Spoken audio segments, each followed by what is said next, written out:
Welcome to today's session of Viewer Levels.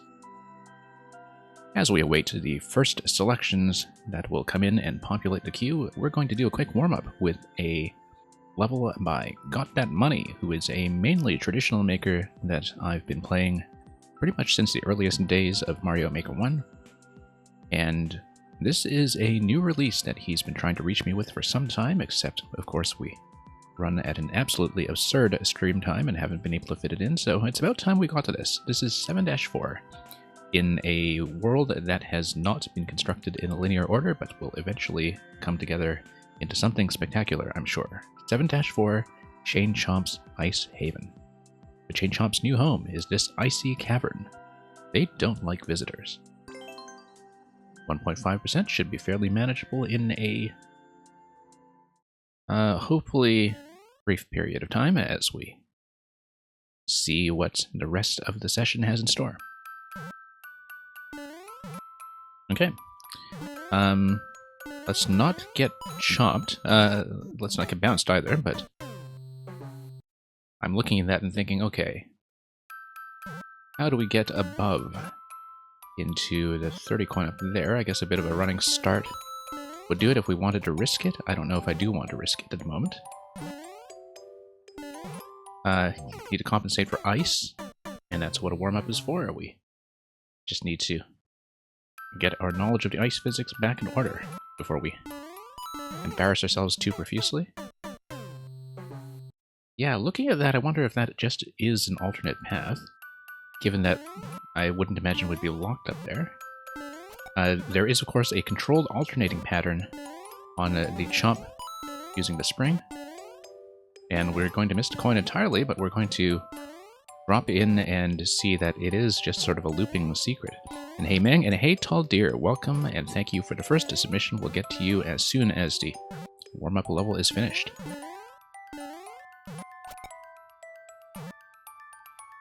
And, yeah, we don't have the Define bot running Mang, but I have enough people coming in into my friends list with Monster Hunter Rise going on today that we thought we'd best acknowledge it. And a Hyperion Smokestack, it's been a very long time, and thank you for coming back, and especially for the 6-month sub.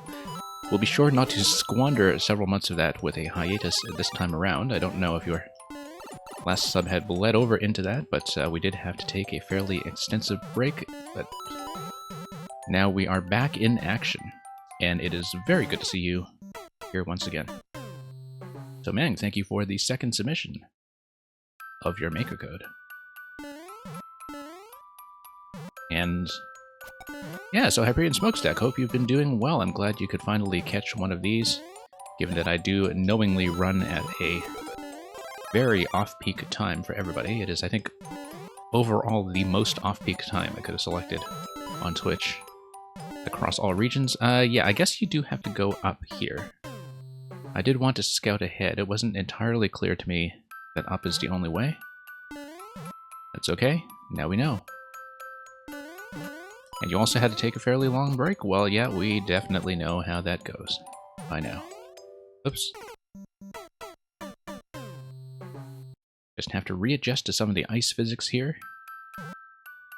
And we'll hopefully get this sorted before too long. So yeah, we did take the bonus path up top, only to miss the 30 coin previously. Do need to swing around to that one. It's a little further to the right. And so yeah, Hyperion Smokestack, hope you have been doing well, and I do appreciate the vote of confidence that the stream will in fact continue for at least 6 months. And don't worry, if you don't have any submissions prepared, you're quite welcome to just hang out and behold whatever it is that has been given to us. I will say that even after having taken a bit of a break and having to re-establish some of my streaming audience, that I think the viewer submissions on this stream do remain generally of very high quality. I've been quite pleased that that has remained the case even with having to rebuild a bit. Okay, now that we're paying attention, let's get around to Chomps. Much better. No, not much better. Let's get around that guy. And, yeah, not exactly a great move here. Going to be a bit of an up and down. Didn't expect the initial rise into lift, but that's okay. It just gives me a little extra moment to adjust. And miss.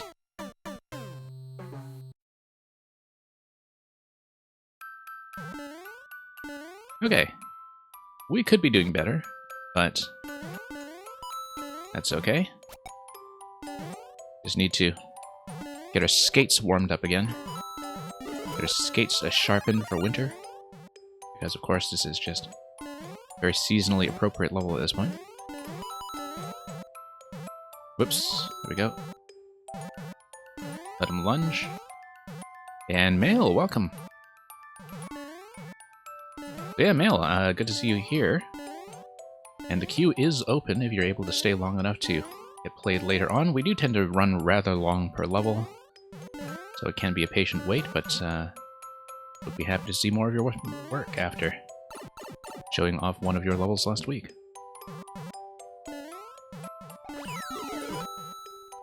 Yeah, hope you're doing well. Your end.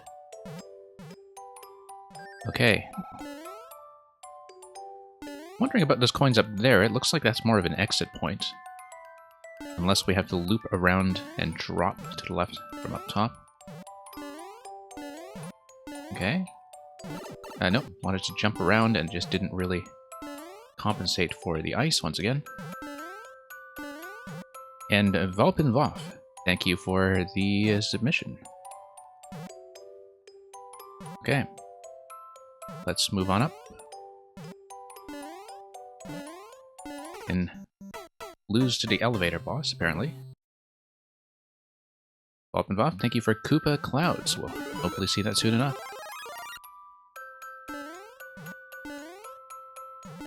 Oh. Oh, nope. Sniped. Okay, up the lift we go. This time we'll just try to properly compensate for the chomp pattern as it chases us this way and that. The slipperiness of the ice at night is definitely throwing off my estimates quite a bit. And yeah, Hyperion Smokestack, I do believe you get to keep the founder badge for as long as you are subscribed, since, of course, you were one of our original founders. So you are allowed to lapse, and you won't lose that place in the historical record. Whoop. Try to back up there. Probably should have just continued going forward on that particular chomp setup. Okay. Should have sped through here as well, while we have some frames to work with in the damaged state. Okay, up we go. And forward, much better.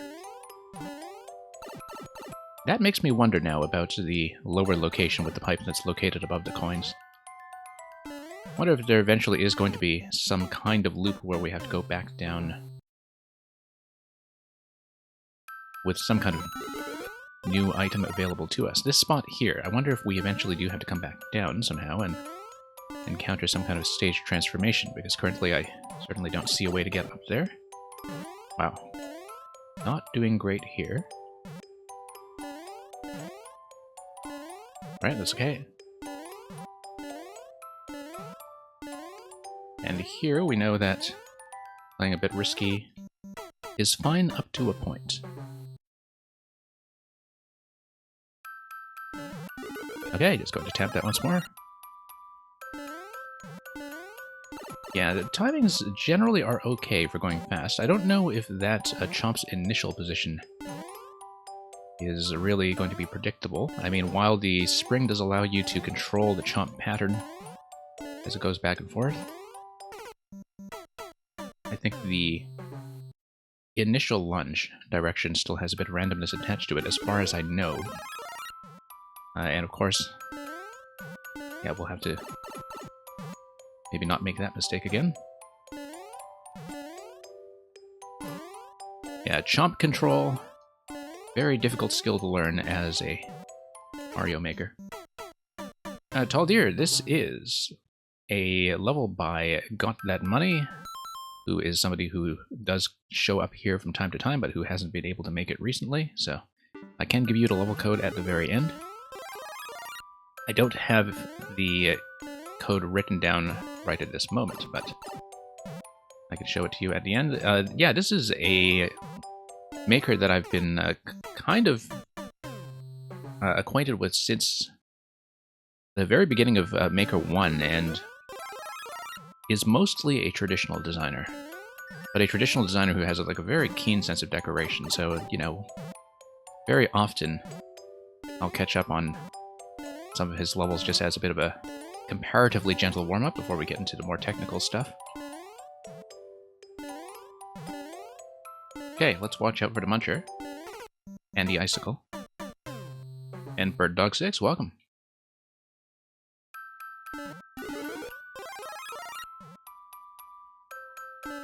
Okay, forward we go.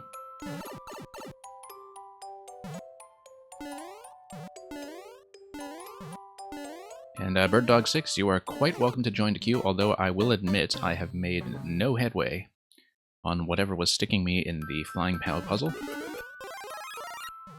Haven't really had a chance to think about it, actually, but somebody who is my chat figured it out, though, independently. Yeah. Usually there's just one very critical interaction I'm missing in those, but I guess that's why they're a puzzle. Oh, I see. No, you are supposed to be able to enter that pipe if you drop in there. There's some kind of secret passage. We will drop in there and look at that, in fact. And Bird Dog 6, yeah, you're quite welcome to add anything you like. Our queue does tend to run a little bit long simply because I do sometimes spend a lot of time on some levels. I don't really enforce a time limit as strictly as some viewer level streamers do. Depending on the level, of course. Oh, didn't expect that guy to come up and snipe me once again. Now, was it here that the pipe was? No, okay, I overshot by... No, I undershot by one. I was going for the middle pipe here, and I just lost count of how many jumps I have to make before that. Okay, that's fine. It's the first block here, second block here. Oh, look, we actually survived with the mushroom for once. Progress. Okay. There we are. Second block. And then we'll jump down right here and enter the pipe. Second dangling chop? Yes, exactly. Looks like this is some kind of bonus. One up. Assuming we can make it past a guard dog. Okay, so we actually can just take a hit if we have already spawned a fire flower. But I'm not going to do that. I just need to not fall in the pits, which is not really the big risk in this level anyway. The risk is mainly from taking hits. So the fire flower actually is quite a powerful item to have with us, even though none of the chops are going to die directly to it. Since damage is the major risk factor all over this level. Whoops, as you can see, demonstrated right there. Okay. Here we go. And checkpoint. And sure, we'll grab a flower. Shake some of that ice off our boots. Whoops. And up we go eventually, I think. Oh yeah, there we go. Now, what about this guy? Looks like we have to do a... Well, I mean, definitely to get over, but the collision with the Munchers is going to be... no, we should go under. We should definitely go under. I think the wall is set up in such a way that going over is tactically not very smart.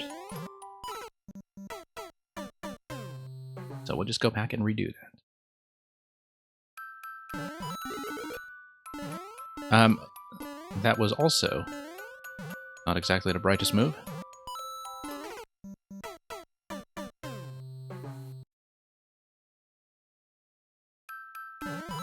And of course, after we finish this level, we'll have to get used to regular ground physics again, presumably, so let's not get too cozy here. And up we go. Okay. Take 2. Yeah, definitely under. Still not compensating enough for the extra wind-up time when you are running against the ice. A little bit of friction during your takeoff. There we go, much better. Much, much better. Yeah, amazing how much ice physics can throw me off from time to time. Yeah, once again, a bit of a backslide there as I tried to accelerate. Yeah, Taldir, I mean, people are going to receive different levels depending on what kind of policy they have. Of course, they have to tune that to the size of their queue, their own skill set, etc. But to me, it doesn't make much sense to have a standardized playtime per level when some levels really do need a little bit more time than others in order to be properly understood. Like, some of them you really do need to see a full arc of how they develop the concept. And others, like puzzles, you know, you'll just spend a lot of time reading the level and decoding it sometimes. And I mean, I tend to play more long or slow levels than a lot of other streamers do, and that's part of why there would be a difference there. But then I find that, you know, as I was saying, the kind of levels you receive are going to change depending on what your rule set is, and I'm fairly comfortable with how we do things here, although I know that it can be hard on people who have to wait a long time during what is already a very punishing schedule. So, definitely when we have people who are regulars here, I've started to have some separate days for things like longer puzzles or levels that we couldn't complete on stream that take a little bit longer, so we can kind of gently emphasize things that are going to move through the queue at a quicker clip, but you know, we'll try to find a good balance here. I feel like, you know, I'm generally very happy with the quality of submissions I get here, and that's a sign to me that something is working out. Mushroom, looks like the mushroom is on the right side path, actually. I kind of like the risk and reward that's inherent here. Oh, except that seems to be the right of the screen. So the right side path, when you go up top, is going to loop around and allow you to grab the bonus mushroom. You know, just as a bit of extra safety, if you choose to go for it optionally, which I kind of like. I like the dynamic of having to make the choice to go for something like that. And of course, if it is not progressive, then we won't need a mushroom ourselves this time around until we get hit. Then we will need a mushroom this time around. And we'll just not wind up above the semi-solid. There we are.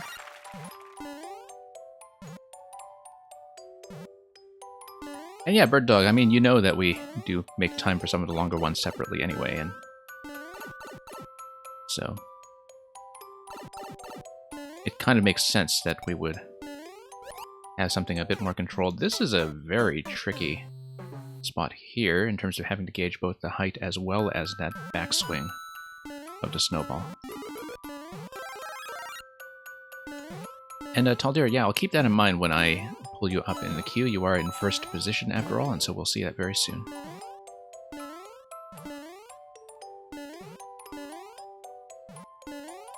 And yeah, in general, in terms of queue policy here, I just try to do whatever makes sense and, you know, kind of makes things watchable for people. Oops. There. Okay.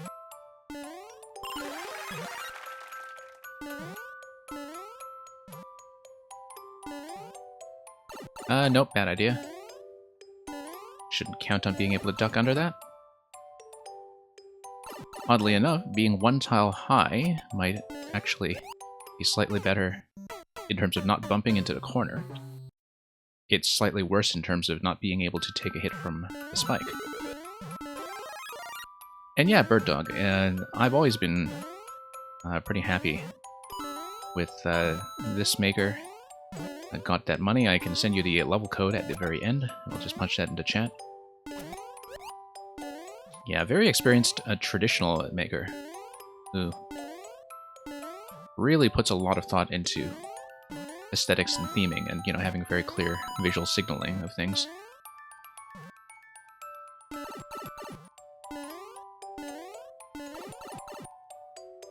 And no, it isn't in the queue. It's I always sort of begin with a level from my own list just as a warm-up and a technical test. And we usually try not to let it run too long so we can get to the queue quickly, but this one has been a little more thorough. Okay.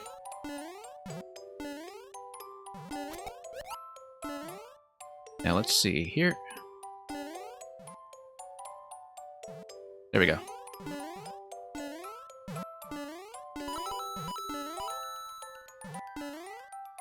And Hyperion Smokestack is telling me about something that is lower. I will consider what you mean in just one moment. Probably some place that we're not ducking properly in. Yeah, lower on the snowball that we keep missing. I do know that, it's just that knowing that and executing it are two very different things. Yeah. Okay. I feel like it's timed in such a way that it's possible to take the first snowball, but given that it's sort of spawned in directly... There we go. But I'd rather not risk it, given how much trouble we've had up to this point. And oh, okay. There we go. Let's... Oh, the blaster. Okay, no. I completely misread the bullet blaster there in that location. So it looks like it's a bit of a timed survival thing. If you... Oh no, yeah, there's a snowball that's rolling to the left, I see. And then there's going to be an on-off trigger that I think is going to take out the blaster gate. Kind of a nice twist. Kind of a nice twist there. Oh, going to miss that once again. That's okay, we know how to get the next mushroom somewhat consistently.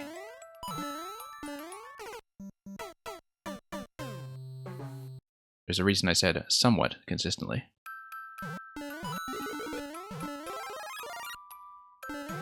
Okay.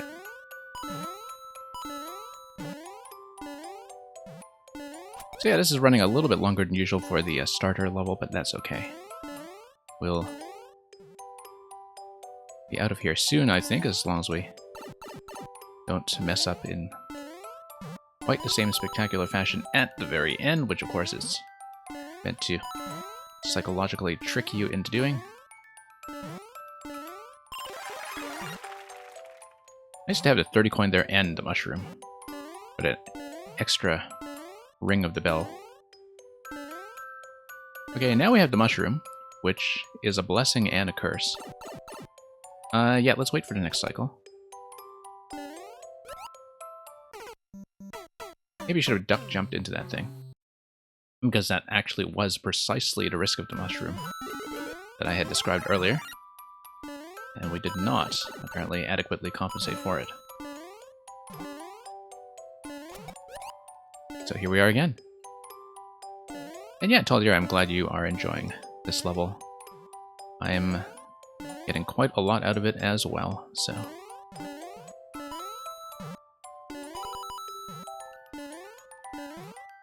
And here we are. I think sometimes, you know, traditional levels can have this reputation of being a little bit vanilla, or for people who are not really as invested in more of the advanced community or technical side of Mario Maker, but in this case I really don't think that's true.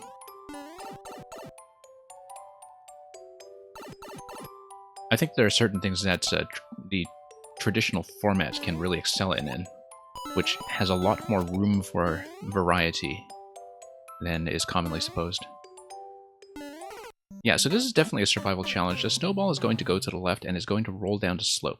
When it rolls down to slope, I believe it's going to hit an on-off switch off screen that is going to then disable the blaster gate. before the goal card. That's how I'm reading it.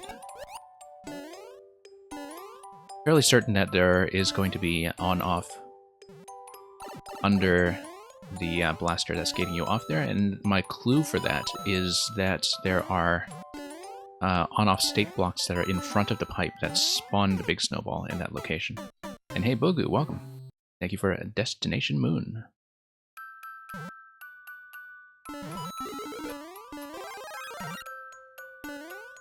Yeah, I guess for the snowball, I should do a duck jump when I'm later there. Let's not demonstrate that right now. Bad idea. Okay, up we go. And up we go. No. Bad timing.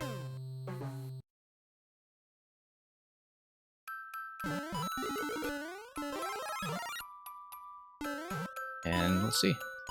And yeah, Taldir, I know you've been showing me the whole SMB3 style airship series so far, if I recall correctly.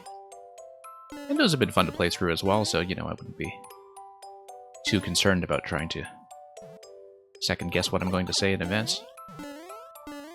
But up we go. And whoops. We play a little bit of everything here. At least a little bit. Okay. Nope, bad idea. That's okay, we're small. And that's not the worst thing in the world in this location here. And here we are. Yeah, Taldir, that depends on the level. I can't always react to chat while I'm playing. It's something that comes and goes. Okay. Okay, here we go. We need to wind up a little bit going into the jump. As Snowball is, of course, going to slow down as it gets all the way to the end. I think it was being pushed by an off-screen conveyor. And it's interesting that that setup is off-screen in terms of what the snowball is rolling down as it goes down the slope. So yeah, let's get to the queue. I'm going to post a code for this level, first of all, in chat, because a number of you did ask about it. It says 7-4, but the world that this was meant for has not actually been built up to World 7 yet. It has been kind of built in a non-linear order. So let's hit next.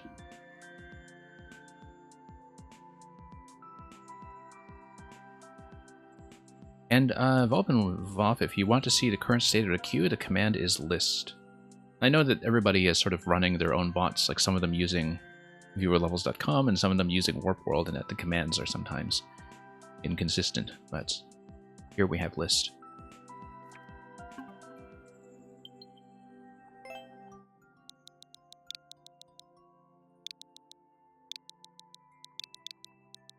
So we do kind of informally alternate between next and sub-next without too many repetitions for the subs, you know, just so we can get through people fairly. But Taldir is just going to be punched in through next, right off the bat. And you were saying something earlier, Taldir, about what to play. Let me see. You wanted me to play the latest one, was that correct? Yeah, the letter Q, unfortunately, doesn't do much in this game. In this channel right now, anyway. So Taldir, yeah, I'm just trying to scroll back through chat and remind myself of what you were saying earlier when you queued much earlier in session.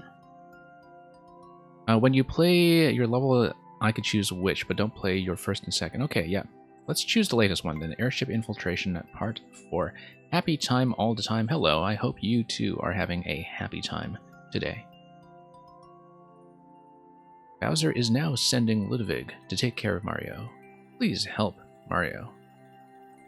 And Taldir, he's just saying, hey, actually a number of the makers from the Netherlands and elsewhere tend to write hey that way. I assume that's just how it tends to be rendered in Dutch.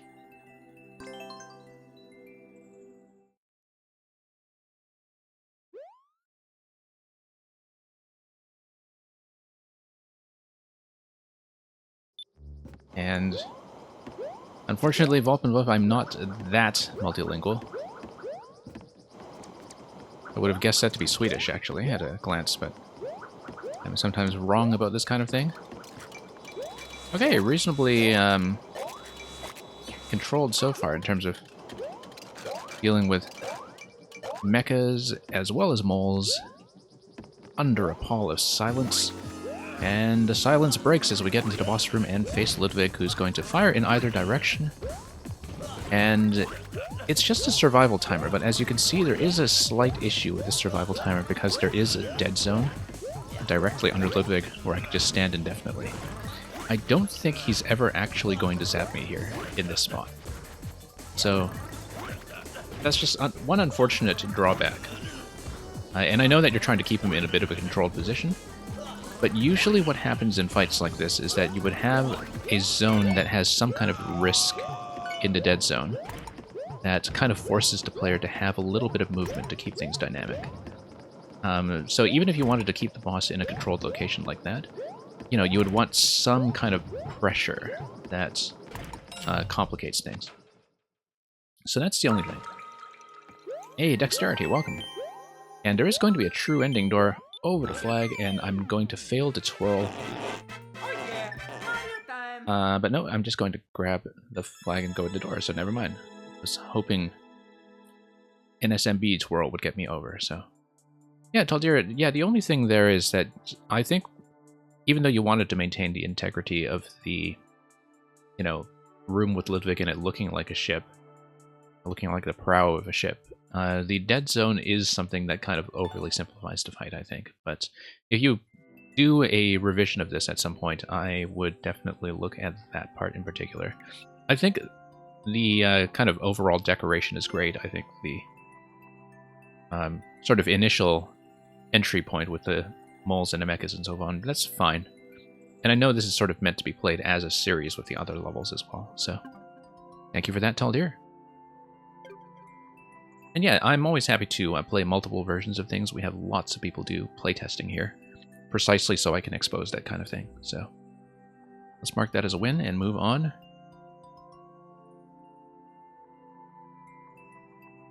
And, oh yeah, it should actually technically be sub next, but I saw... I punched in next just as I saw Terminator come in, and Terminator, I think, would actually have been the next sub in queue. But, so Terminator, if you're okay with that, we'll get to you after we play Meng's level. And of course, Meng levels can sometimes be a bit time-consuming, so just so people know in advance, we have had some go pretty long. But they go long because they tend to be interesting on a very long scale, so... So yeah, after Meng, we'll be punching in sub next for Terminator, and then we'll be going back to next.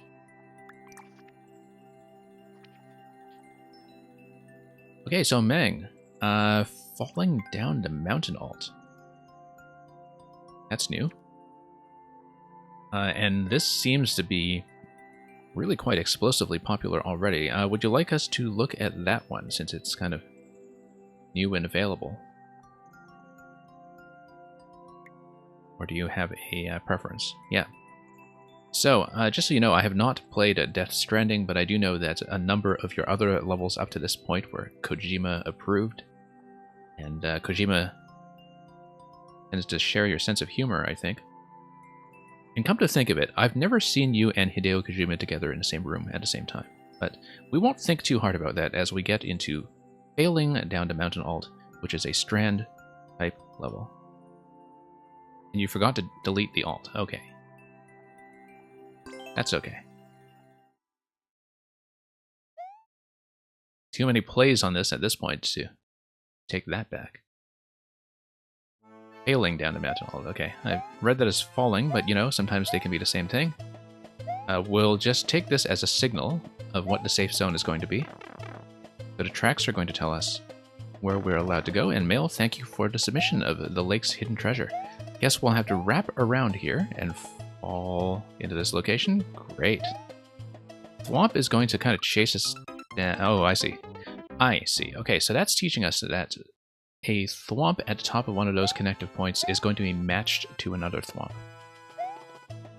I don't know if there would have been a good way to show that off without, you know, kind of running into trouble the first time, but that's okay, we can do it. Yeah, even if it is with something like a falling platform. That looks fine. Okay, and then that's going to tell you what is at the bottom. I see. So whatever is at the top of the track gives you an advanced indication of what is at the bottom of the track. And in that location, there's only one dry bones, because if you stomp on it, you are met at the other end with another dry bones. The same one, but it feels like a different one, because its wings have been clipped. And yeah. There we go. And that's okay. I mean, that's the only thing that's not, like, entirely blind-friendly, but I think the concept is very clear from that point on. Like, as soon as you understand a thwomp, you understand the rest of the level in terms of how to read it. Track incoming.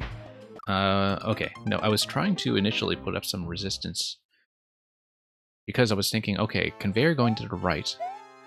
We should maybe stabilize ourselves at the very end when we reach the bottom and hit the other conveyor, but it turns out that that is actually supposed to launch you to the right side, and now we understand that. Yeah, it's a very good concept because it's mechanically, from a building perspective, very simple. You know, and kind of feels like regular platforming, but the magic of the concept is entirely in how it signals information. Like 100% of the level, pretty much, is about how to give you information about blind spots that are coming. And for something like a vertical section, that does seem to be particularly important. Also notice that the opening screen, even though you are only allowed to build something 2 screens high in the main world, kind of gives you the sense of falling into the rest of the level as well, such that it's kind of geometrically continuous as one giant descent. We will get that reward going for changing character to Toad in just a moment here. And let me just mark that as redeemed, Taldir, and this will stick until the end of the level, at least. And we'll keep it until the next request. So, let's see if Toad can do any better at this as we start over.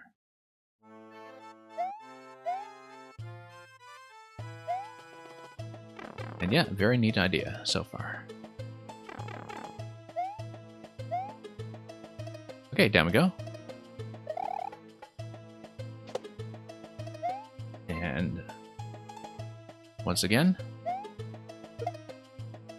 Yeah, having the dry bones doubled like that is a very nice way to do that variation. Okay. Yeah, our arc was not quite right there. I do want to probably land closer to the left side of the conveyor belt just so I can manage my jump out of the red conveyor a little more accurately. Interestingly enough, even though we don't have any kind of on-off mechanism yet, the red conveyor belt is red, and kind of adds an extra degree of visibility, because a normal conveyor belt would do that function just fine, but would, of course, not stand out quite so much visually. So, once again, that's a touch that's, you know, not a mechanically functional touch, but is something that definitely performs a function when it comes to making things clear to read. Yeah. Okay, here we are. And we'll prepare to climb. Let's land a little further to the left this time, just so we can adjust position as soon as possible, still overshooting a little bit.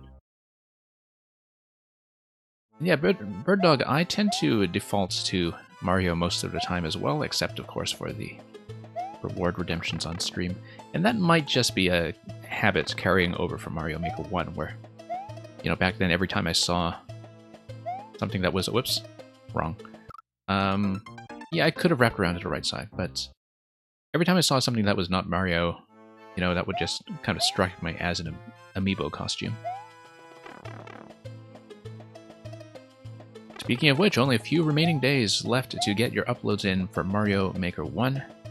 In case some of you have not yet had your fill of hype stacking and Podoboo centering and all kinds of semi-solid nonsense, and of course the amiibo costumes themselves, and Lanky Mario doing his lanky thing before he decided to be the Super World equivalent of Cranky Kong and just kind of shake his fist at you from inside his little hut.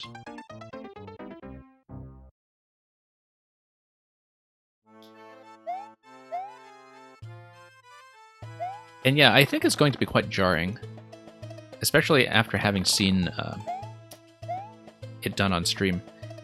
It's going to be jarring to go back to Maker 1 and put on the Link costume in particular, and have all your muscle memory for, you know, shielding into things and firing arrows and dropping bombs and being unable to do it, but being given the power to bust your head through a brick even when you are 1 tile high, which is an ability we still don't have here to this day. Dry bones, double bounce, and through the door. Excellent. Love the way the checkpoint just kind of dangles there.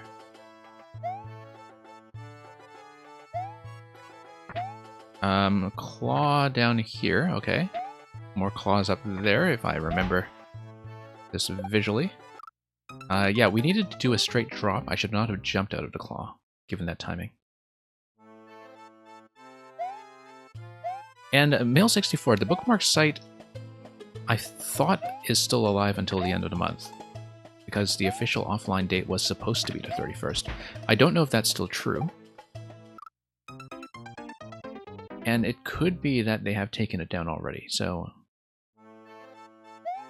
you might be right that they might have deactivated it already, but the promised date was the 31st for a lot of the web services, so I don't really know what's going on there.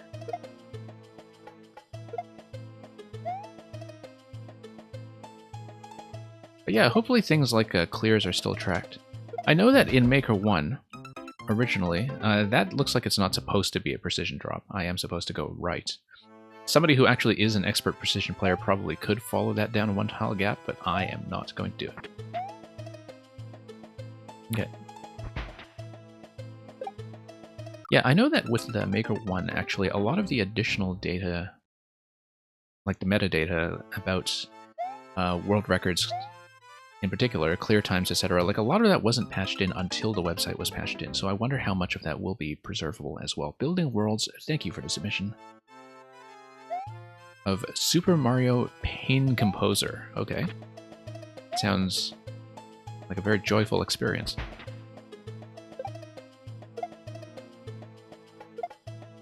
Okay, here we go. Then, once again,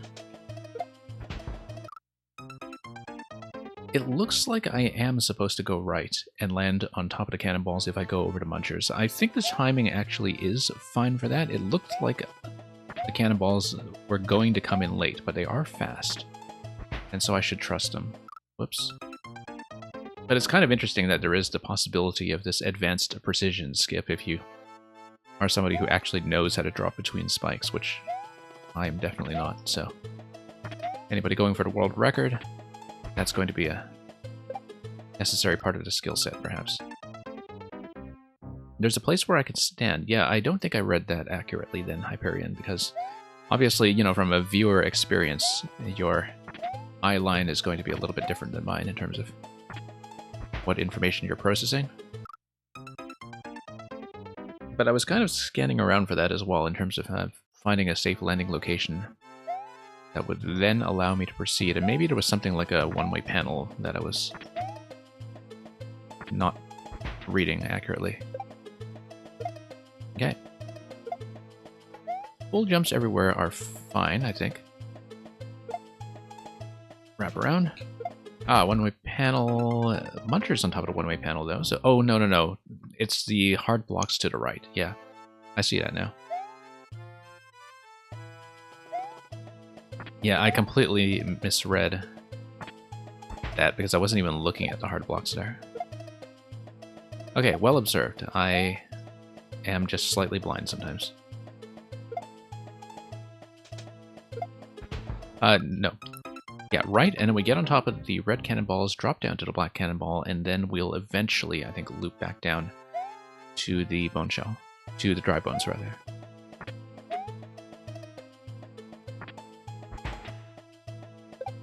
Okay.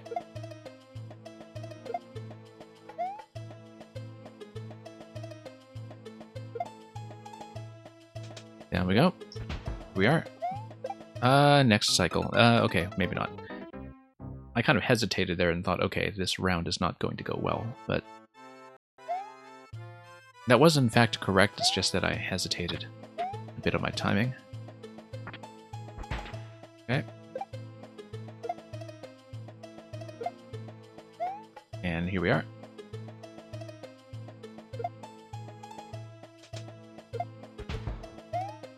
Okay. And I'm just going to miss it. But that is going to give me sufficient spacing to get over to that track where the dry bones was falling. Up. Yeah, Bird Dog, you wish you had tunnel vision? Oh, I don't know. Because, I mean, I guess if you're talking about tunnel vision in a very literal sense. I find that a lot of your puzzles, Bird Dog, are actually kind of designed to punish tunnel vision in some ways, like in the sort of metaphorical clue deciphering sense, that it's very easy to just be misdirected from some kind of critical piece of information that is right in front of you. And yeah, Taldir, I do agree that the tracks are... like, the track logic in Mario Maker overall is pretty fascinating in terms of how it's implemented.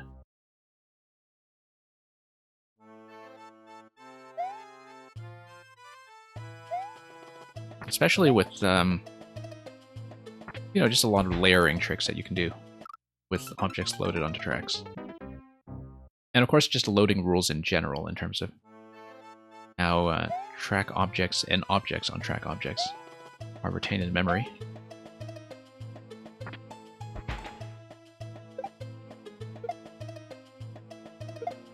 I think in many ways, definitely from a debug perspective, even for very simple concepts, the most important introductory thing to learn with Mario Maker is definitely the loading rules, like when things are going to despawn and how to keep them loaded, etc.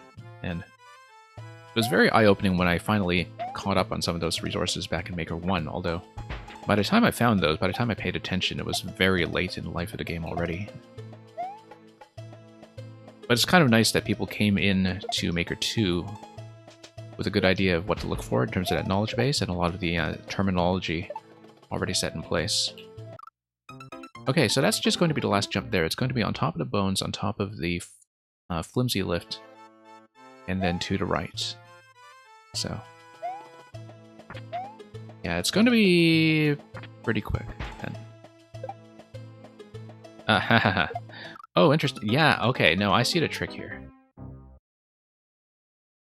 That's how you avoid loading issues. You kind of create the illusion that you're dropping the bones, because of course that's what you're conditioned to think with the first bone drop that you see in the level. But you miss, of course you find that the track loading is kind of there to rescue you. Yeah, didn't curve into that very accurately. I do kind of need to go a little bit to the left and then curve to the right so I maintain some horizontal momentum going into the falling platform.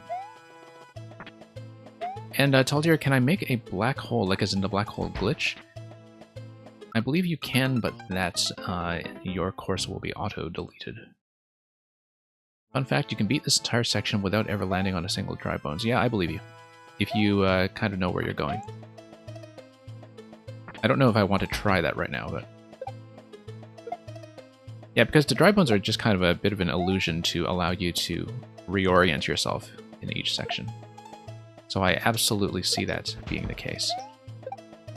It's just that you would have to be very accurate about landing in locations that are blind going in. You just need to memorize which column you have to be in, so... okay.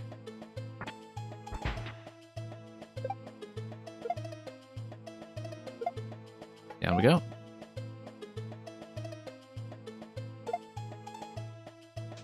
And back down.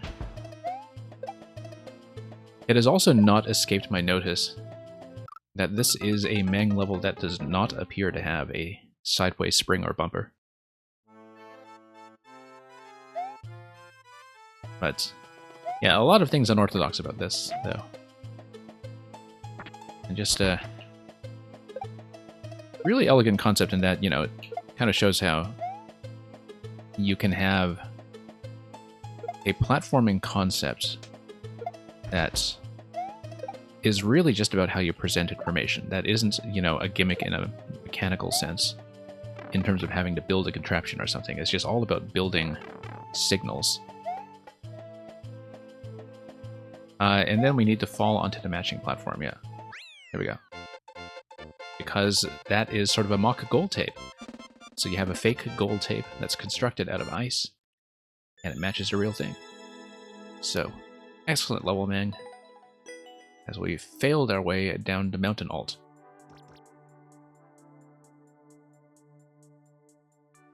Thank you for the many, many GGs in chat. I'm going to pull up sub next for what I believe is Terminator's code. Unless there was another sub I missed in there somewhere, which might be the case. And then I'm just going to catch up in the chat messages quickly while I punch in the code, because things came in quickly enough while my eyes were on the level that I might have missed something important. So, yeah, Q is definitely... Terminator, did I punch that in wrong? K7Q, yep. K7Q. BPG.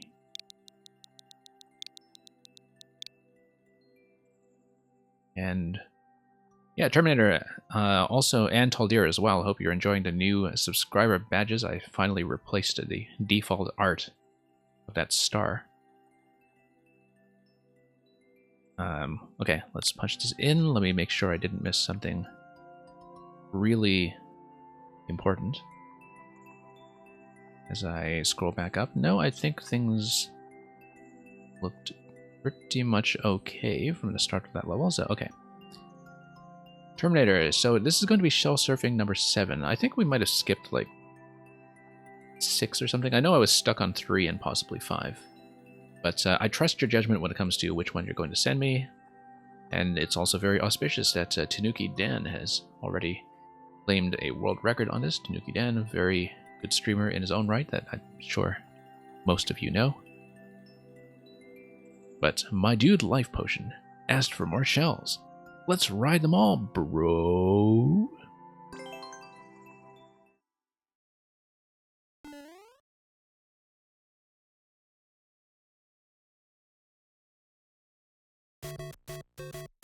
And yeah, Taldir, there's a lot of stuff that has to do with stream maintenance that I'm way behind on in terms of artwork and such. Okay, no, we actually had plenty of time to slap our way through that, but fine, we'll just write it out. There's no link-related clear condition yet, but I'm sure we'll need a link for something critical, like a bomb gate at the very end, so... Oh, interesting, okay.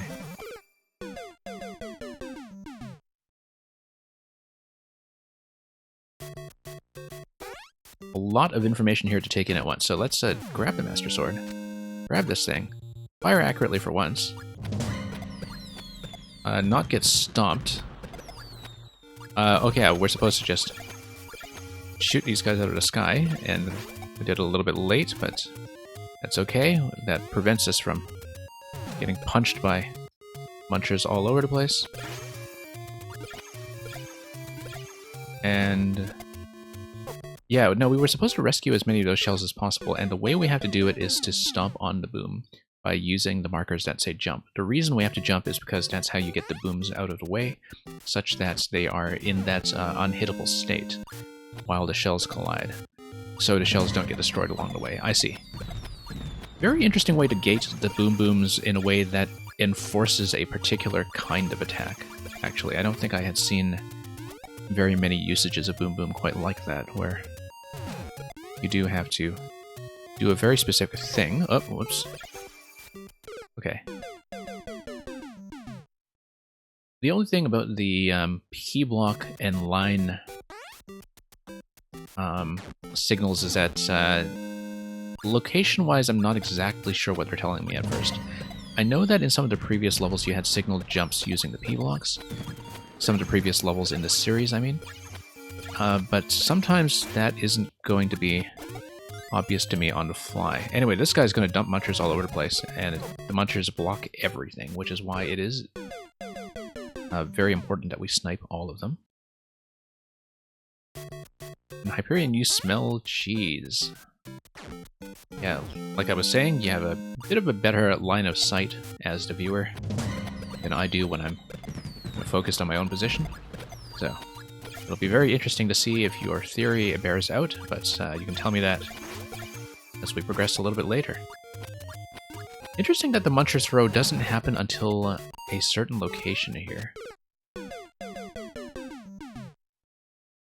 And I wonder if that is something related to an entity blockage, where... Yeah, I'm just thinking about how that works in terms of how for a certain location you have all the clouds blocked, even when you are sniping some of them out of the sky, and how you get the Muncher's throw to happen as late as it does. I'm sort of still thinking about that in terms of the positioning there. Because I'm not exactly sure how that works at a glance, but I will have to look at that and think about it. It's something to do with the ceiling, I'm sure.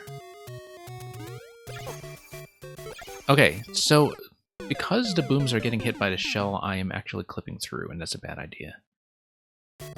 So I need to think about what to do there. You already have separate markers for the bow and arrow, so I assume it's not going to be the arrow. I was thinking that I just have to jump ahead to the booms and just bop them all one at a time, but possibly I'm just going to that location a little bit slow. Okay. It's kind of nice that spamming your way through the arrow shots actually does kind of work. As long as there isn't a link check, you could totally jack a cloud. Yeah, I was thinking that, but it depends on the length of the level. I also assume there is a link check, just from previous experience with some of Terminator's levels in this series. Usually you're not really allowed to take a hit. Like, the level doesn't necessarily make that clear at the start, but I found that with these levels, they have consistently had some kind of gate at the end that requires you to keep all the items you are given. And I haven't seen anything break that rule yet. Yeah, no. I think I need to play much more risky with the boom booms and jump on top of them in sequence when I'm way ahead of schedule. That's the only way I can see to do it, because otherwise you get into way too many issues in terms of being out of position. Yeah, nope, this is going to be a problem. And the Muncher's going to land on top, great. Except that guy's going to be alive all the way, and that's not so great.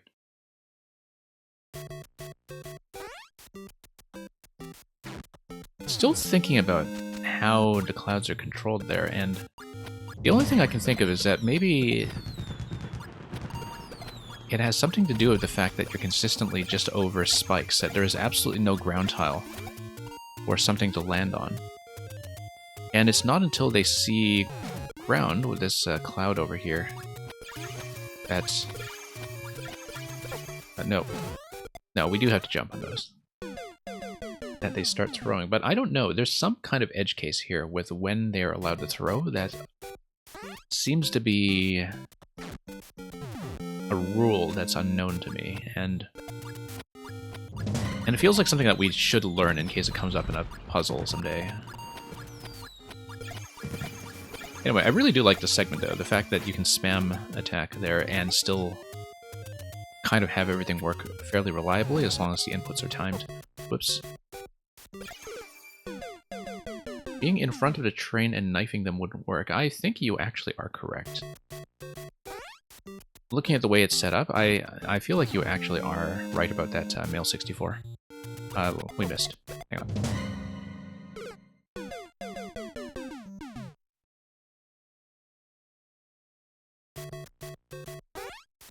But yeah, as Terminator knows from experience in watching me play his levels, I don't read markers very well. But yeah, I think we kind of get the general sense of what has to happen with the Boom Boom interaction, though, that when they are in the damaged state and kind of shrinking into their shells, then they actually are unable to interact with anything else. So if you try to jump on top of them, you just jump right through them, as I discovered to my peril, and I guess the shells would not hit them either.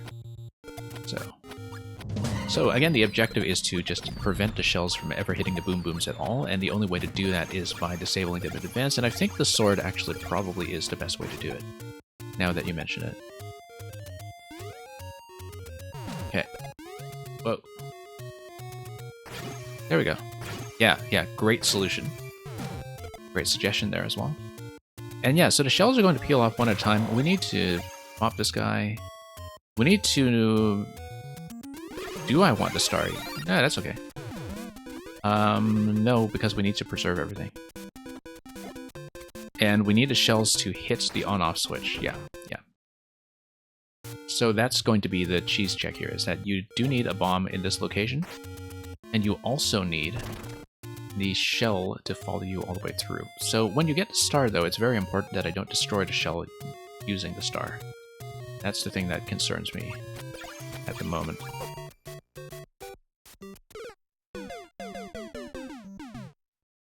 Sort of interesting, though, that you have that one brick there, because it indicates to me that you need 2 shells minimum surviving to that location. 1 shell to break the brick, the other shell to hit the on switch. So that's how that's enforced. I guess the symbols kind of do look like swords. The thing that was throwing me off was that in one of the previous shell surfing levels that Terminator had sent me, the P blocks are used very specifically for jumps. Can't believe I'm surviving this long even by leaving that guy alive. Not intentionally, I assure you. Whoops. And of course he eventually decided to exact his revenge.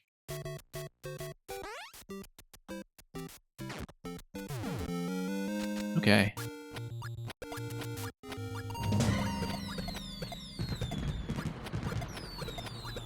Okay, let's snipe all of them off here.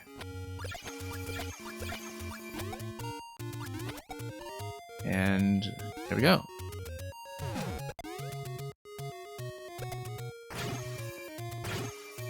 Tap, tap, tap, except we still left this guy alive, which is bad news. Yeah, I was trying to jump up and snipe him belatedly now that I had the opportunity, and of course, that did not quite work out. And Penguin Lord, welcome. Welcome back, I should say. Okay, here we go again.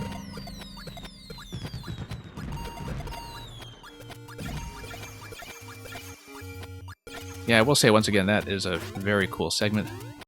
It's just that I keep missing. Hey, as we know now, with the ending gate, riding the cloud is not really going to help at all, so that will not really be part of the solution here. We do need to preserve the shells as much as we can and have 2 shells remaining as we get into the final segment, so which means that I don't really quite understand the Star and Koopaling segment just yet. There's something to that we still haven't seen. Because I was thinking, okay, collect the stars, run through the Koopalings while we have a chance, and then eventually get up to that location where we can bomb everything with Link. But I wasn't really thinking about how to ensure that the shells get preserved. And I think in order for the shells to be preserved, they can't really hit the Koopalings. I think I do have to... Okay, actually managed to get that, except we took damage from the spike at the very end.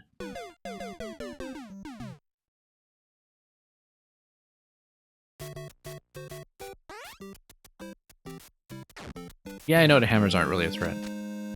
they're not on screen long enough for the Sledge Brothers to do any kind of ground stop or stun lock. But hey, good target practice just to get the trigger on our controller warmed up. Alright, front of the train. Tap, tap, tap. Gonna be down to 3 at this point. Nice.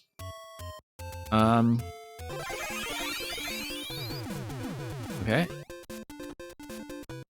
3 shells coming in. Now, do I need to keep Link going into the final segment? We're about to find out. Yeah, I do. Okay. Like I was saying, usually Terminator's levels don't give you the flexibility to take any kind of hit. That indicates to me that I should actually take the stars as late as possible, despite the indicators telling me to jump forward into the star. Because if I take the star as late as possible, then I keep it alive long enough to do the bombardment and go through the pipe as soon as the shells hit the switch. I was kind of concerned about shells despawning if I was going to run too far ahead of them too soon. Okay. There we go. Okay. And then... yeah, timing here is going to be really kind of tight, but that's okay. We got through. Checkpoint. So there's more. And okay. Oh, whoops. Thought I was supposed to shoot that guy, and that was wrong. Looks like it is kind of a boss concept of some sort. That guy's going to fire big beetles. I see. I'm supposed to tap them with a sword. Yeah. And I believe I'm supposed to tap them with a sword in midair, because that disables them and also flings them forward.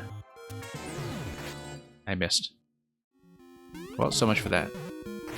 But yeah, if you tap them, they just go forward like that, and we want to do it with this guy so he hits the switch.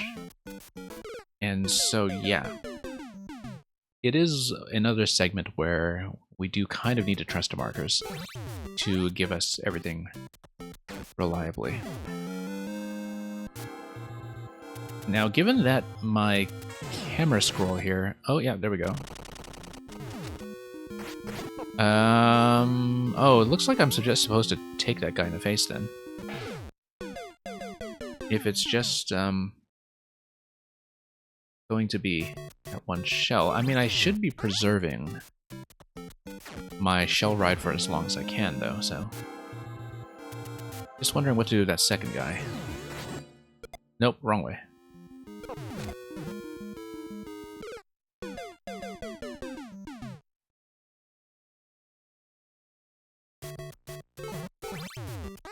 Yeah, pretty neat experience so far. I'm glad to see the first segment was something that felt very reliable once I learned it, which is, I think, always important. That we're not too concerned about execution issues. Whoops! However, we are going to have the varying speeds of the shells create that weird interaction where the big shell slides off and then gets hit by its own former platform, so... a bit of collision logic there, working against us. Nope, wrong way. So yeah, going to take a little bit of trial and error here. Taldir, I don't believe you can bomb the on-off switch in the previous room because the bomb only has 2 tiles of activation range, and the on-off switch was minimum 3 tiles away. I was thinking about that, so I had kept my eye open for that specifically.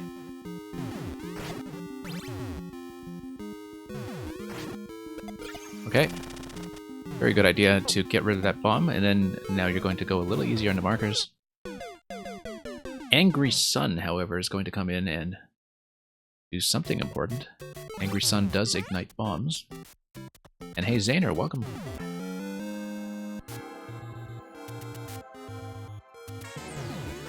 Okay, forward we go. Nope. Yeah, once again, I think I was maybe late on that tap.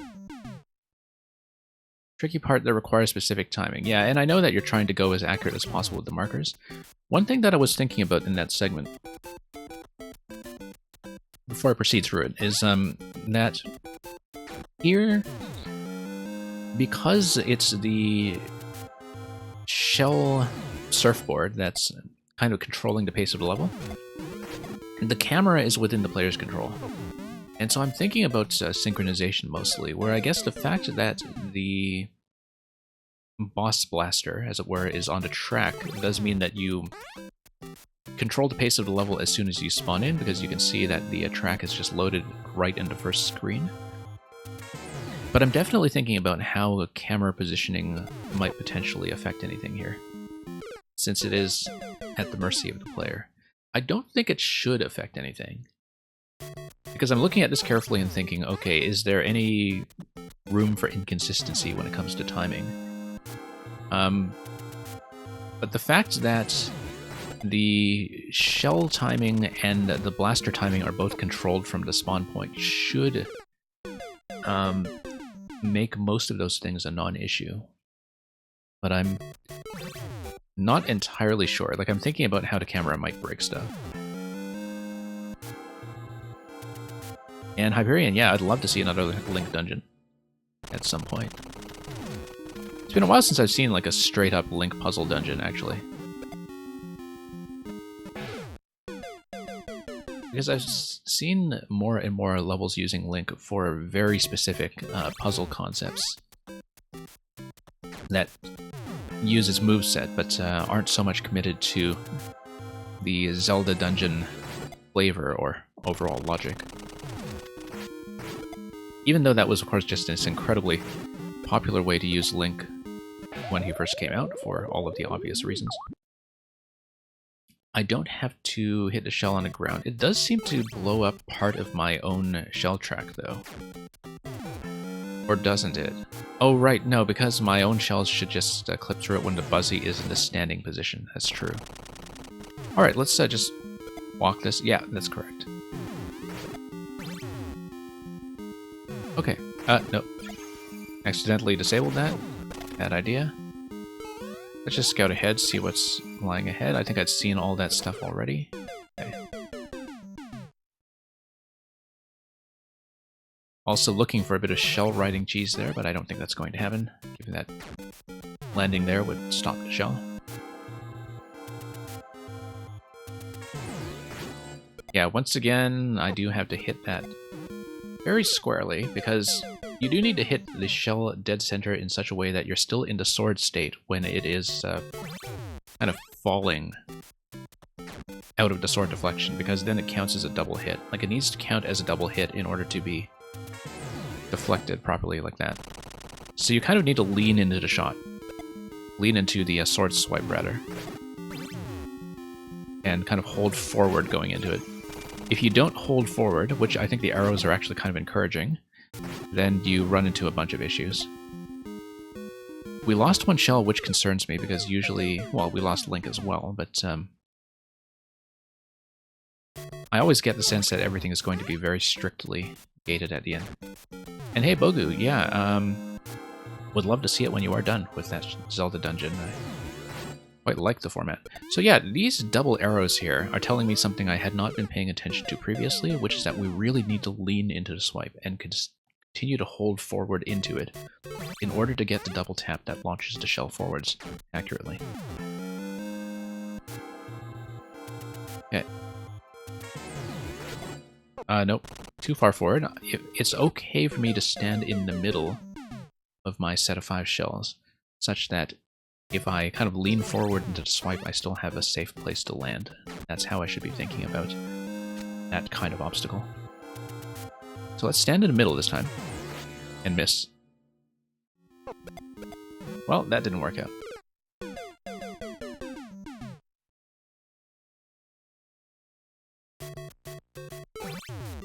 It's alright, I'm sure we will get that sorted out eventually.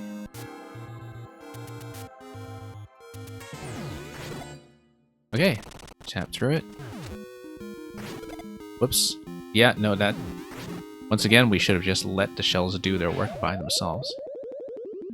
And trust the marker, which is a serial issue.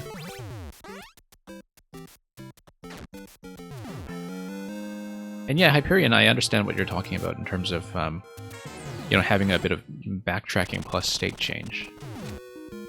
Seems like a very popular approach to thinking about dungeon layouts, because so much of that Zelda flavor is about revisiting spaces in some ways and having a very new context for them every time.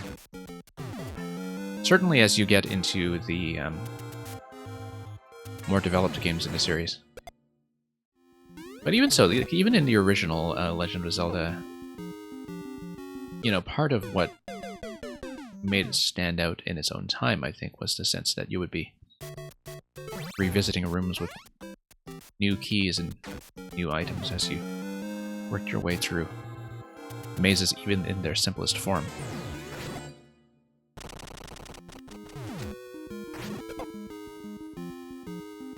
But yeah, thinking about dungeon-style item progression is something that's, I think, invites a lot of interesting approaches when it comes to Mario Maker, like how to save your progress through a dungeon.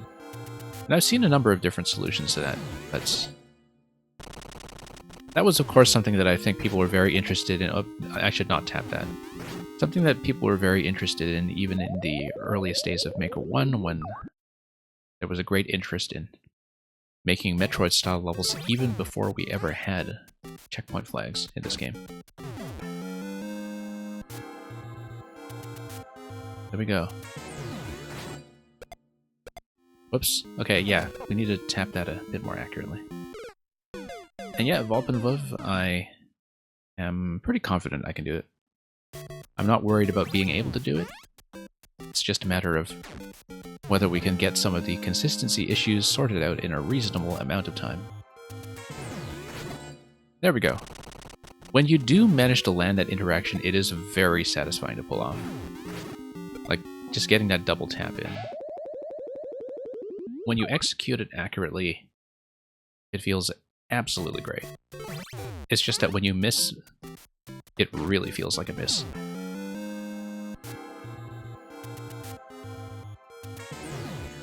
Yeah, Mail, I don't know much about Blossom Tales. I do know that some people that really keep an eye out for eShop games that go on steep sale were sort of thinking about that as like really old school Zelda, like Zelda 2. I remember somebody saying that it was kind of like Zelda 2. But as you were saying, you know, sometimes that backtracking element is very critical. The same goes for a lot of games that claim to be imitating Metroid. I find that very few of them really understand the element of map making that is so critical to a Metroid game. So yeah, I should probably just let the Buzzies walk past me, actually. If they're going to fire directly on the platform every time, and I think they actually are going to do that consistently, given the fact that the shell timing and the track timing are always going to be controlled from spawn. Like, if they're going to be fired on top of my platform every time, I just need to jump over them and get out of the way, and otherwise dodge the sun. And given the swiping pattern of the sun, I don't think I even need to worry about it that much, as long as I don't get too diverted. Whoops, once again, going a bit too low.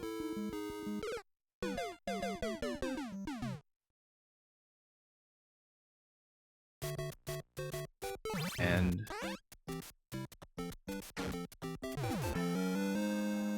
yeah, Mill64, I had actually not thought about Blossom Tales in a long time, simply because there are so many smaller eShop games to choose from that I'm horribly backlogged as it is. Okay. No, bad idea. We should have just let, once again, the shells do their work. Not worried too much about that. Yeah, Mail, I was thinking about Elliot Quest. I got the two confused. That's exactly why. I was thinking about what somebody said about Elliot Quest.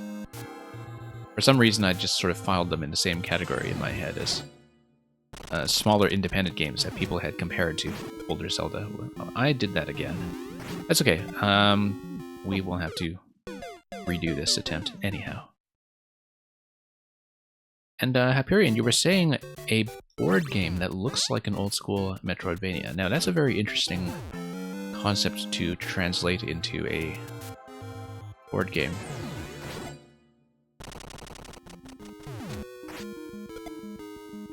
I've played comparatively few board games lately, whereas last summer, sort of, you know, middle of the pandemic, it was, I think, a much more social thing. But a lot of people that I used to be in a regular board game group with online, and they were all, you know, people I knew in real life, but a lot of us kind of got overwhelmed with other commitments, including myself, so I've been away from moving any pieces, even virtually, for quite some time.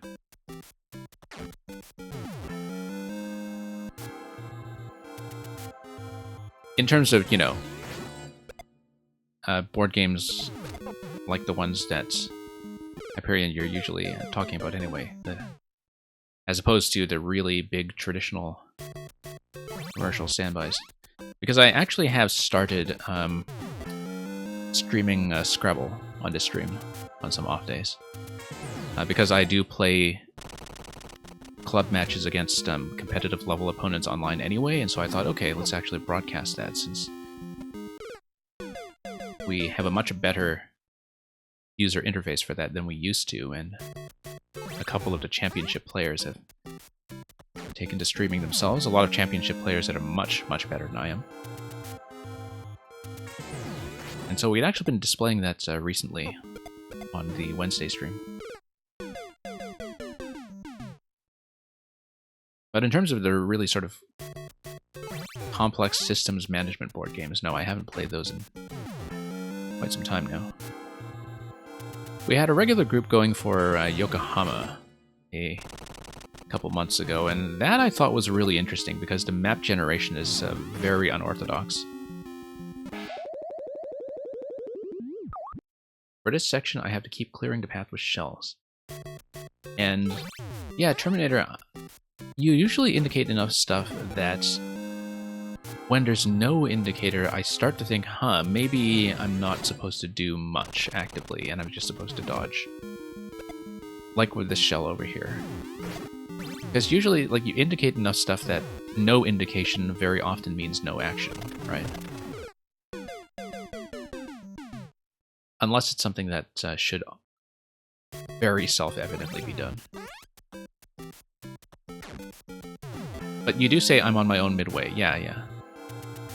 That's the thing, is that, you know, sometimes when I see an indication system, I start to adjust my expectations of what the creator is telling me, and I start thinking, huh, I wonder if I am supposed to do something in this spot. Whereas normally, I don't read indications anyway, and I would just kind of improvise my way around that. So I can see where I'm running into some issues when it comes to those interactions, although it's very clear to me in certain locations that the shells, for instance, would really help a lot with clearing the bombs ahead of time, just like that. Whoops. Let's just ride this out to see what I can do. Yeah, obviously that shell would need to be bumped and sent forward. And we know that because there's no other way we're getting through the ice blocks, so... As you were saying, we're on our own, but when we see the ice blocks up there, I think it's very clear what I am supposed to do.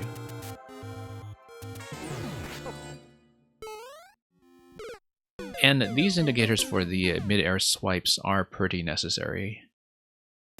And I usually am in favor of very low indication, but those ones are actually very well placed because it's something that you don't want to guess at, given that you're at the mercy of the blaster timing, which is something that happens very quickly. So this is an example of something that has exactly the kind of indication it needs. And I think it works out quite well. Whoops, that guy drops on my head every time.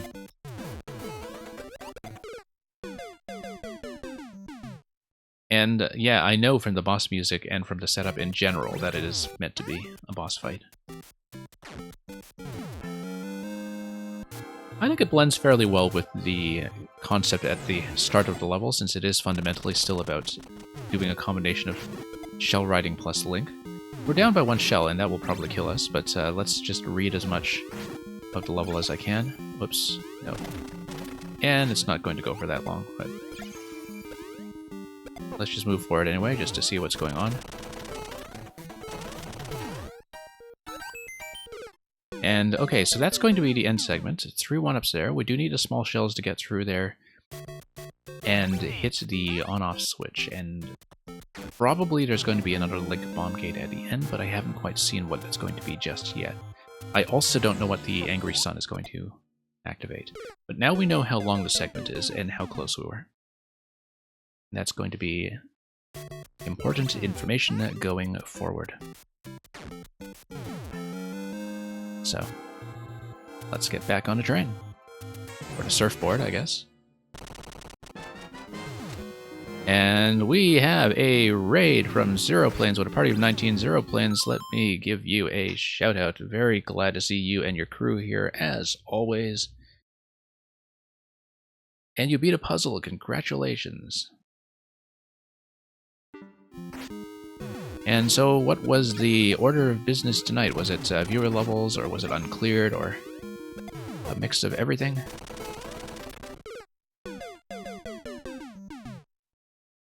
And yeah, I see that Bird Dog is very alert to any mention of the word puzzle. Let's... Oh, whoops. Okay, actually managed to get the shell forward this time without deflecting on our surfboard. General viewer levels and uncleared tomorrow. Well, best wishes with that. Hopefully things are not too garbagey. Okay, we need to really not die to the ones that get shot on top of where my position is. I see. So, yes, the one-way panel is what... Okay, no, I see what one-way panel is doing. It actually kills the blaster, because the cloud unloads the blaster as soon as it starts going back to the left, and crashes the blaster against a one-way panel. The blaster then falls on top of the P-switch, so we don't need to worry about activating it manually. When the blaster falls on top of the P-switch, it kills itself.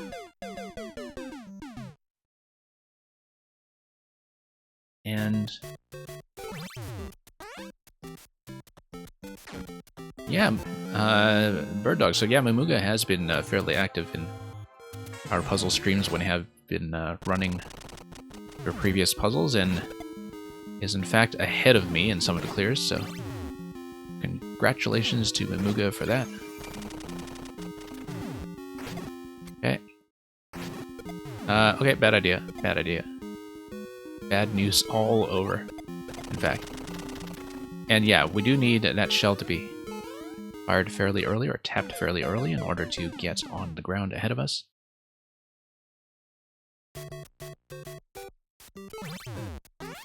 And Mamuga, you're ahead because you've been cribbing from my progress, I see.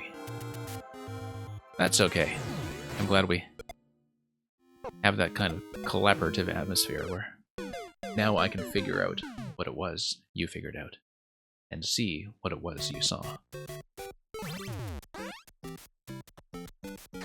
So yeah, Zero, thanks once again for the raid, and I hope that some of the viewer submissions on your end were fairly good to you today. No, I need to not tap that guy. I keep forgetting.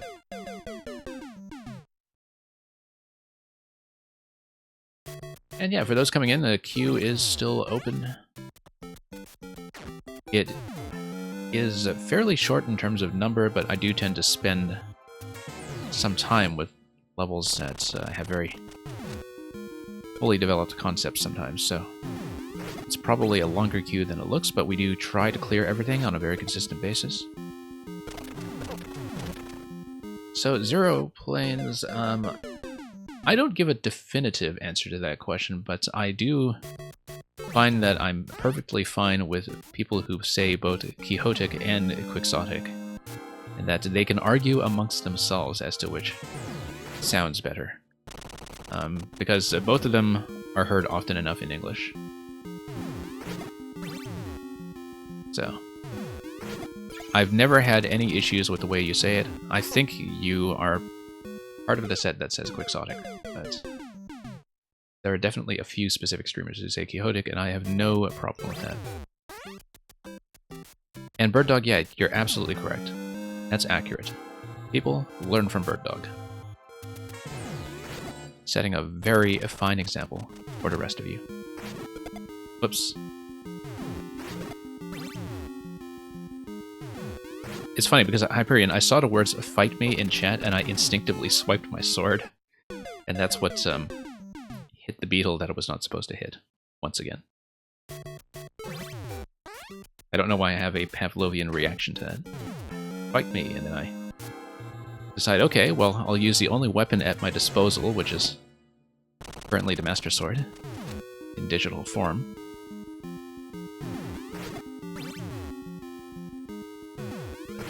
That's the danger of attempting to glance over at chat while your mind is on something quite different. Okay, I need to tap this accurately. No, I need to tap one earlier, in fact. But you can see how the blaster unloading is going to happen.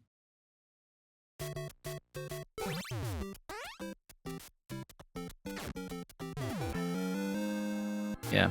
Zero Planes, in the original Spanish, it's Quixote spelt with a J, actually. It's when it was localized into English that I think it was replaced with the X for some reason. But there's a very long history of people arguing about the pronunciation that goes back centuries. So, the fact that it is still controversial on Twitch is something that I'm not a stranger to. Back when I was submitting levels more actively, I used to think I should just make a supercut out of clips of streamers trying to pronounce the name, because some of them come up with fairly creative things.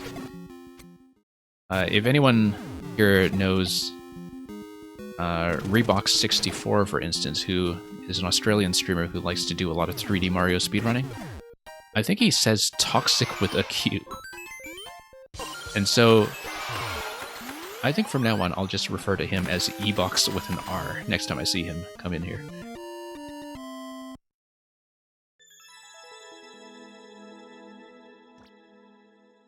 And okay, here we are.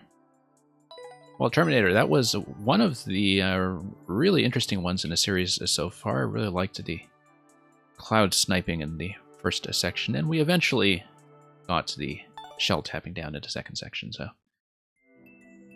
yeah, I thought that's been going quite well so far. I can see from the likes to footprints ratio that this episode in particular is pretty well set up to blow up, so good luck with that. Thank you for all the GGs, and let's get back to next in the queue. And Hyperion, you totally did make a windmill, yeah. That is quite true. It had us on tilt. Valpenvoth, you are present. And Terminator, oh yeah, I don't have an order command. I probably should, but it is informally next sub next. But without too many sub repeats while we still have to get through people who are getting a first play, so. Valpenvoth, I thought I saw you chat earlier, but yeah, there you are, just waiting for you to check in, but we have you now, so let's punch in ERT57BFLG, and in the meantime I'm just going to scroll up and see if I missed any very critical chat messages that are about something other than the history of linguistics in Spanish and English. And yeah, there we go.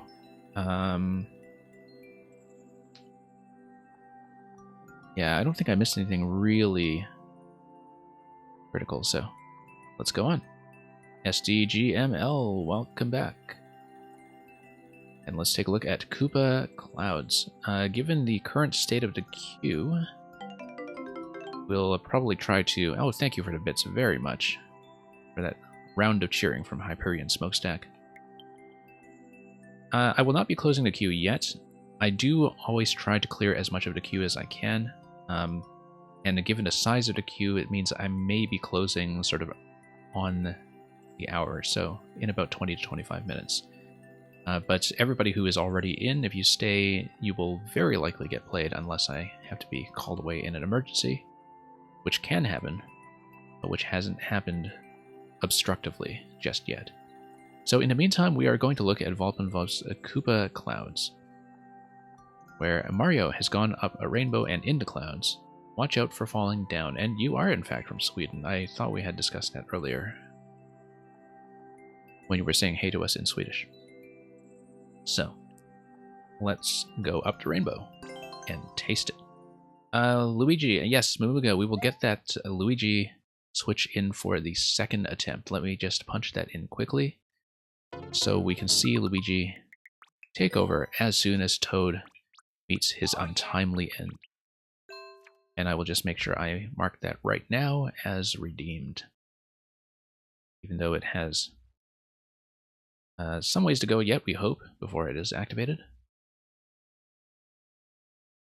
Okay, Luigi's going to be coming up soon, but in the meantime, we'll just take some of these lifts and get back to some more relaxed traditional play after all that shell surfing we were doing earlier. And okay, very familiar kind of placement here, but of course we'll just check divines and check the ceiling. Oh, whoops, okay, wasn't quite expecting that, which did kind of get in my way, but I can see that if I go back and try to respawn that guy, actually, let's see if we can get up in that location, just following typical Mario logic where we try to see, but I did kill him though, so maybe not. Let's try to go further in. See, because I do like doing a little bit of optional exploration. There is a question block down there, by the way, that looks like I can aim for it. Okay, no, only if I have something probably like Yoshi.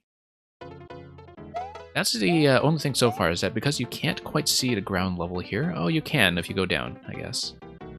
Yeah, if you see the ground level, I guess you can see that it's unsafe, but I guess there's a strong implication that either you take a damage boost from the mushroom to check that location, and get a power-up that would then have to get you out safely again, or you have to get down there with something else like Yoshi. And Taldir, you did a re-upload, okay. Well, we'll take a look soon enough. Like I said, I don't want to do the repeats for subs just yet. Oh, I forgot about jumping on this guy, yeah. Yeah, because I do want to... Oh no, that's blocked off completely. Okay, so that's actually going to be exit only unless we have some way to bombard our way through. So never mind that. That was just a bit of a misdirection then. Nope. Bad idea. Bad idea. But of course I was going to try. And... you know, might as well try to do all the optional content we can. There is a better way. Oh, almost certainly. Probably just going from the platform on the left side, but we were already kind of committed to the platform I was on at that point, and so... yeah, look at this guy just dancing around a twister. Yeah, this is not going to get me anything. Kind of like that, you know, if you wanted to be a little risky about this level, you can sort of have a bit of a speed path just by bouncing up to Koopas. I'm not going to try that necessarily, but I always am looking out for things like that in a traditional layout, especially one that is built to be a bit explored.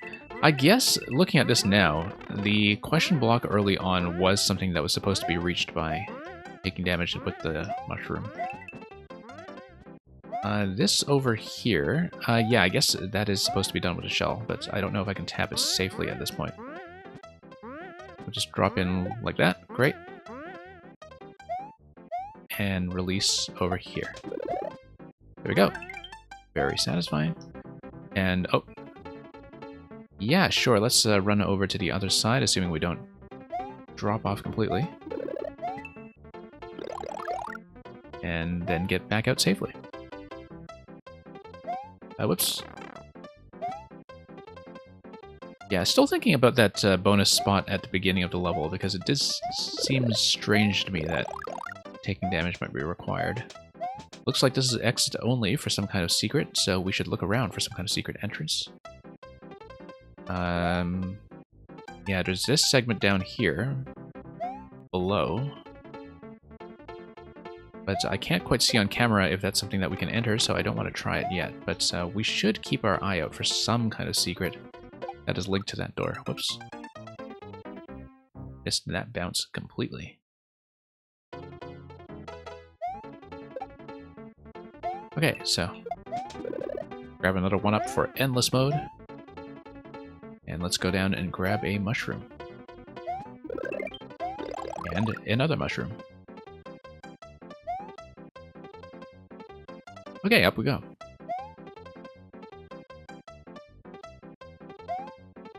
And yeah, everything is fine here. Progressive power-ups are always kind of nice to have in a traditional setting.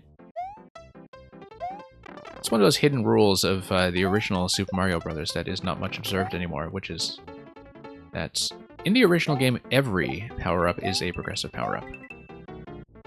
It's just that some of them are in locations, especially early on, that have no expectation of being reachable. Of course, we're going to explore first before we hit the gate. And yeah, it looks like we have a bunch of claws over there. That's going to create a slight obstruction, perhaps, but that's okay. We'll just get in there, grab the shell, grab the 1-up. Yeah, I find that so much of Mario Maker is just sort of played entirely with a mind towards the clear, that exploration in traditional levels tends to go a bit underrated. We still haven't found what kind of secret is linked to that door earlier, in fact. And that's something that's kind of on my mind, but maybe not going to try a shell jump. Because this doesn't look like the kind of level that rewards that. But that's okay, let's hit the gold tape, and level is going to say THX 113. And Mamuga actually did see the entry door, apparently. Okay. That was kind of outside of my range of vision, but we'll take it. And thank you, Volbenvov, for Koopa Clouds.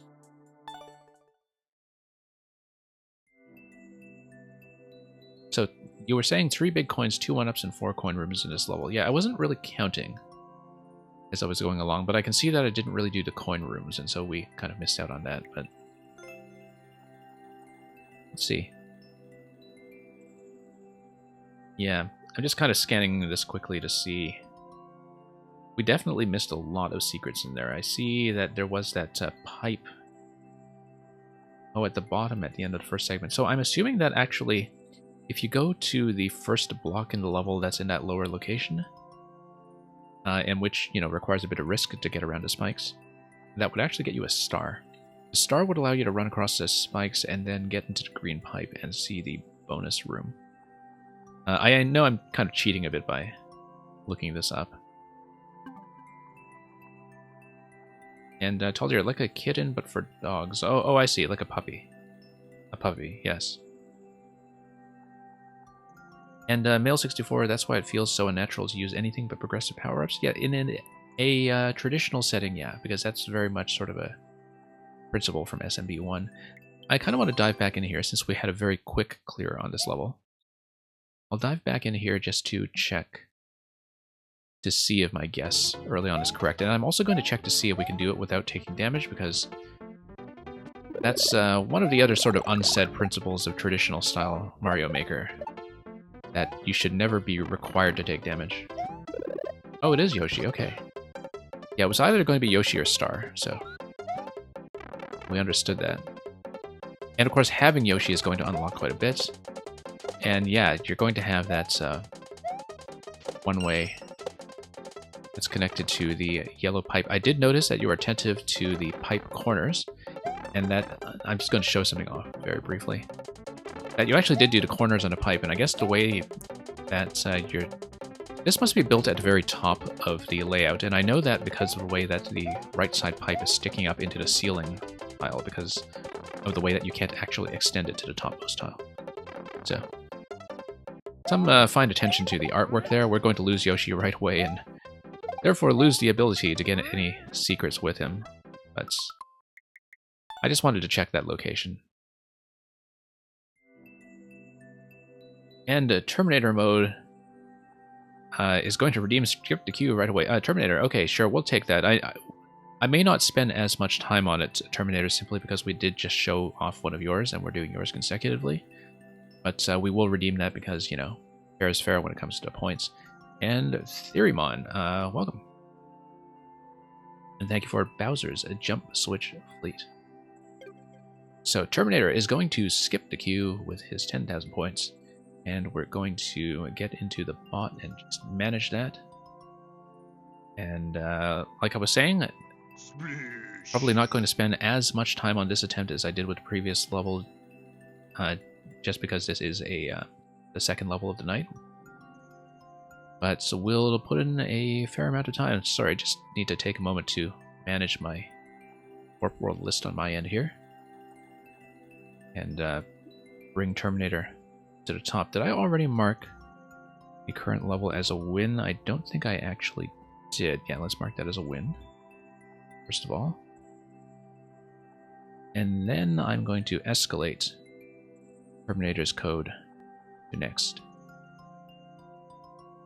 So those of you behind Terminator, thank you for your patience in waiting for him to cash in his massive stream reward. And Theorymon, yeah, I know that it's not the tribute level, but looking forward to whatever it is you are showing me when we eventually get to it, if you are able to stay to position 10, which is something that feels very far off at this point. But okay, I believe I have actually punched in Terminator's code now. Yeah, there we go.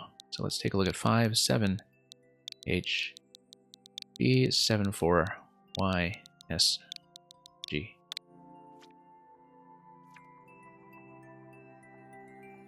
Okay, a moment of brilliance. Okay, so this is going to be a one-screen puzzle by the looks of it, so IQ above 1,000 required. Maybe. SDGML, it is still open. Although at this point, things might run a bit long.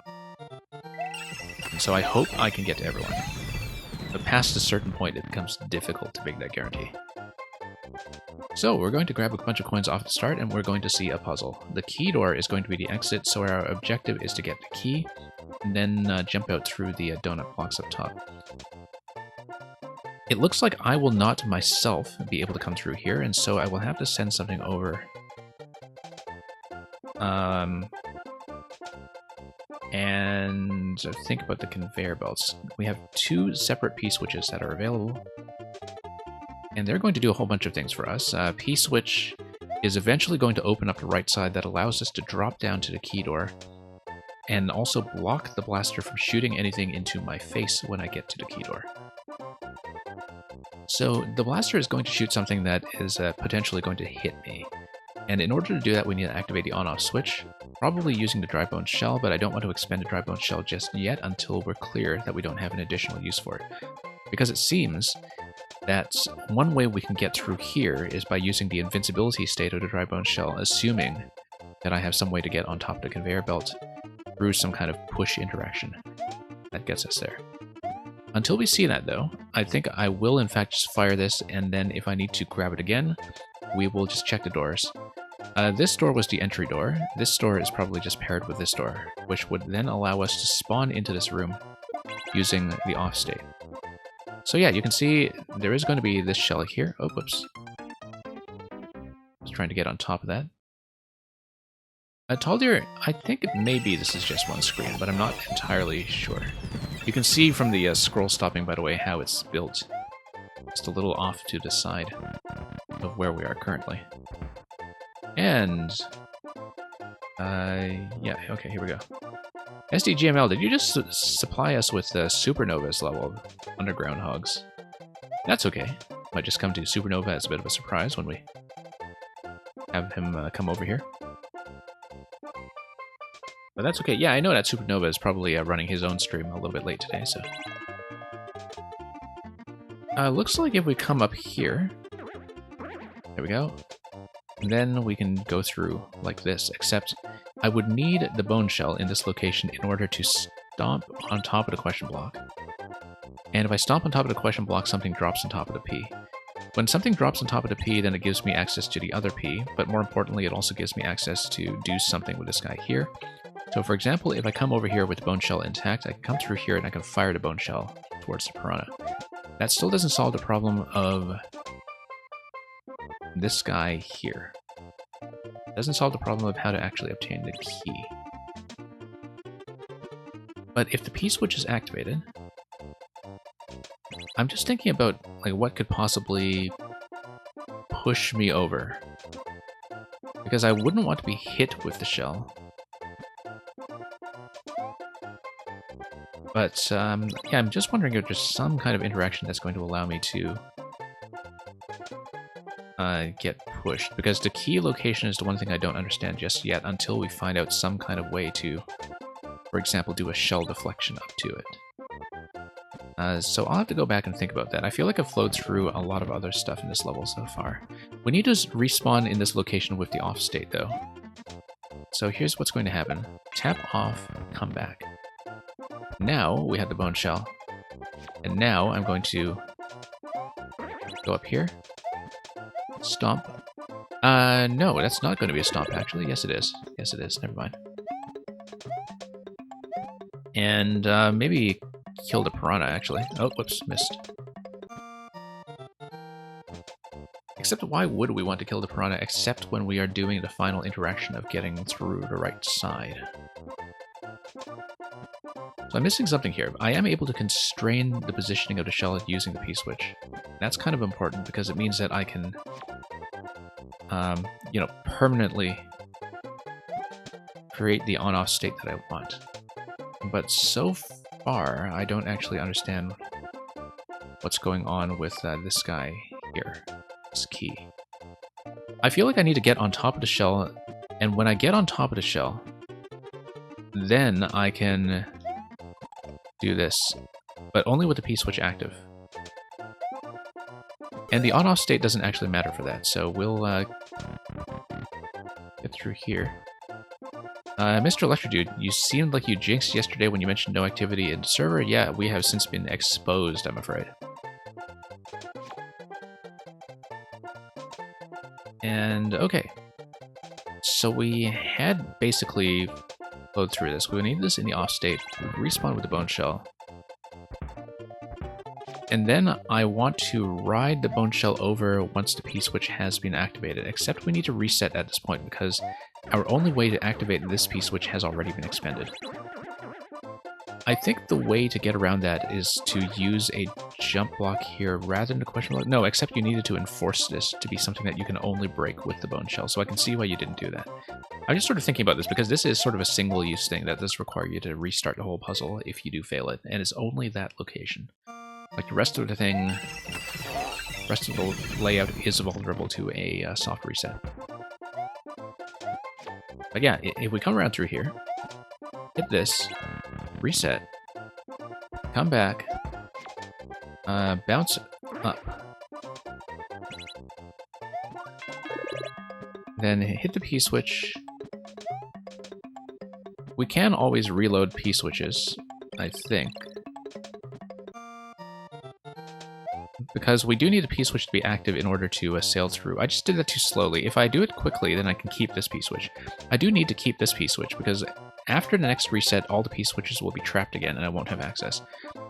But the idea is that if the P is active... Whoops, did it wrong. I want to get on top of the shell and then get into the invincibility state. In the invincibility state, I can then come out and pop out as the dry bones, grab the key, and proceed from there, So yeah, it's the one timing-dependent thing that I have not been able to do successfully yet, which is just to get that P activation done. So, I think we do understand all of that at this point. Except I'm also thinking about whether we want the P drop to happen in the on state or the off state. I don't know that it particularly matters, because once we have the key, we're just going to take the P-switch that has become available and then take it with us anyway. And then we'll just need to redo this shell switch loop anyhow, which indicates to me that off is probably a better idea, but it doesn't actually affect anything, I don't think, so we'll just get it to off. And oh no, it needs to be on. It needs to be on because we need to make it through this passage. Okay, so I was not thinking about that properly. So yeah, Electrodude, hope you are doing well, and that building is going better for you than it is for me. Yeah, I have been poking around the editor lately, and the situation is a bit of a mess right now, but we'll address that in detail at some other point, I'm sure. Yeah, it feels good to be poking around the editor again, though, after far too much time away. So yeah, we do need to be in the on state, and I do need to do this quickly, probably on the next available cycle. Okay, I did not expect to hit that P-switch right away, but if we come through here, then the P-switch should drop instantly, and that's fine. Oops.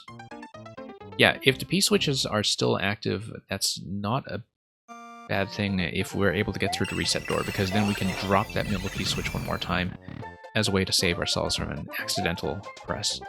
So, I have the solution mapped out at this point, I just need to execute it accurately. So yeah, Terminator, I know you were saying that this was actually your first attempt to do a puzzle of this style. And so yeah, pretty reasonable, except, you know, the one thing that the player does need to understand is that activating the P-switch on the left is something that you can only ever do once. And, you know, it's not hard to reset out of that, so it's not really a big deal, I don't think. And of course we'll have one timing-dependent interaction that I'll probably miss. Yeah, I missed. Okay.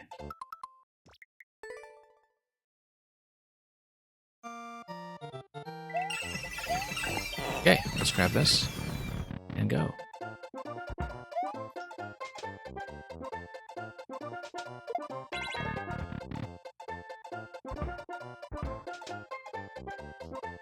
And yeah, let's wait for the next cycle so we can get an off state just in time to get up to the top location with the bumper. Take advantage of that one-way panel as a safety point. There we go. And we do need to take the first available cycle, or I just won't make it. There we go. Losing a bone shell is going to be fine. We will need to reobtain it, but I'm going to do that by, first of all, getting back into the off state. And then we do a reset. Now we're in good shape, I think. Except let's get everything sort of into a roughly accurate location.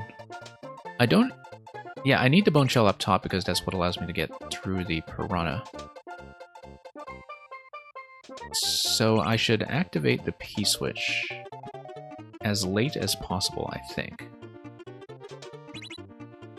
If I want to activate the P-switch as late as possible, then what I should do is... well, I mean, I can kind of loop around with the bone shell, I guess. And it's more important to keep the P-switch on hand than keep the bone shell on hand because of the way that the P-switch would be trapped will be reset through a door. So let me just try to drop this softly first. Oh no, that's going to die. That's fine, we can reset. Reset. We are in the off state. I'm going to come through here. Let's just do that. I like doing it that way, actually. It's going to solve a number of problems. Okay. Now we hit the P-switch, we fire the shell at the piranha plant. And then... here we go. Yep. Of course we're going to grab everything here for Endless. And cheers for us. Nicely done, Terminator. That was... if that was your first one-screen puzzle, that was a pretty reasonable sequence to go through.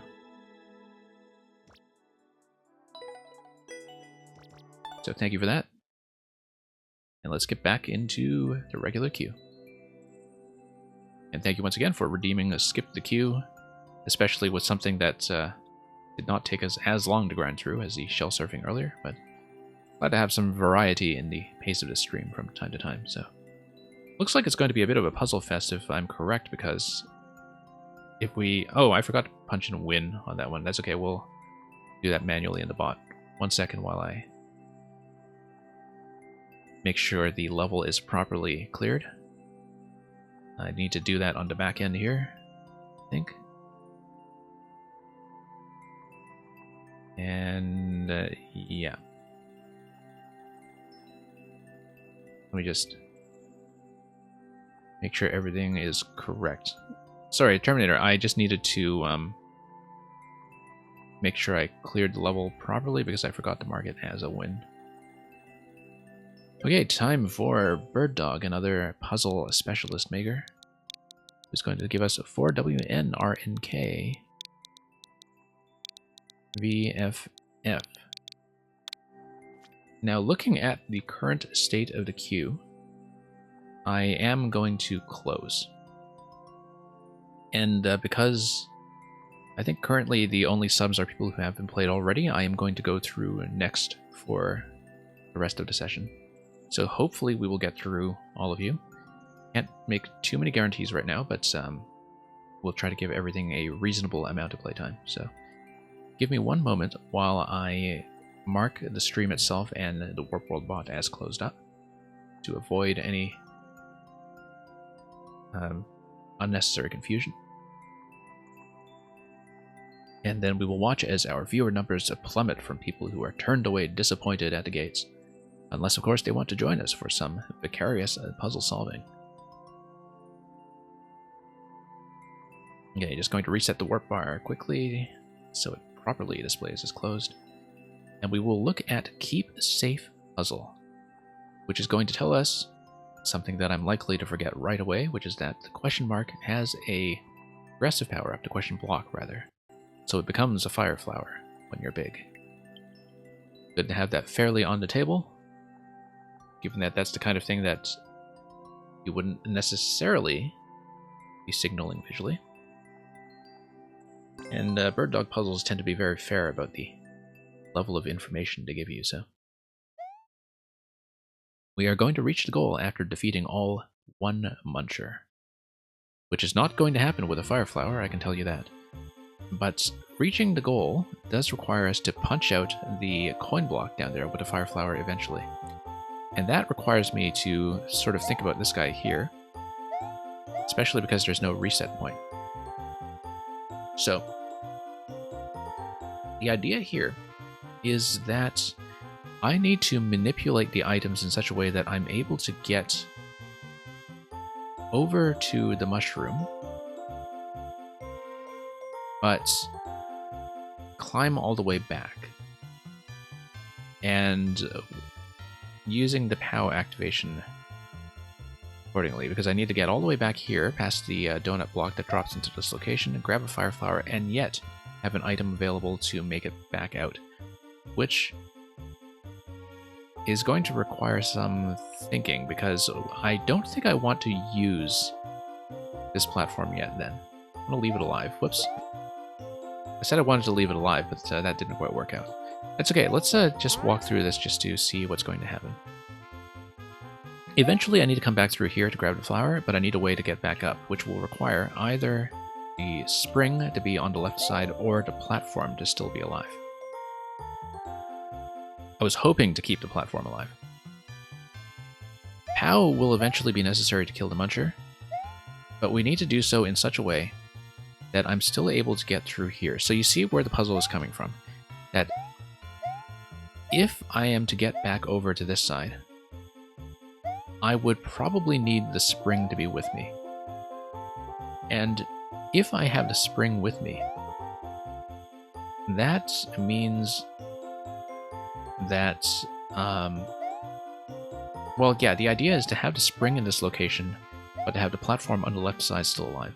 Now, luckily, I think I actually have played another Bird Dog puzzle with very similar kind of logic to it. And yeah, sorry, GN, you were right past queue closing today. If we are through everything early, I will try to reopen, but we have a very lengthy queue right now, so I can't get that in, but glad to see you here regardless. Electrodude, you might be able to POW jump. I'm not able to POW jump. Besides, we actually do need to POW to kill the Muncher, because until we kill the Muncher, we can't get the mushroom, and we need the mushroom in order to get the fire flower on the left. So POW jump is out of the question. But I'll kind of walk through what the interaction is going to be. At some point, we need to fire to POW. Once we fire to POW, clear conditions is unlocked, and we need to get over to the left, get onto the spring, get to the question block, get a fire flower, jump on top of the falling platform, which is still alive at that point, and then come back out on this side. Here's how we're going to do it. First of all, I have to be very careful not to grab the spring. So I need to jump like that, and then I believe I need to lift the spring like that. Oh, I was hoping it would go all the way up, actually, but I guess that's because the POW hits the tile. If it didn't hit a tile, it would have been able to get the lift. Yeah. Okay, so let's stand a little bit to the left.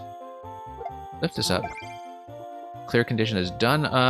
Issue is that I'm unable to get up now. Okay. Never mind that. Maybe I didn't want to lift it quite so high. Because now I can get the spring over to the right side, but then I wouldn't be able to come back after that. Okay, that's not right then.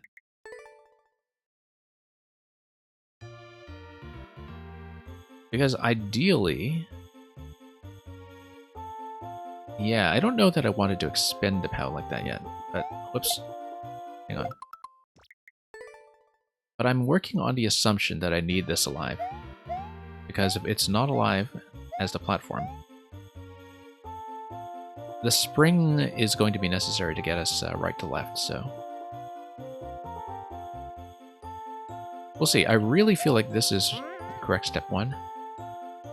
And that something similar to this should be step 2. But I need to be able to grab the spring, and that's the issue I have right now. That's... In order to grab the spring, I need the POW to not detonate, because I need some kind of safe platform. So for example, if I do like a soft drop of some sort... Yeah, the idea is that I want to be able to grab the spring without landing.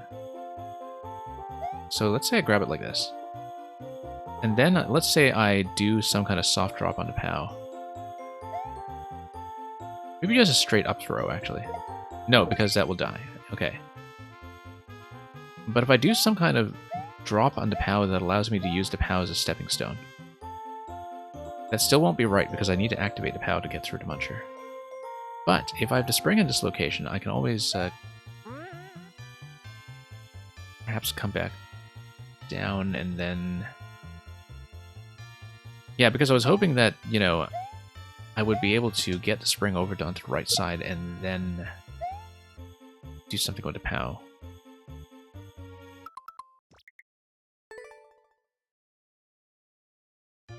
That's okay. At least we know for sure that grabbing an item through here is a potential interaction. And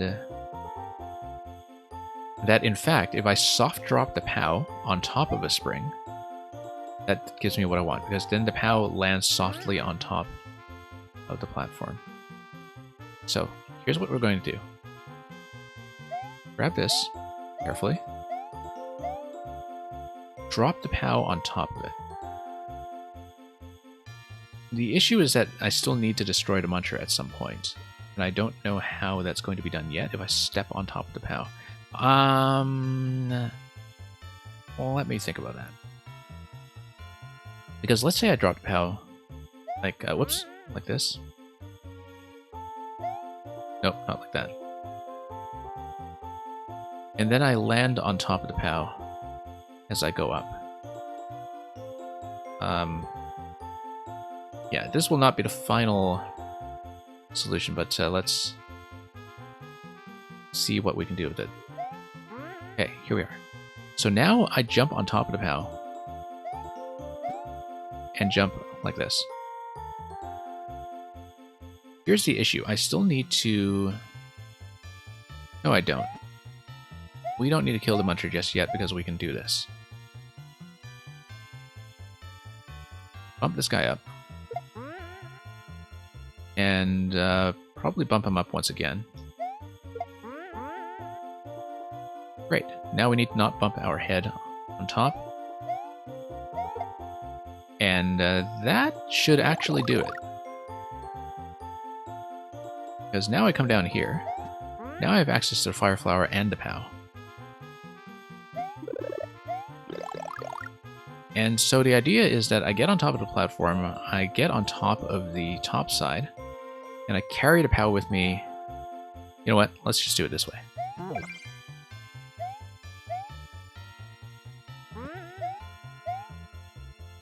And there we go.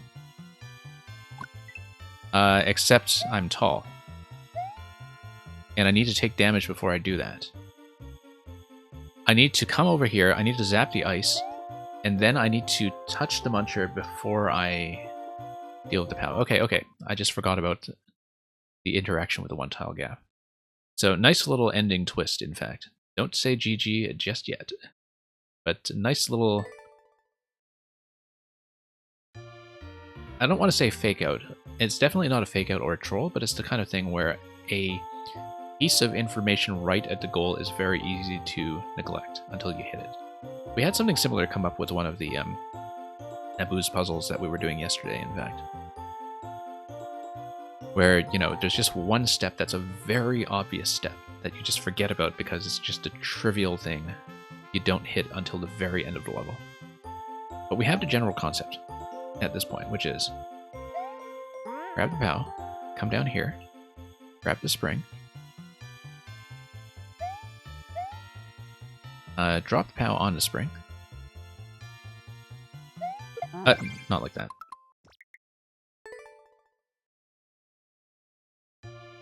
We did effectively figure it out, but, you know, sometimes there can be a little bit of tricky sequencing that we're not taking into account. Like some kind of minor variation that we still need to actually walk through accurately before we, you know, determine that we've succeeded. Okay, there we go. Come over here. Bump the Muncher all the way up top. And then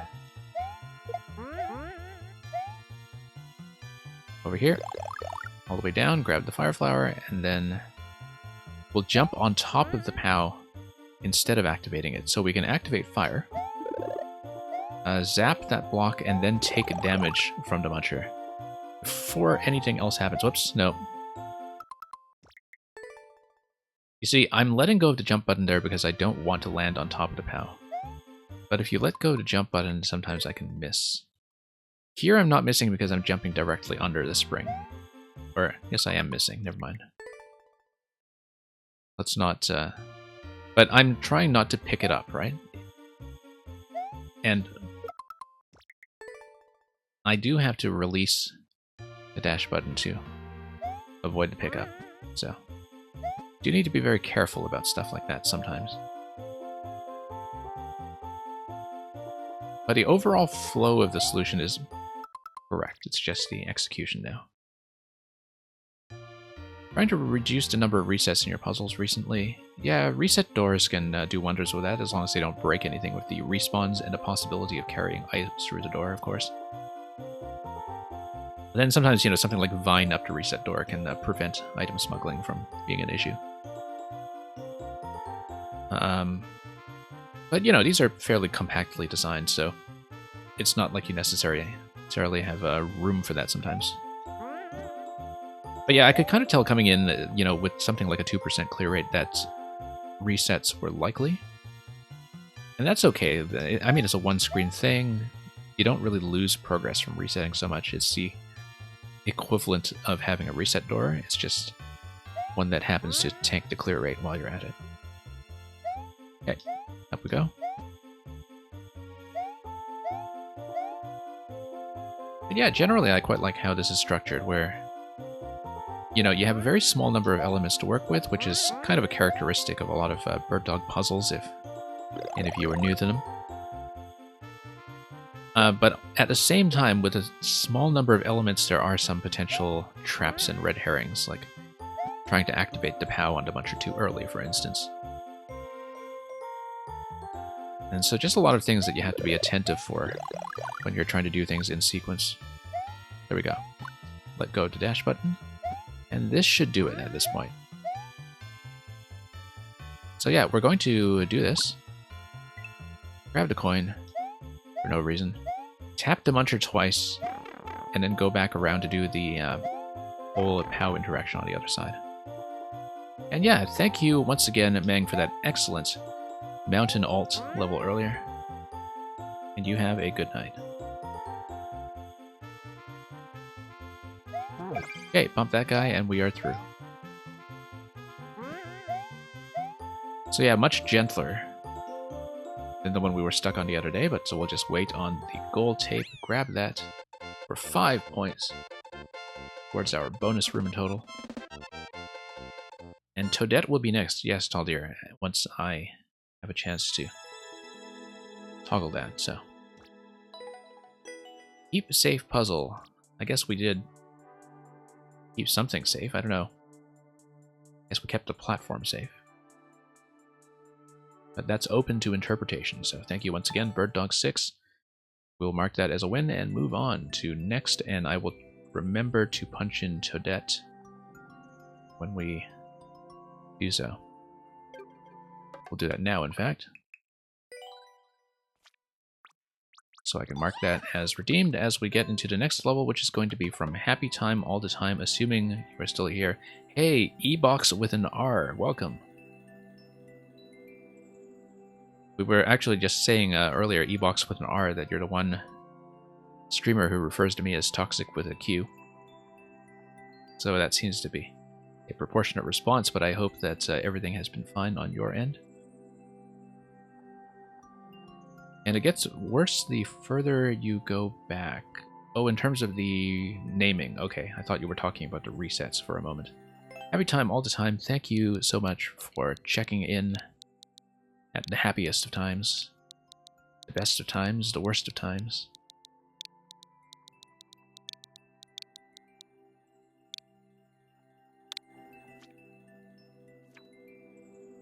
Yeah, Reebok64, I hope you're doing okay over there. I just assume that most nights you're speedrunning 3D Mario, although I do know that you've been running a lot of this game recently as well. Here's Transmogrifier, another very well-liked level where scientific progress goes boink, so I guess we're going to step into a cardboard box that has been strategically relabeled from a time machine, and we're going to fly our F-15 into a couple of dinosaurs. 13% on this. Love Happy Times Avatar, by the way. The me that kind of tells you that it's a happy time all the time. Theorymon, I don't know if it's actually a Calvin and Hobbes level, but it is something involving multiple kinds of power-ups. And we'll see what actually happens when we dive in and explore. And yeah, Bird Dog, thank you once again for dropping by and giving us an excellent puzzle. We'll see you around.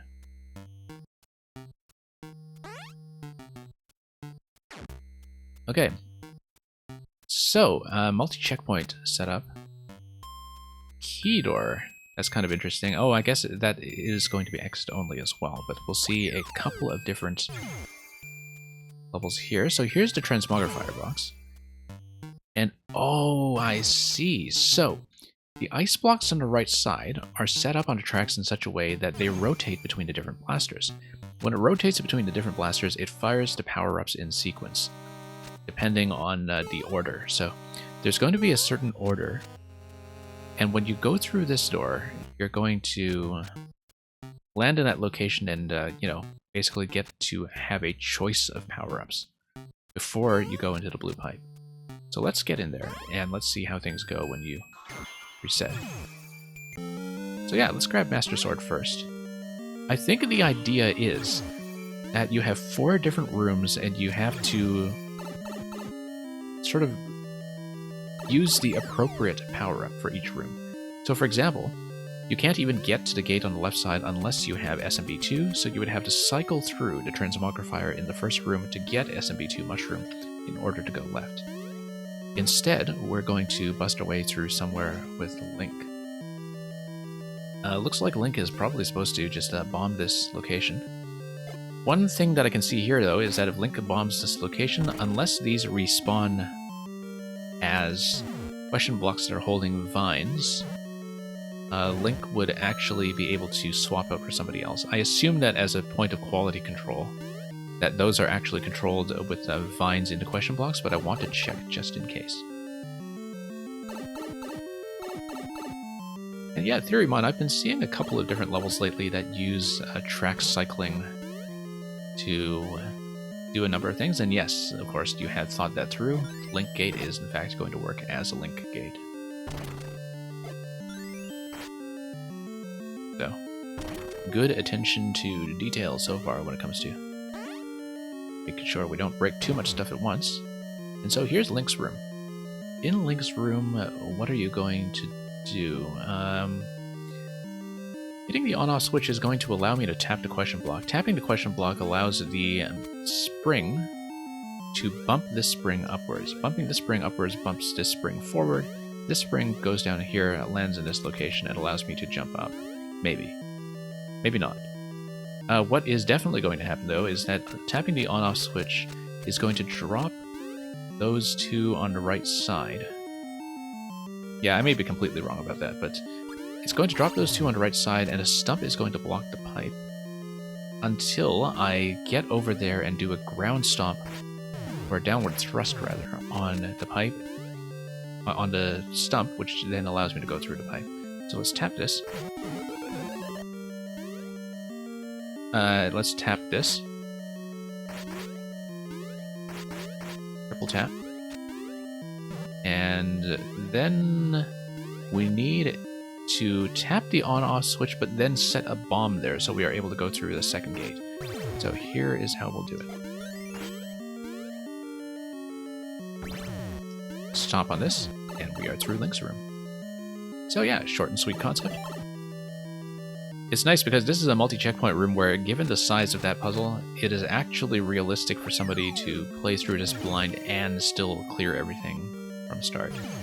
Which is not something I see that often, because often I see these absolutely massive levels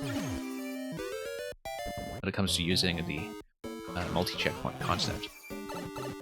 Which is fine, because we play those too, and that's just something we live with.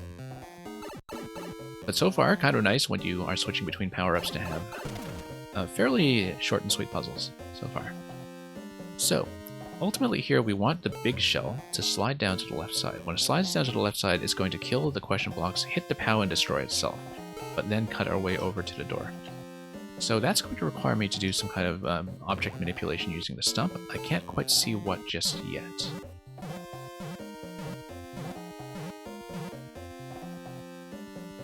Because I guess we're not really able to enter that location over there.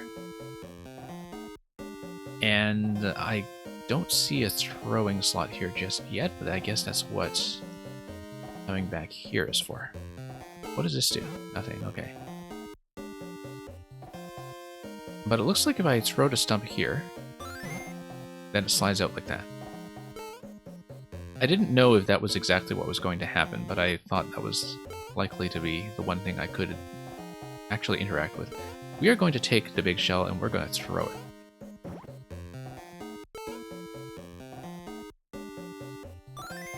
Yeah, I wasn't quite sure that was going to be the deflection pattern because the angle seemed really weird, but works great. And Theorymon SMB2 made a whole bunch of things amazing, but yes, stumps especially. I mean, you did already have some stump interaction with Link, but SMB2 resolved a lot of stuff in that, you know, we never really did get a proper answer to having just a one-tile object that you can manipulate, like the heavy blocks in the story mode. Okay, so this is how the Fireflower Gate is enforced. It's because that question block is going to respawn, I'm sure, with a vine inside every time you come into this room, so you do have to do the bomb activation every time. One up here is just there to give the blaster something to shoot. And eventually we will want to lower the blaster such that the thwomp is able to cut through. When the thwomp cuts through, it's going to destroy all of these blocks because it's just going to coast right through there. When it does that, I'm just going to run out of time by talking, I can just tell. Okay, ultimately we want the thwomp to be bumped up in such a way that it resets to the right side position with some kind of safe zone on top. Maybe. Okay. Yeah. I see. Thwomp goes to the left once the blaster is down. Then we shoot the big Koopa and drop the Muncher and Pows on top of the thwomp. Then it creates a platform to get through the pipe.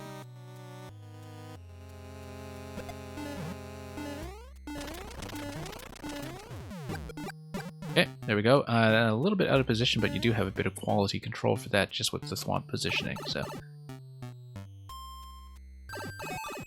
Okay, if I am to do the last one, I can't maybe verbally walk through the whole thing quite as thoroughly, but let's get Big Mushroom and sorely miss the CRT filter that is present in Mario Maker 1 when you grab the classic Mario amiibo, the 8-bit Mario amiibo, I should say, for the Big Mushroom costume. And yeah, so that's how this one is going to be gated, by a series of stops. And there's going to be a key door at the end of this segment, and you know because it's going to be matched to a key door elsewhere. Interesting. I see. You need to destroy a certain number of blocks such that the POWs are going to create a certain kind of passage when they fall through. Which means I need to learn how to count. Yeah. POWs through here. And you destroy the top line. I see what's going on. Yep. Yeah, because you're going to escort the other big mushroom through. And so it's going to do that by bouncing off the first two POWs. And yeah, you actually want it... Okay, no, I'm going to run out of time on this one because I'm kind of calculating. You want that other big mushroom to come over here and land on this block. When it lands, then you can escort it somehow. What is holding the key? It seems like the thing that is holding the key would have to be... Yeah, we need to drop a power-up on top of the note block. That's what's happening. The note block contains the key, and we need to escort the big mushroom all the way through. Big Shroom no longer destroys blocks on the side. Yeah. I'd actually forgotten that about Maker 1, but now that you mention it, that's true. And in fact, I believe I learned that from a Theorymon level, now that you mention it. I feel like I did anyway, back in the earliest days of Maker 1.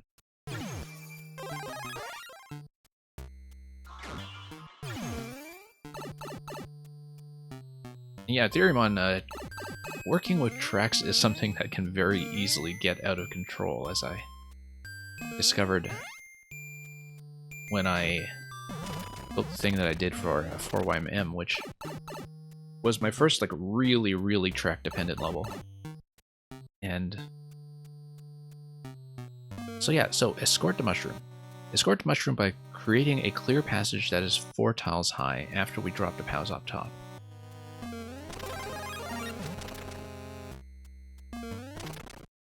break this, and then break this, and then break this, and that should actually be fine.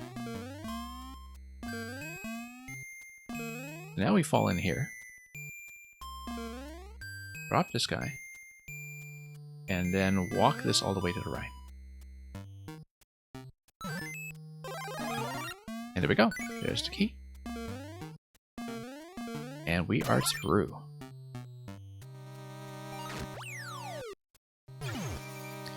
I never did look at where the safety coin and final door are placed, and that's actually kind of a good sign that you have it tucked out of the way such that accidental activation is not easy. Because I know that sometimes even when something is very obviously a safety coin, I just instinctively go for it because it's a shiny thing that is collectible. So having the safety coin and a death door tucked in a separate corner is a pretty smart decision, I think. And look at that, it's going to be a celebration of all 4 power-ups. And we are going to... well, I mean, it's not exactly true ending, it's more the flag ending where we get sawed in half. But thank you for that happy time.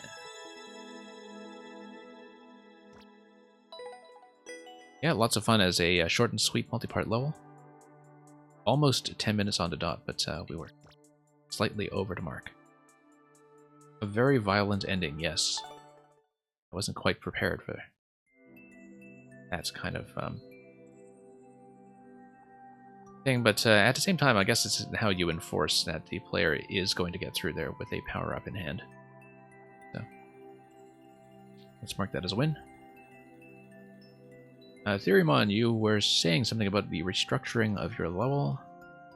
Yeah, for those of you who don't know what we're talking about, Theorymon is currently finishing a Mario Maker 1 level and Mario Maker 2 level that are meant to go together as a pair and actually contain clues to each other. And he's trying to get that in, of course, before the shutdown of Mario Maker 1 uploads, which I hope is actually going to happen on the intended schedule, because as Mail64 was telling me earlier, the bookmark site apparently is already having issues days before it was supposed to go down. Now, we're going to acknowledge that I am the Supernova has come in here with a party of 10. Supernova, you will be glad to know that even though the queue is closed, SDGML already decided to make the smart play and sneak underground hogs into the queue on your behalf.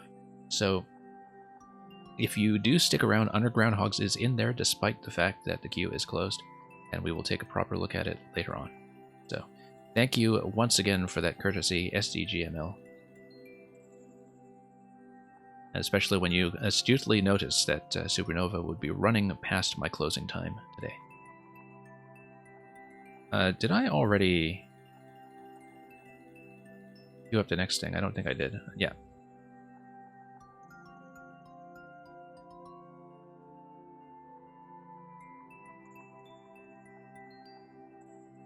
So, Dexterity. Let's take a look at what you have for me this time.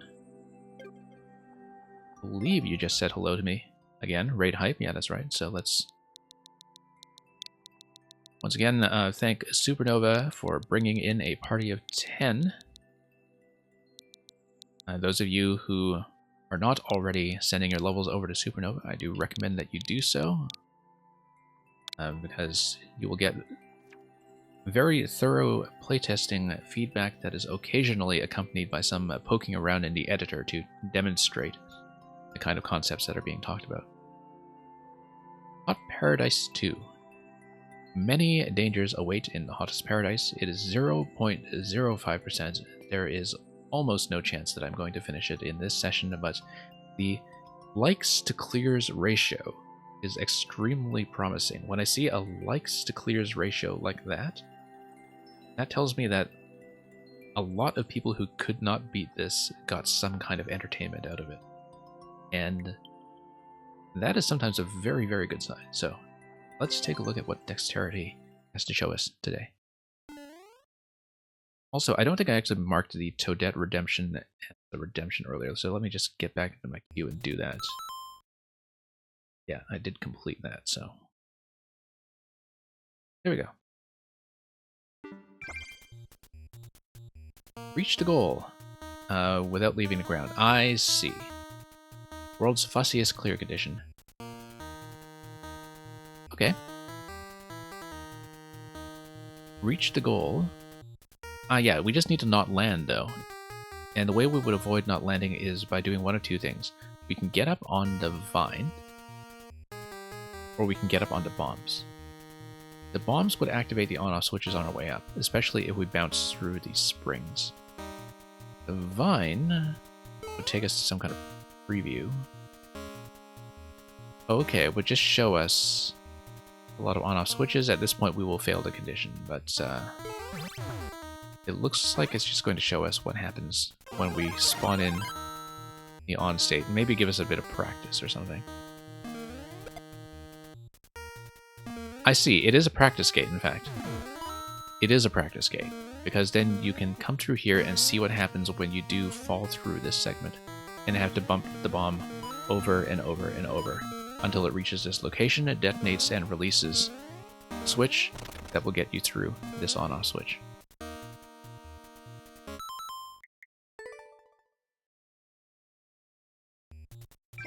Okay.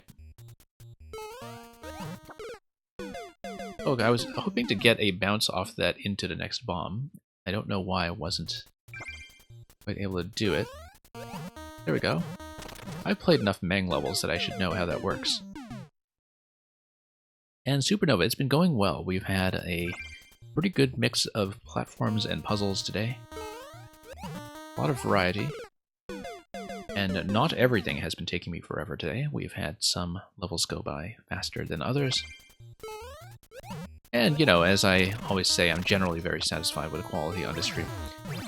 Yeah, I just missed the input coming out of that bumper after the last dry bones. You do need to kind of have your directional arrows ready when you do a bumper bounce like that. And I can see that being responsible for a lot of the lowered clear rate.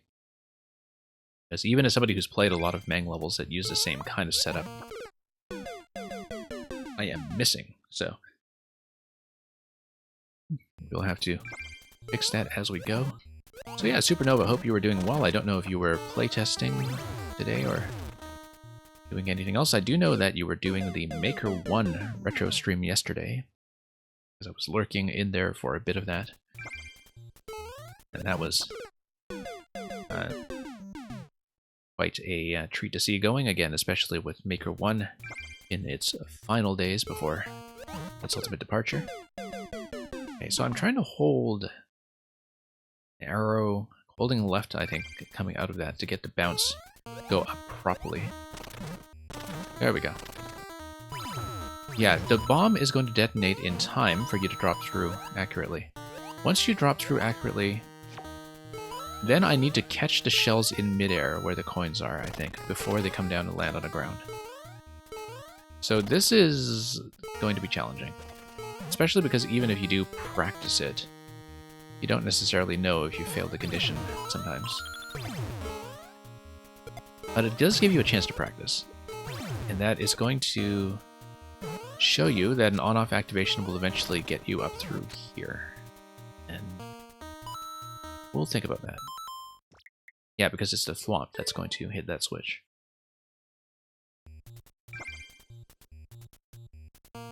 And there we go. Theoremon saying something about, whoa. Yeah, I guess we need to hold a higher jump then. Didn't expect to hit the blue blocks there. Yeah, Theoremon, I haven't been keeping up with Psychro's glitch hunting, so I don't quite know what's going on with that.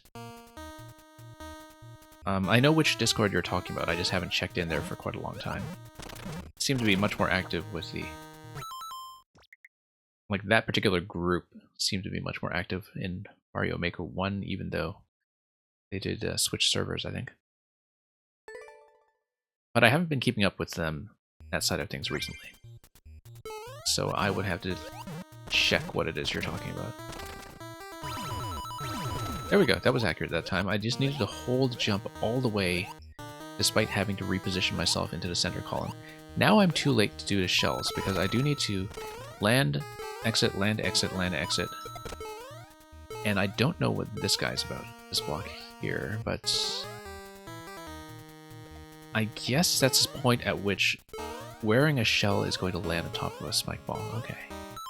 I can see why this is well liked by people who can't clear it. Because you do get a chance to practice it, and a lot of the setups are pretty interesting. Okay. Missed. And going for the coin seemed totally wrong there, actually. I didn't see anything to land on in that location, and so maybe I misread that completely.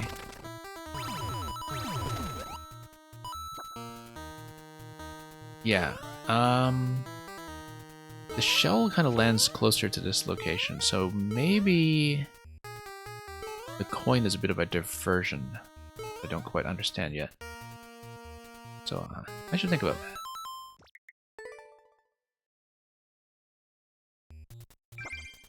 Yeah, Theoremon, I think that's kind of right. That generally the community in Mario Maker 2 has kind of splintered into a sort of archipelago.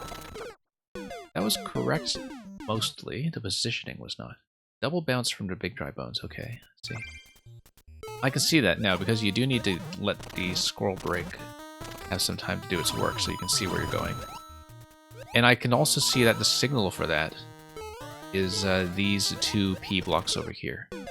That when you do the double bounce, then you can see, in fact, that the shells do float over to the coin locations when you give them, you know, one additional bounce's worth of time to descend. Nope, miss. We'll practice that anyway. And yeah, I see that this guy, you don't jump out of the last one. The last one lands on the spike balls. After you land on the spike balls, you have to go to the right side, I think, and then land down here.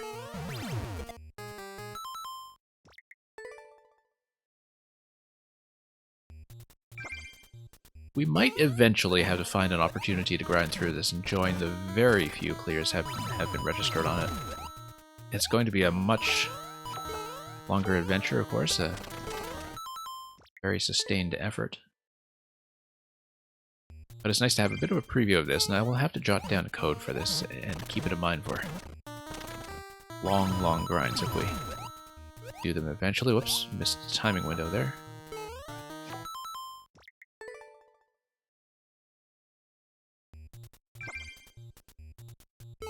Okay, there we go.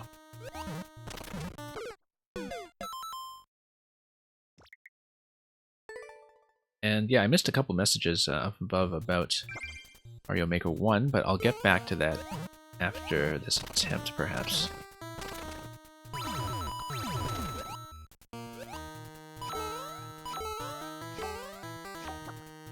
Right, seems like I was a bit slow there, because I was supposed to, I think, fall on top of the first spike ball, bounce on the second spike ball. And then at that point, I would be able to go down here. And go, like, bump, followed by bump.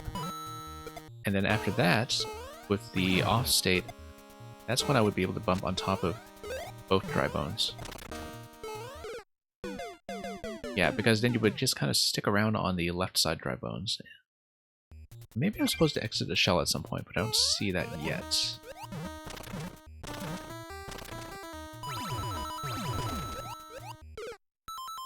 You can see how the spring interaction would gate off a lot of players right away if they haven't seen that before and don't know how to execute it.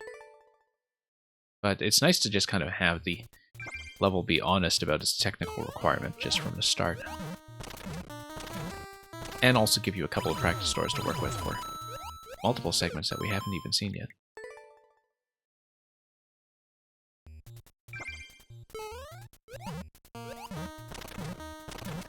There we go.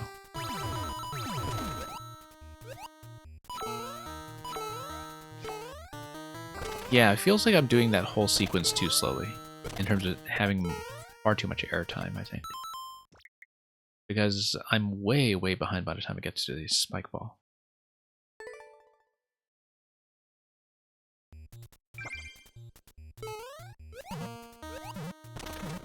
And yeah, Theoremon, even if you never, you know, get good at Kaizo, and I am certainly, like, not competent at Kaizo, it is worthwhile to learn some of the really basic stuff, like, you know, just how to do single shell jumps even. You would be surprised at how much better you get at it over time. One thing that I know a lot of these sort of shell-style makers recommend, and which some makers here, actually, like Electrodude, have talked to me about in the past, is that making your own setups can sometimes teach you a lot of those techniques very quickly, because you are, of course, going to be practicing on your own layout over and over and over. I'm not a Kaizo player at all, but there are things that I do in this game technically now that I would be amazed at myself for doing, you know, if I were myself a year ago looking at this. Like, I would be amazed that I would be able to clear some of the stuff I do clear, even at a very sort of mid-expert level. Despite how I play sometimes on a stream, I do feel like I've improved at this game. We don't always demonstrate it, but I do think there have been signs of improvement. Partly because, you know, as somebody who streams this game, you find that you're taking a bit of a risk sometimes with the difficulty of the material that you are going to receive. I think over time, though, that the crowd I pull on the stream has become pretty focused in terms of most of my levels being populated with stuff that I can play. And part of that is because we have so many experienced makers coming in now that, like, they know how to read a streamer for what kind of technique they can pull off, and therefore what they would be comfortable doing. Okay, we just missed that spike ball there that time, but we're getting a little bit closer now that we are getting a bounce off the first of the spike balls. And yeah, dexterity, I think in terms of the technical requirements of this level, it's very approachable. It's just that, of course, you know, it's one very big consistency check, and is designed that way, hence the multiple doors for practice sequences. A lot of things you do have to learn with time, but they are things that, you know, I think a lot of expert players would be able to look at it and say, okay, I can execute that, I just need better reaction time to do it. Such that they're not thinking about difficult inputs, but thinking about difficult reflexes instead, and I think there's a big difference between the two. That people are likelier to give up on something if they think, oh, I don't know how to do the inputs. And that's true not only of Kaizo levels, but also of things like Spike Precision. Where if you think that you don't know how to do the inputs, then you can give up very easily. But if you think that you could do this, you just need to do everything a little faster, then you're much likelier to stick with the level, even if it is something that's very hard. Okay, right idea, it's just that I didn't lean into the spring, and I need to lean into the spring in order to get the bounce that gets me up to the spike ball on the right side. Yeah, so we're actually making a reasonable amount of progress. While there's no chance that I'll finish this on this stream, we can get to some kind of reasonable landmark, I think. And no, that's the wrong idea. I needed to land on top of the piranha plant, bounce on it, and then bounce on top of the spike ball. And that's already the next practice store, in fact, so very good sign of progress, even if we do have to stop there. Or soon after. Okay, no, I need to go down here. We did figure out this sequence, it's just that I needed to land on the piranha plant when we get there, and keep the dry bone shell alive.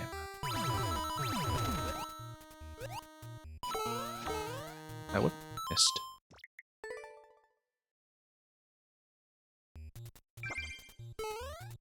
Yeah. I mean, when you're not used to it, I think a lot of players, as I said, will take a lot of deaths on the sideways springs, but it is one of those things where you learn from a lot of experience with prior Mario levels, what to do with the inputs there to make everything work out. And in my case, I play enough Meng specifically that sideways springs should not be something I complain about too much, or have too much trouble with. And, you know, they're one of those things where once you know how to nail them, they feel really good and very consistent every time.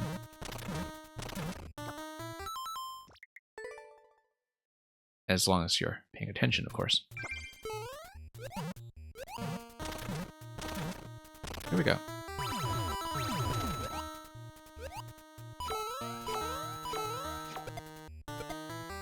There we go, lean in. And I came in a little bit low there, okay. So that could be something I improve slightly, but if we get back to the Piranha Plant, which is the practice store point, number 1, then we're in pretty good shape. Lost too much momentum on that try. Before I bail out of this level, when I inevitably do, I will check all of the practice stores just to see how far along they are.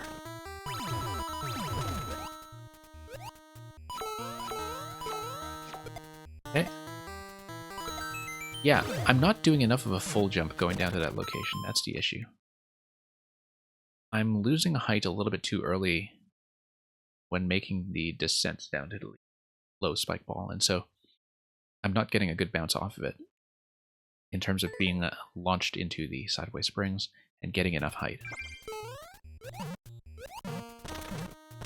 There we go. Yeah, it feels great once you get into the habit of nailing it.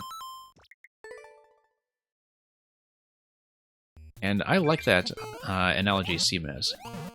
I will read the whole thing in just a moment. It's like the difference between being lost in the woods and lost in the woods with a map and a compass. With some knowledge, map and compass will get you home. Yeah, because all you need to do, right, is you need to pick up the compass, you throw the compass against a wall, and then you bounce on the compass as it deflects back at you. And then you look at the map.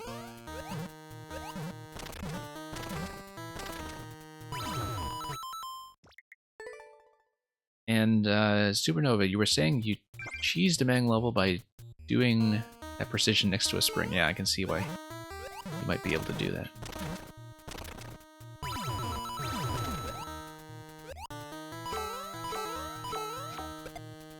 Whoops.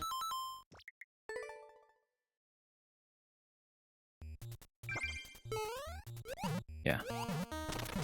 This is very compulsively playable, so I will need to kind of keep an eye on the time, but I think being able to reach that Piranha Plant again and execute it accurately will be a really good milestone to aim for.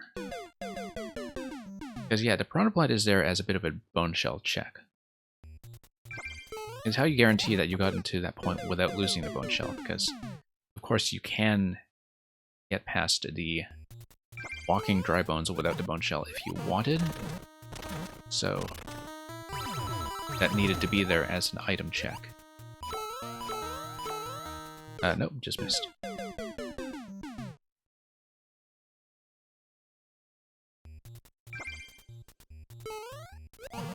And I mean, Supernova, depending on the audience for a given level, like, everybody's going to take in a different kind of knowledge with them, I guess, in terms of how to read a level, right? Where, you know, for me, it's very clear when I look at this that, okay, you have practice stores on the left side, you have main sequence on the right side. People who haven't seen many levels of practice stores would take maybe slightly longer to parse that concept properly and understand what's going on the left side, even though it's very simple for us if we've played a lot of levels that have a very similar structure. And I think it's very easy for designers to forget that sometimes when they, you know, do things like overload their levels with Z markers for no reason, or do other things that feel like they're kind of done because everybody else is doing them. And forget how the level reads to somebody who might not be the audience that recognizes those same conventions.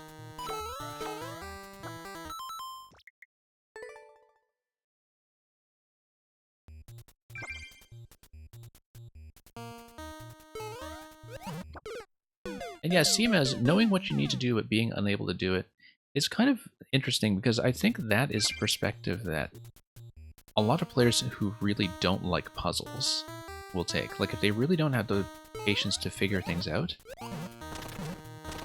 and they want, the challenge to be much more about executing something that is very clearly instructed. We'll take a very similar attitude, but I know that you're kind of talking about something different, which is, like whether you possessed a technique to do something, like a shell jump or something like that. Whoops.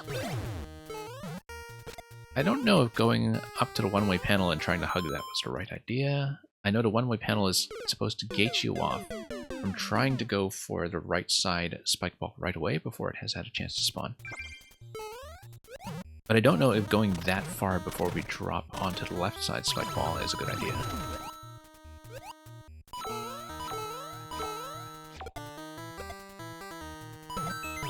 Nope. Yeah, bad bump there. Just didn't really control my angle going down very well. It is necessary for me to hit the spike ball before bouncing on a spring like that. Anyway, let's just practice this bit up here just to see...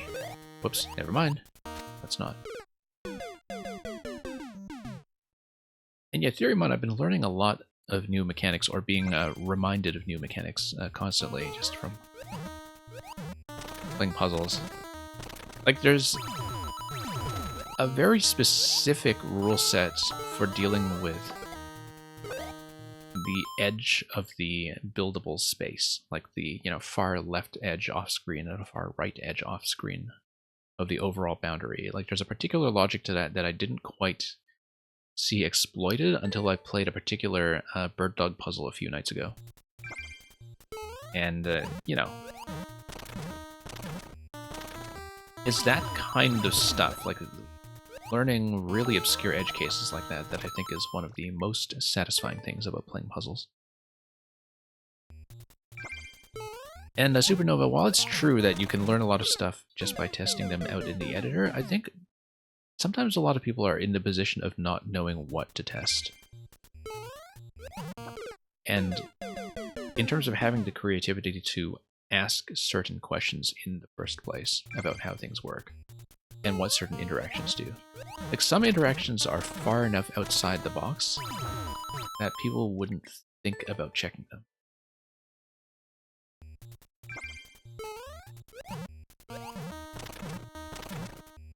Yeah, Theorymon, I'll send you that puzzle code. That was just a few streams ago, earlier this week when I was doing a puzzle night. So yeah, those of you new here, I regularly do viewer levels in this slot and the next day, so tomorrow, same time. But we've also been doing some puzzle exclusive days and some other content throughout the week as well. Usually Mario Maker, sometimes some other things as well, but that's how I've been trying to fit in some longer levels that are not necessarily a good fit for viewer levels just because of time constraints. Because I find that there are a lot of great levels that don't suit the flow of viewer levels so well. Let me see how much time I've spent on this one. Dexterity. Just to make sure we're not completely full here. And I'm just going to scroll up to see when I queued you in. Yeah, we've been on this for about 25 minutes. I'll give it a few more attempts just to see if we can get back to the piranha plant with the dry bones intact.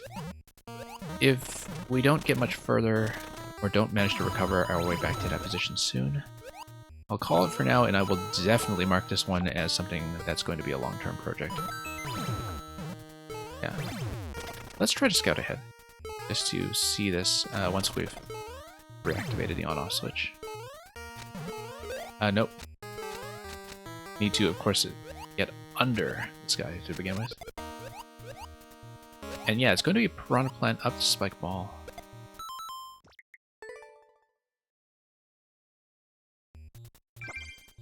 Music section with Phantom Manipulation. Interesting. I don't think that's something you've shown me.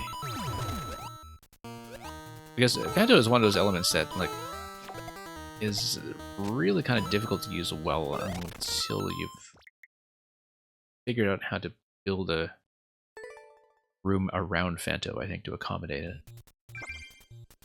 But I think there's a lot of Phanto tech that I just don't know from lack of experience.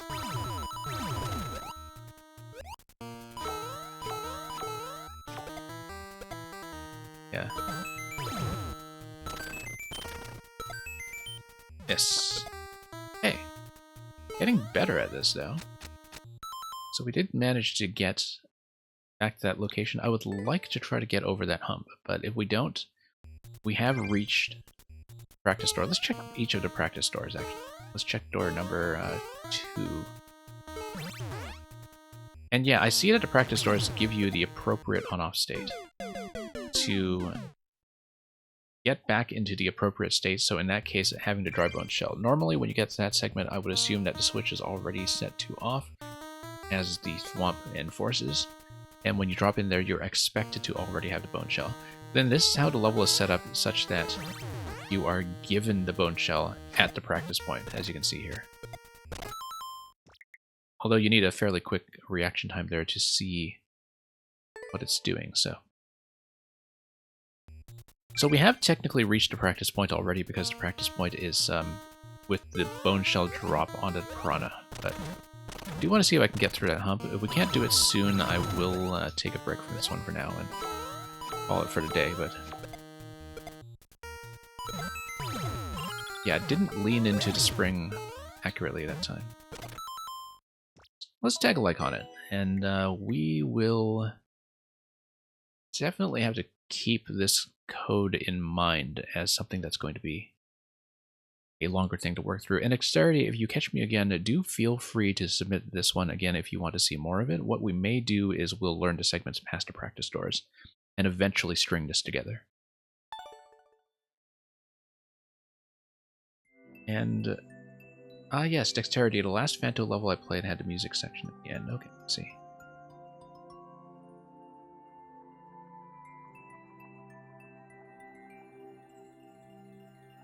And yeah, Seamez, I do agree that sometimes puzzles that really stand out are the ones that teach you what you need to know as you go along. I think that's sometimes a taller order when it comes to things like one screens where you don't necessarily have a lot of space to work with.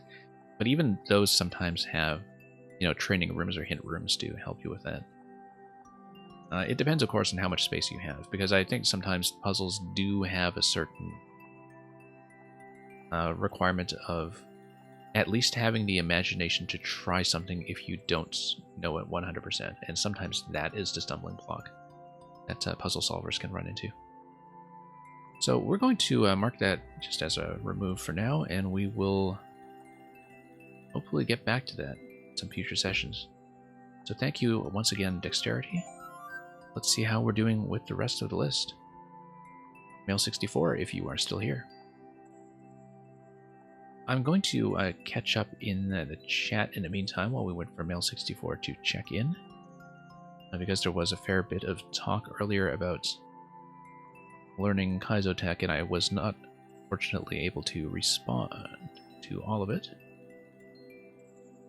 And yeah, we were talking about Psychro's server earlier, which I hadn't checked in on some time. Mail was actually saying, this one is part of your super world, okay. We were also saying that it would have been nice to have a Miiverse replacement. Yeah, I really liked Miiverse conceptually. And part of why a lot of those services are being deprecated so soon isn't just because the Wii U and 3DS have fallen into disuse, but because I think the old account system for Miiverse actually had a really serious security breach. Like the old Nintendo Network ID. And so that's kind of why they're killing everything pretty early. But Miiverse was actually kind of very beautifully engineered for things like the Mario Maker bookmark system to be built on top of it. And I always liked how, you know, instead of spamming other people's social feeds and so on, that, you know, you would have Nintendo content that is targeted at other Nintendo players, and you would be able to network with them that way and really hit people's interests instead of just, you know, having automated notifications syndicated to people who just don't care. So I miss Miiverse very much as well.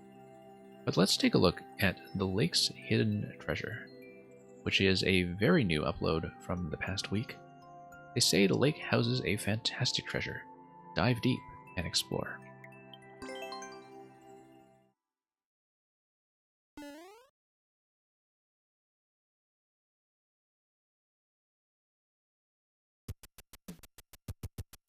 And someone on Miiverse, Theoremon, wrote fan fiction about your Goomba level. Well, that is spectacular. Yeah, so for those of you who don't know, Theoremon made a Goomba amiibo level in the earliest days of Mario Maker 1 that was explosively popular, and as in I was still seeing it pop up in random, social feeds years later when Mario Maker 1 was winding down. So it was Goomba: A Sad Tale of Madness, which was like one of the first real sort of psychological horror story levels that I think a lot of players saw when they were new to the game. Oh, I was thinking about the P-switch and I just completely missed the ice blocks. Let's try that again. I'm going to check this guy as well. Yeah, thinking about getting the P-switch, but looks like it is out of reach for the time being. 5 blocks up, yeah. SMB3 looks like it might require something like the Frog or a Tanuki flight. Let's knock all of this out. Okay, that's interesting. Looks like we will need to bounce up on these guys. I like how the ice blocks make it look like this is a frozen pool. I think artistically that must be what you're going for here. And into the lake. Okay. Yeah, I can see that there's a bit of non-linearity to this entire layout, such that the path we took, of course, was not necessarily the only path, having been diverted by the vine climb early on. Okay. Would definitely worry about being trapped here if you do get hit and become 1 tile high. Whoops. Let's not actually demonstrate that, but I guess you get shot by the cannon right away, though, so it's not like it's a serious lock, but it is a bit of a death trap if you get in there when small. How is going to not get the munchers on-off is going to open a red pipe. Yeah, we might as well. Okay, just needed to check that that wasn't a regular brick, so we can't just pick up the POW. I will think about the red pipe. I do want to check this location first. Frog suit, excellent. Yeah, notice how, oops, doing divine climb. Yeah, the claw kind of controls this such that you can't just, I was going to say slip around the falling platform here, but yeah, it looks like you would need to take out the piranhas from the other side in order to drop the blaster.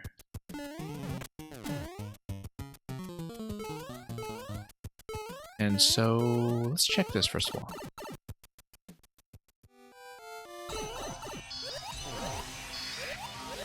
Okay, Frog is going to get us to a star, which kills the Wiggler. That's fine. Works for me. This is going to be a bomb for sure. Do notice that even though we have the star right now, bomb locations can hit you from 2 tiles away, so when you have gates like that, you do need to be aware that the player can kind of get themselves into some danger. But we can go up, of course, if we want to do this cannon challenge. Oh, looks like point number 4. Okay, we might as well get the key door then, so we have access.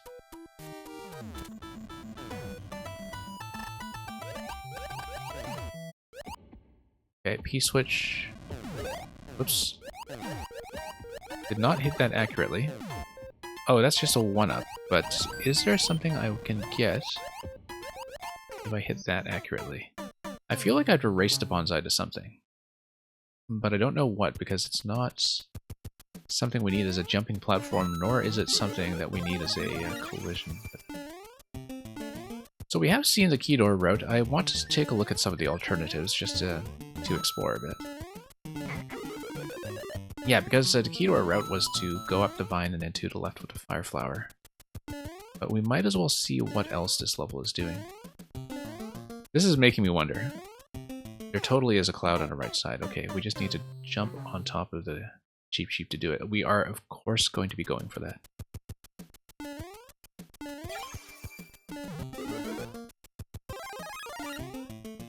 And yeah, I don't know, Supernova, which soft lock location you were talking about.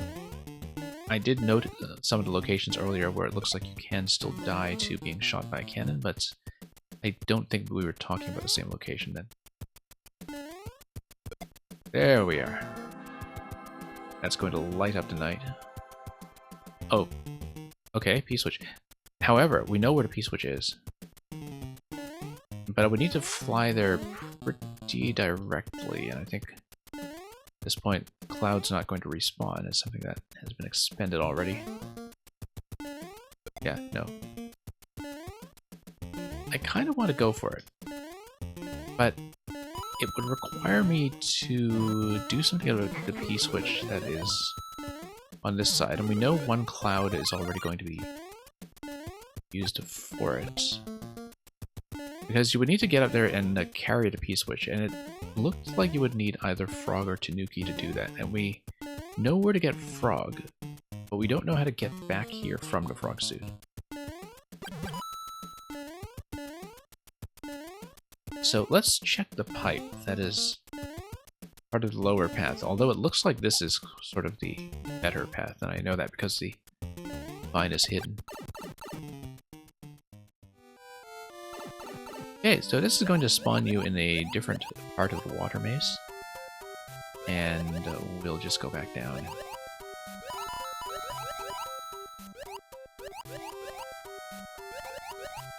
I can make that jump, it's 5 blocks. Yeah, I was thinking I should be able to, because, like, I mean, I know the engine well enough to know stuff like that, but...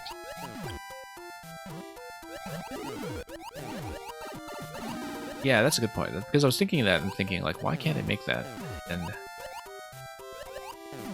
it may just be poor technique there.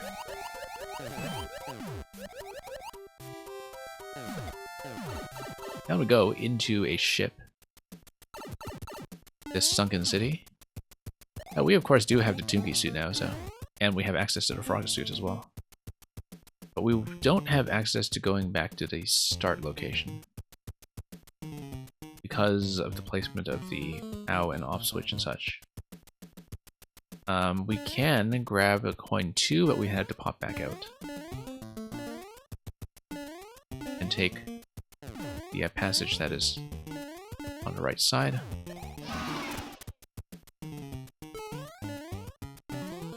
And that's okay, we can do that. Yeah, interesting that if the Frog suit is kind of gating you off here, then you cannot swipe the off switch with the Tanuki tail. Wouldn't really help you anyway, given that the munchers are in the way.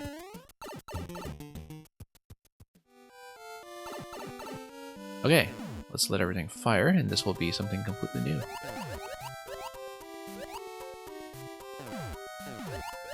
So yeah. And we're back here. Except we only have 2 coins in tow. Given that we only have 2 coins, we're not going to be able to get the key door this time, because there's only 1 additional coin up here before the door appears.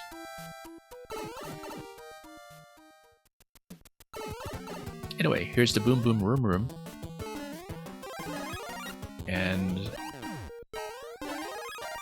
okay, bopping him once activates the P-switch, and I didn't actually pay attention to the mechanism that would do that for us. Like where the P-switch activation is coming from. I think I just wasn't paying attention. Interesting on-off on the left side with the muncher there. Looking at how that's gated.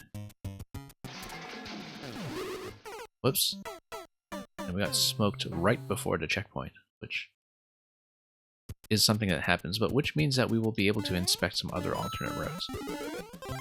I know it's kind of a long respawn, but I don't really mind it that much because this level is built in such a way that it encourages you to try something different with different attempts. And I know, yeah, some people are going to complain about checkpoints and such, but I actually like that I get a chance to try different routes when I fail miserably, the way I did just now.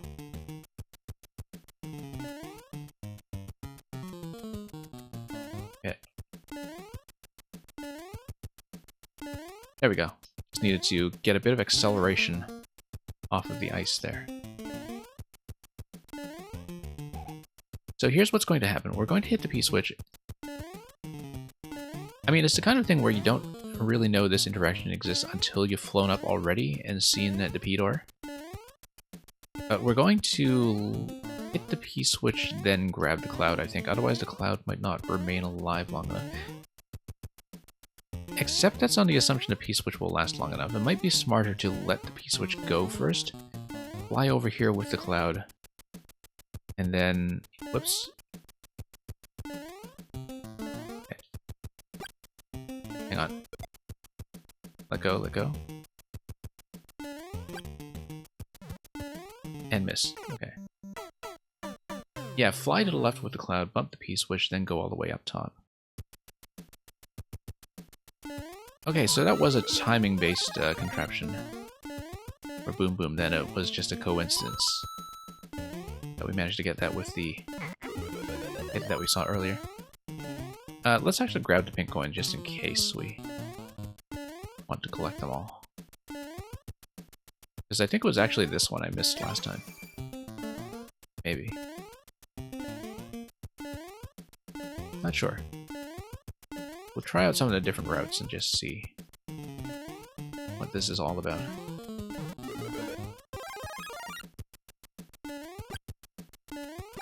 Okay.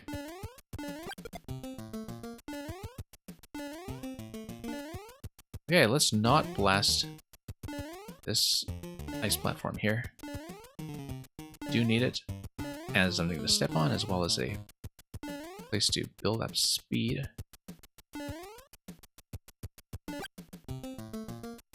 Nope, that's okay, we don't actually need fire. That's okay, we don't need the mushroom either.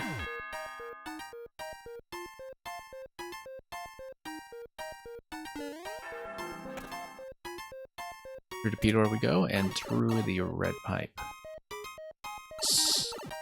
Secret boss, okay. Well, looks like we're going to tap this guy.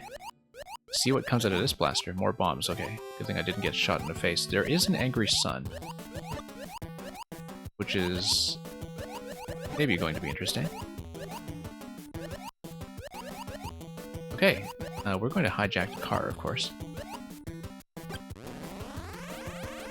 And now the thing is it Boom Boom holding the key? Because if it's the angry sun holding the key, then we're in for something quite different. Notice, by the way, that having the clown card does allow you to blast the ice blocks that are blocking the pipe on the top left.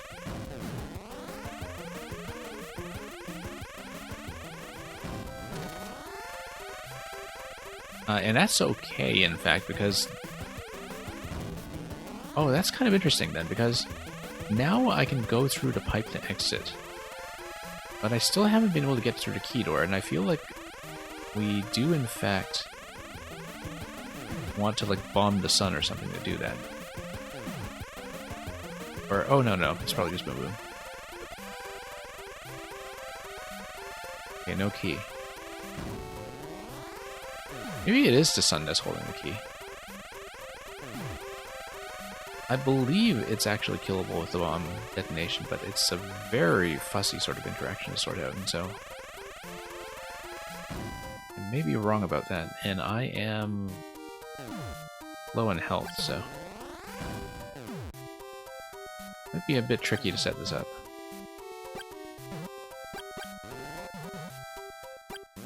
That's okay, we'll go through. I don't remember, actually. I do remember seeing a couple of different ways to kill the angry sun that we've used before, but it's been long enough since I've seen a sun level that oh, we'll just take the exit here. And oh no, this is just the way I came in. I completely forgot. I was thinking about entering with the P door, and I just didn't think about what's going to happen here. That's okay, we'll just bump Boom Boom again and grab the clown car and die. Okay, looks like we probably do need to detonate on top of the Angry Sun for that to happen. So there's a lot going on in this level that we've seen but not cleared.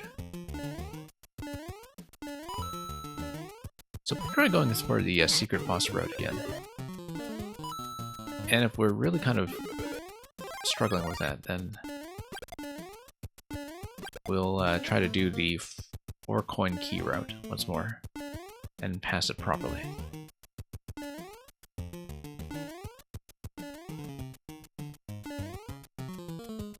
Okay.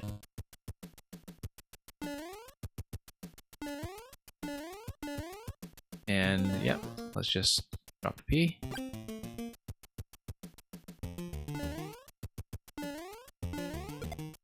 Into the cloud. And up we go. This time, with the power of fire. I shouldn't be able to backtrack from the secret boss room. Yeah. Yeah. I mean, if you had... Let me think about what you could actually use as a gate there. That would not be... blastable. Probably something like another bullet blaster, maybe even. Although you would, you know, want to control whatever it is it's shooting. Bullet blaster kind of works there. Muncher would work there, like a big muncher. Just some kind of collision that doesn't get killed. Bumper behind the pipe would do the job. Yeah, yeah.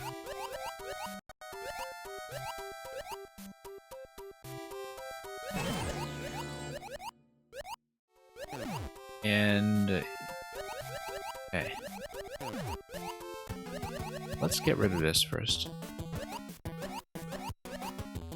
Just to claim the car. Now, what's the clown car and Angry Sun interaction? Do we know what it is? Okay, it doesn't bump. Didn't think it did. It's just that I've never tried it before, I don't think so. Probably want to use the bombs then. The other thing too is that if the bomb is on top of the on-off switch... Oh, we're going to get stuck in here. We're going to get so stuck. Is there a particular reason why we would want to reset to on? Probably not.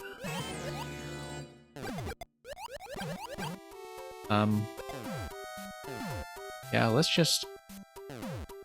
Oh, oops. Let's try to bomb the sun, I guess. Nope. Let go too late. Now we're in big trouble. Yeah, let the sun do its sweep. Nope. There we go. There we go.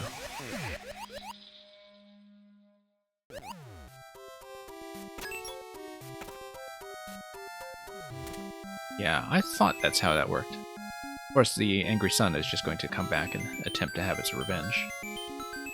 But we're going to get the secret GG screen. And then go through this pipe, as long as we don't get shot in the face by the cannons. And, oh, this is actually something that looks similar to the early screen with the vine. It's kind of like you're returning to a very similar location, but with a few changes now that you're destroying this whole place. And yeah, so it looks like you can come through here. Yeah, it's built to look like the sequence earlier without actually being so. Let's not have a bomb spawn on top of my head. And I guess the idea is that I do need to bomb my way down. Because then that way I'm able to, not through ground blocks obviously, but through hard blocks is fine. If I get a bomb down here, then I'm able to hit the POW.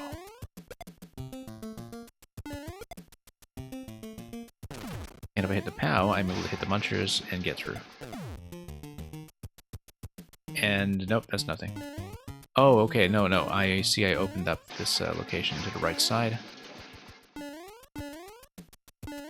Quite a lot to do after the secret boss, in fact. Still have a key door over here. But I guess the key door is an exit door that takes you over to the goal screen. So, there we go. Lots of secret paths all over the place, but I'm glad we saw the secret boss and did things in one of the better ways, I guess. I don't know if we ever saw what was supposed to be the lake's hidden treasure, unless the angry sun was the hidden treasure. But lots of things were hidden from us. So, let's mark a like on that. Thank you for the GGs. And yeah, I am the Supernova. I was not thinking about blowing up the POW with a bomb activating a block under it. I was explicitly thinking about picking it up, as you saw. A sun that chases you underwater certainly sounds like a treasure of Atlantis. Yeah, I remember that part of Plato's Republic as well.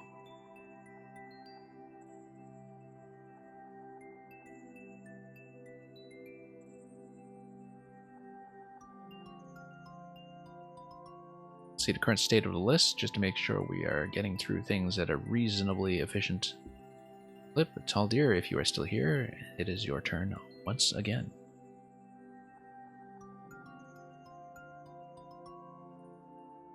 Yeah, Theuremon, I think Boom Boom just jumps that way normally, not just underwater. It's just that underwater, of course, you have the slowdown on everything.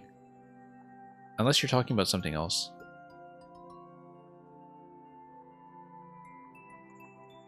And yeah, I'm the Supernova. I was not really thinking in terms of entity limit in that level simply because of how many blaster spawns were still going on. But yeah, so Mail, I hope that was a useful playtest, and Taldir is going to wait for them to check in. Building Worlds, you will be next. We currently called Taldir, and I'm just waiting for a check-in. They're still here. I see them in chat, so if they don't check in, I'll bump them back a spot, and Building Worlds, I'll get to you. Because sometimes people are just AFK. And Cordial Snail, I kind of like that interpretation, that I was the hidden treasure all along with all the friends I made along the way.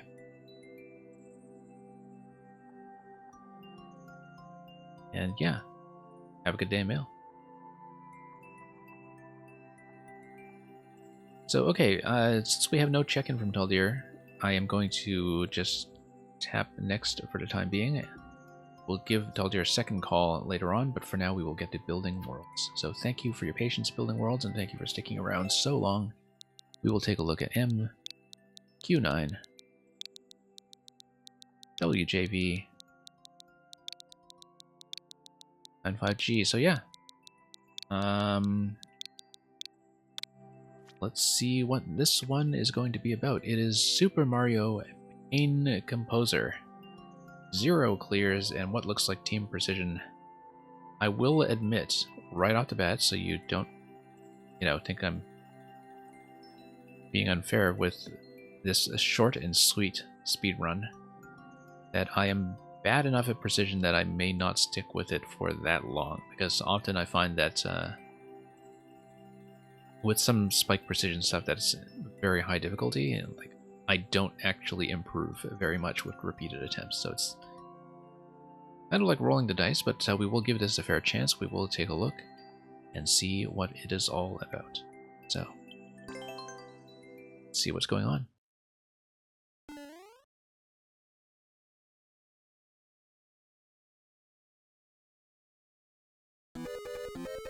Yeah, 40 seconds, you have to be quick. You have to be quick and precise. Low gravity, though? Okay. I guess the idea is that you kind of need to do a curve jump like that. I mean, you pretty much have to take off quickly. I don't know how tight timer is going to be, but...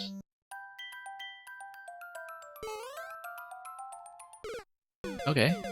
We are able to make that curve, which is interesting. Looks like that is actually kind of the right approach to curve around this way, so... if I progress through 1 or 2 obstacles like that, I'll be satisfied. Supernova, I think much of the level actually looks pretty mean when you look at the 40-second timer on it. Because that does kind of preclude any practice.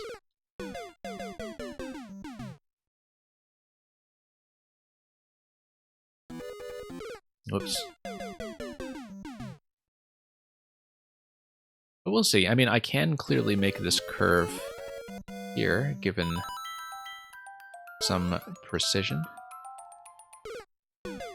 It's just that you have to be quick.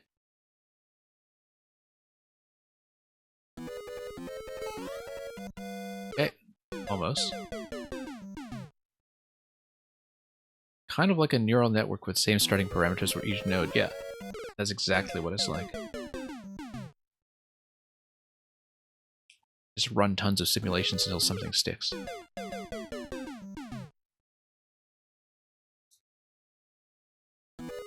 You know, given that Mario Maker bookmark site is going down, I wonder if somebody had finally gotten a video clear, like a legitimate video clear of Lucky Draw. If any of you who were around for the late stages of Maker 1 know what I'm talking about. So Lucky Draw was a level that was pure RNG. It consisted of a series of Magic Koopas that had to fire all coins, and the coins had to deflect in a specific direction in order to unlock the gate of the level. And so it's an auto level that you can just like literally play with a bot, but which was estimated to take billions of attempts to clear. And yeah, I do know that they do some kind of 24/7 stream event. There were some clears done off stream that may or may not have been done with Hex. And may or may not have been legitimate, but as far as I know, I don't know that anybody has actually gotten a live video clear of the version that is on the server.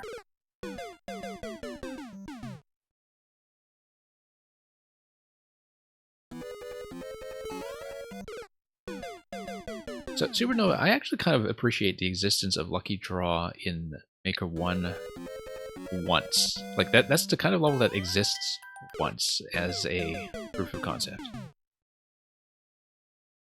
It's not something you actually play through, it's more that, like, you know, if you're thinking about the game on the engineering side, it's like, okay, this is a demonstration of what happens within what's the pseudo-random seeding in Maker 1 lets you do, which is not the same as what the pseudo-random seeding in Maker 2 lets you do. Yeah, Lucky Draw Theoremon, it's not the crazy RNG level, it's just a pure RNG level. There's nothing crazy about it, it's just literally RNG. And it can't actually be replicated exactly in Maker 2, because Maker 2, if you just run something like that as an auto level with no inputs, you do have a consistent input, and therefore a consistent random seed. Which is not how the engine worked in Maker 1.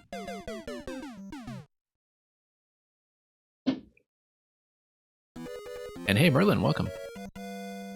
Yeah, Merlin, unfortunately you came here a little past queue closing today, but do feel free to hang out and see us clear the rest of this. Okay, I've been actually getting worse at this with repeated attempts, because I was able to make this first jump a decent number of times earlier on. Now I've just completely lost focus on it. I think the milestone here is to try to get up to the on-off switch, and then if I'm able to do that...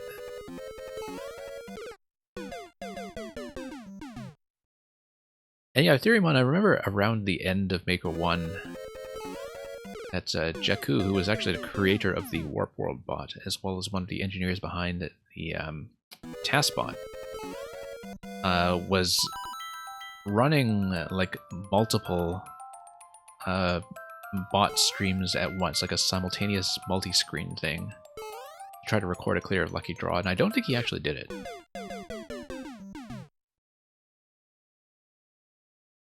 I will say I have seen the RNG algorithm in Maker 2 put to very good use in one specific level. which is one of the Tempest Funk escape rooms, if any of you were around for that last year, or who know what I'm talking about. That's the best use of RNG I've seen in Mario Maker 2 so far, by a long, long shot. And I don't want to spoil what it is, but there is a particular use of the RNG seed generation in one of the levels in that set that is absolutely ingenious.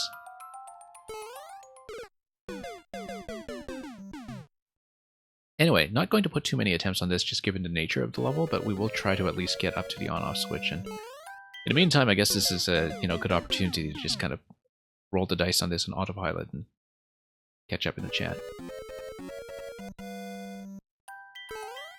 Oops. 40-second clock, no wonder nobody is beating this. You can imagine that without a 40-second clock, that some of the really specialized precision players would have a very fair crack at it. I don't think I even wanted to ask how long it take to get a clear check on this thing, because that, looks unpleasant. And hey, here's that 5-tile jump that we were practicing in the last level, except we had the benefit of a block of ice to stand on that time. And of course, this time it's low gravity as well, so. Which is mostly just going to affect the falling speed. The jump height is still going to be the same. Whoops.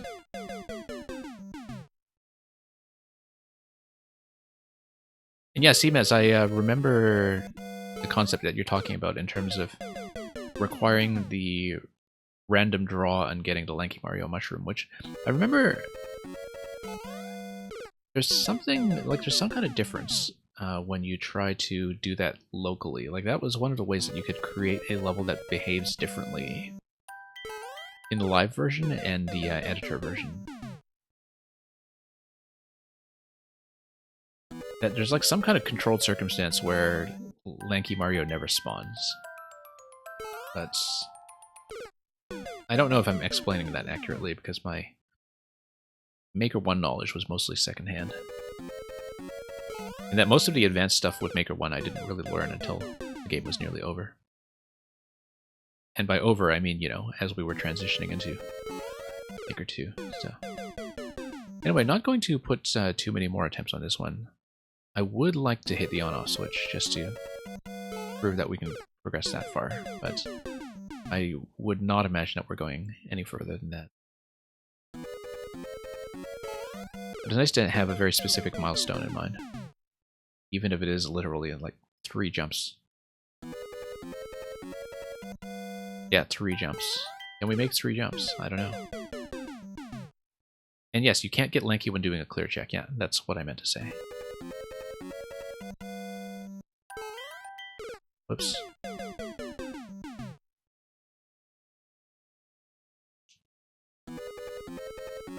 Okay.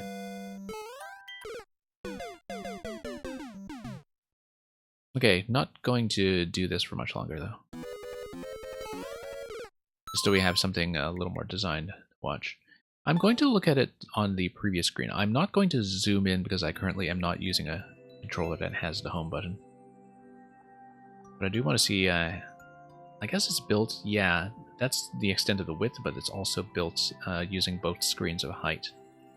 And so we had only seen the bottom half of the level. You can kind of see at the halfway point where the on-off switch is, so we hadn't seen the top half at all. But I guess we composed some pain, so thank you for that submission. Let's move on.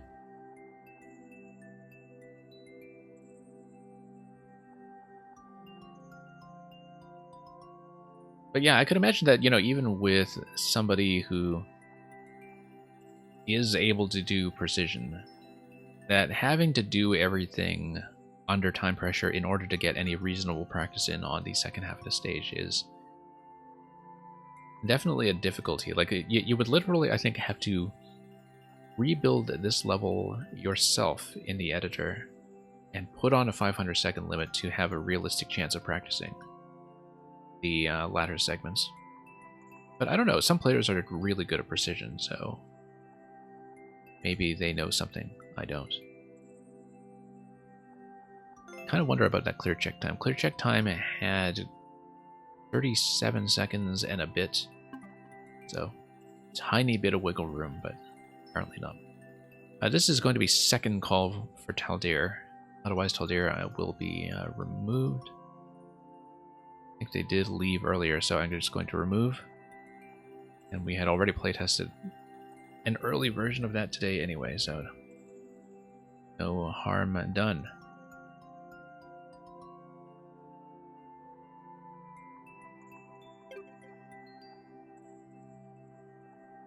Theuremon, you are of course still here. Let's take a look at 9PHT04. QCG. This level was made because you got roped into a team competition for a large Mario Maker Discord. You found that working on multiple levels actually helps you focus. Yeah, I can kind of see that happening. Because, you know, when you are jammed with one particular concept, you have something that you can still chip away on elsewhere. But very fresh upload of Bowser's Jump Switch Fleet. Soldier, we hacked General Bowser's mainframe. Jump to flip the switches. And hey, world record by Supernova earlier on, I guess.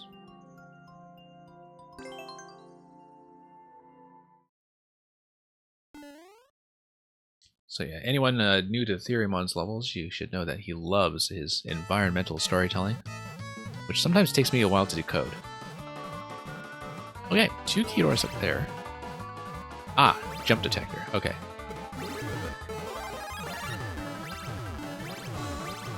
Okay, let's do that.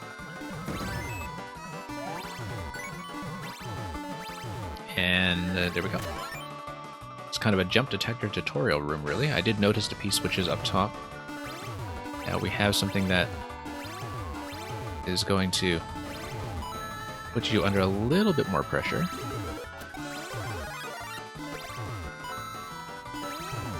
Okay, there we go. And yeah, we'll just wait this guy out.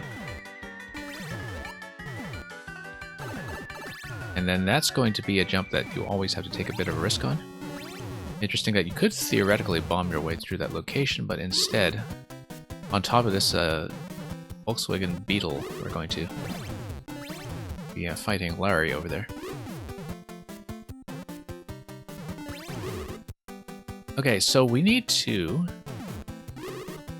get over to the snake block, probably. And what's the Muncher doing for me here? That's one thing that I'm thinking about.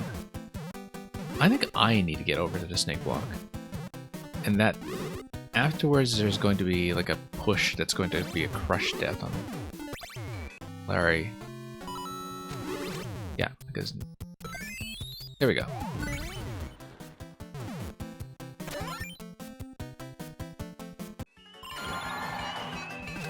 Yeah, very good use of the jump detector.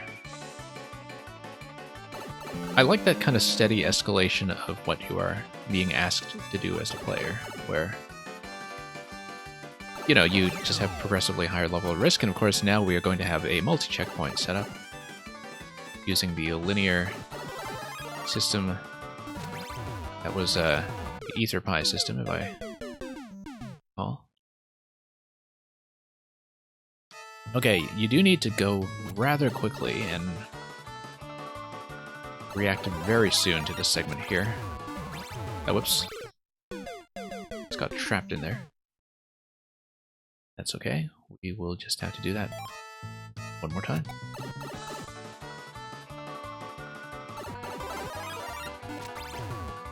Okay. Let's not get stuck this time. We need to do a second jump here. And yeah, just keeping my eye on the on-off state as well as the fire at the same time is definitely an added layer of challenge. Okay, let's not get stuck. Oh, whoops. yeah, I'm impressed that you had enough to work with in terms of entity limit to really pack so many segments in, but I guess it helps that so much of the platforming is being regulated by the on-off state blocks, which kind of makes entity limit much less of an issue, just given that they don't cut into budget. Yeah.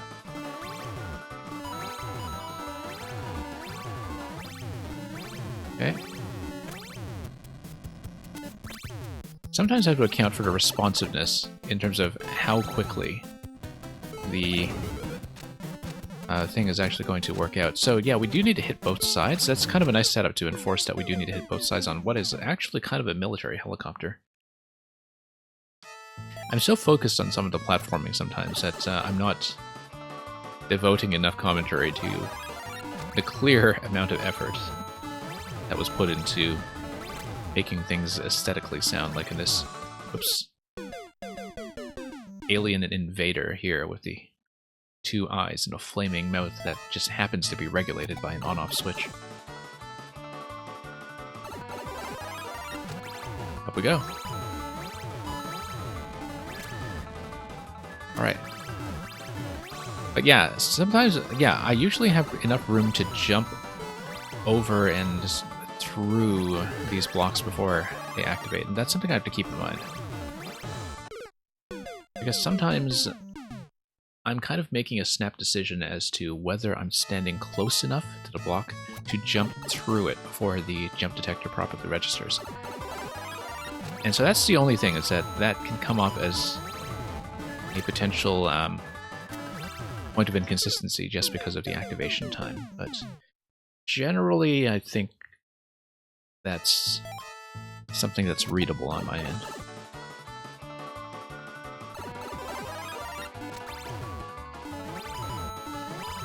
But yeah, very cool jump detector concept for sure. Much more aesthetic, actually, than a lot of jump detector levels. I think that's one of the things that makes it stand out, is the fact that many detector concepts like this can be very functional looking. Like, they'll have very precise placements that are all about the pure platforming, and they won't necessarily have as much going on in terms of thinking about how things are packaged visually. It was intended to be a hot air balloon with eyes, I see, okay. Oh, I see, hence the burners. I understand that now. Okay.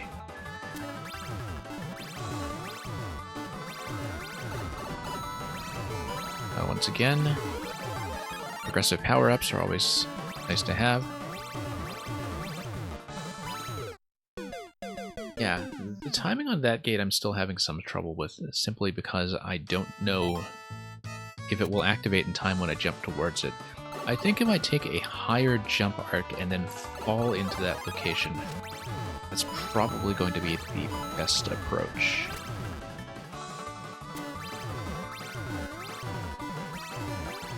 Nope.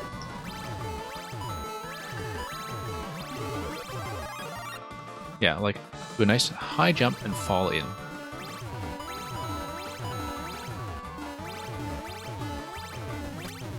Yeah, a lot of snap decisions that you need to make there, of course. Yeah, when you're within 1 or 2 tiles like that, I should be jumping through. That's the way I should be thinking about it. Let's let the Rocky Wrench do its thing. And then punch that out. And then Pow Block's going to give me the key and drop me into the claw, which I think I'd done already, but what are helicopters for if not that? Okay, Master Sword is going to do a bit of a power-up reset, as we found out the last time we hit the checkpoint. And into the next reset we go. Yeah, I'm a little behind in chat just because I was dodging like crazy there, but jump into the cloud. I've seen this in something. I think it was like this kind of approach to sort of jumping while you're already inside a cloud. I'm trying to remember which level it was that showed me that, and I think it was the 2-hour-long Mini-Barf Prince of Persia level that used that. Like, it wasn't using a jump detector, but it was using the kind of jump while inside the cloud interaction. I might be thinking of a different level entirely. I might be thinking of another jump detector level. But I forgot to refresh the cloud, obviously, and so that was going to be death. Yeah, I'm probably thinking of General BB's sabotage level. The sabotage level I thought was really interesting because of the way the boss would actually feel like a hijacking. That you would kind of literally turn the tables on a boss.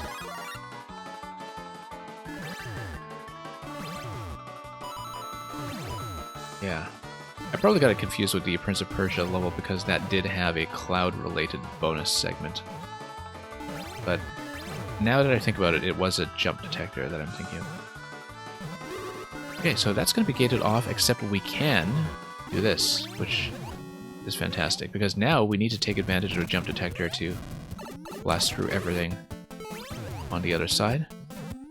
Yeah, very nice jump detector fight, actually, in terms of giving the player a lot of full control over the situation and how to progress through it.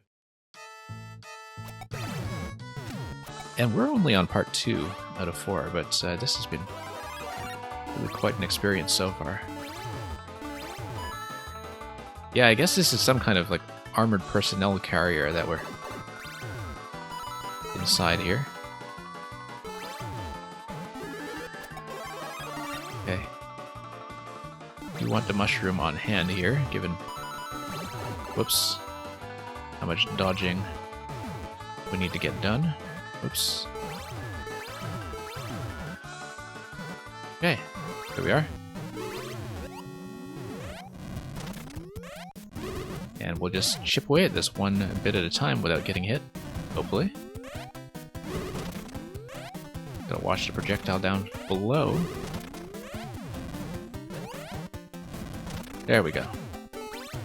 Whoa, okay.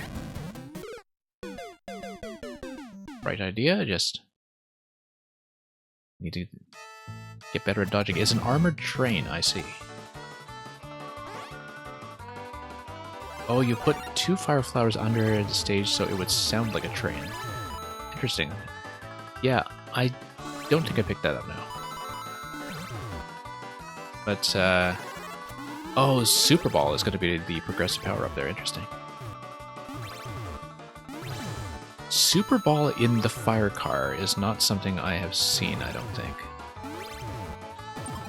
Oh, and it looks like it's not something we'll see on this attempt. That's okay.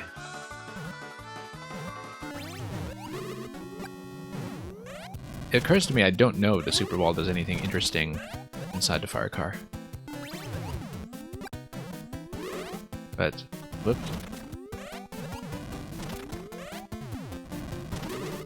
Okay, there we go. And that's going to be it.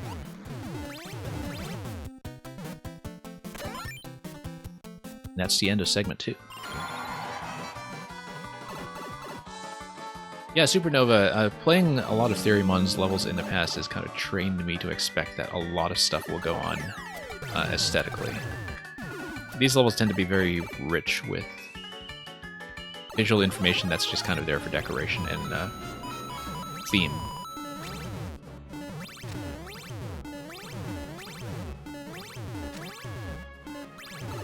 We really did have tons of ideas to work with here.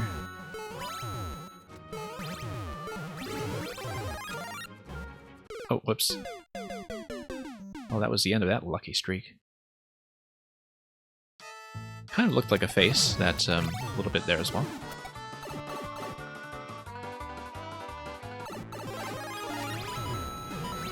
Okay. Yeah, this bit with a shell is very neat.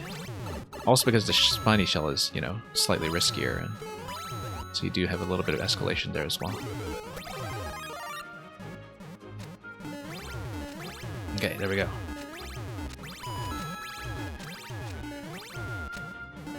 Okay. And here's another boss room.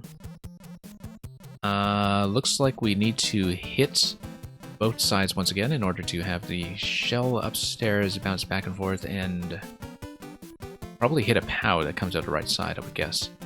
Yeah, it's going to be spring on the left side that bounces a shell, and POW on the right side that gives it a target. So, it doesn't matter terribly, I think, which side we do first, as long as we... Whoops. Okay, there we go. Now, let's not get hit. Jinx.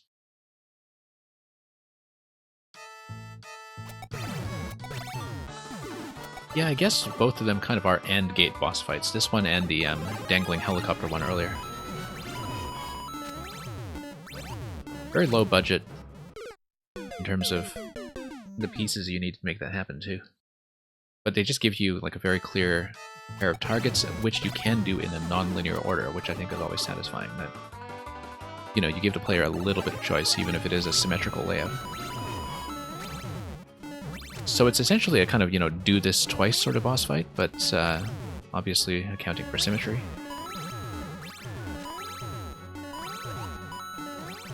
Okay. Yeah, bouncing off the Goomba was a much better strategy when I did it earlier.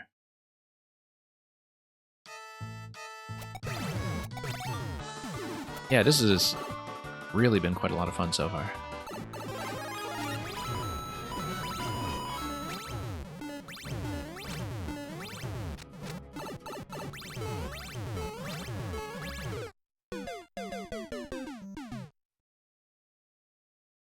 And the theme for the team that you joined, you were saying much earlier, was ground and underground. And yeah, I guess if you're doing underground, that just naturally lends itself to jump detection. So if you pick something sufficiently general that just happens to match the gimmick you want to build with, there you go, contest level right there.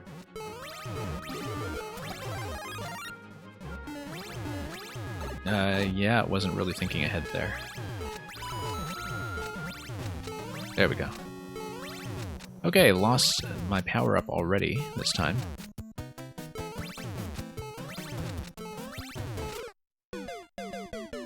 Yeah, it didn't compensate enough for the conveyor belt when I was going up that one.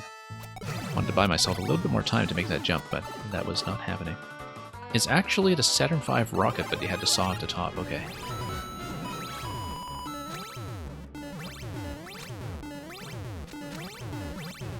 The Saturn V specifically.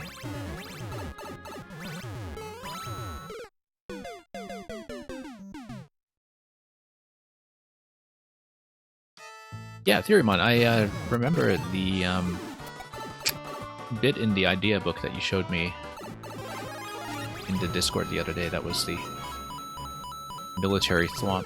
Okay, let's remember to actually activate the switch this time.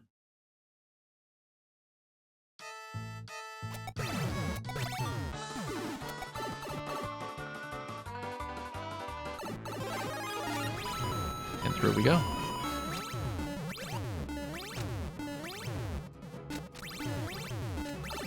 Okay, making that mistake over and over. Okay, missed the Goombas entirely that time, but that's fine. We lived to tell the tale. Missed. It's okay. Made it past the end point of the scroll, so we lived to tell the tale this time. Okay, no, I was trying to slide down the conveyor, but against a double-speed conveyor, that was not going to happen. I was trying to buy myself some time once again to jump on the way up, but I think I'm taking the wrong approach to that completely. And just playing that in a little bit of a panic every time I get up there. Nope. Once again, that Spiny is causing all kinds of grief.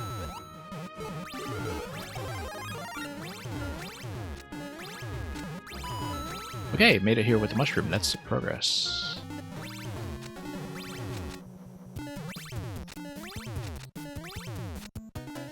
Let's actually go up in the red state this time.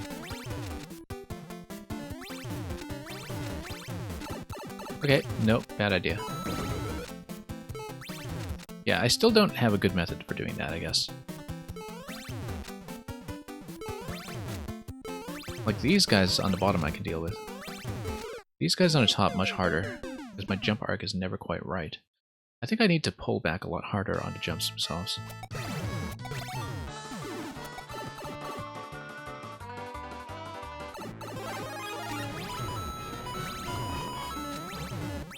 Okay.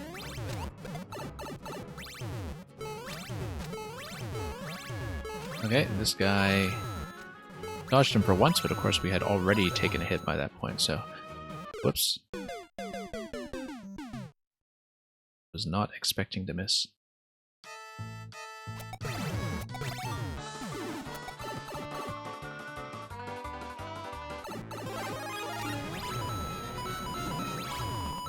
And yeah, I see what you're saying about kind of saving entity budget on the bosses just by trying to convey their bossiness through aesthetics alone.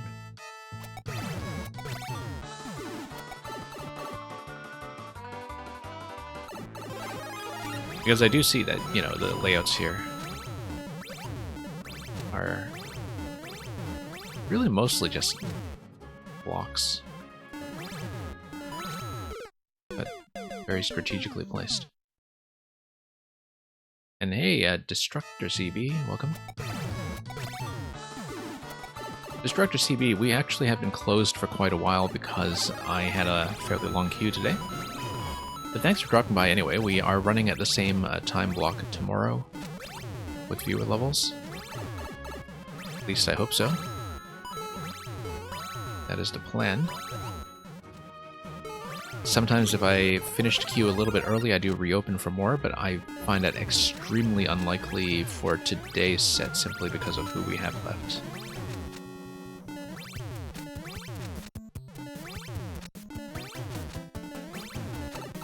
Yeah, once again, no, that's not working out. Because I'm trying to jump right away when I land on the blue belt, but that still propels me straight into the shell, and that's not working out as a strategy at all.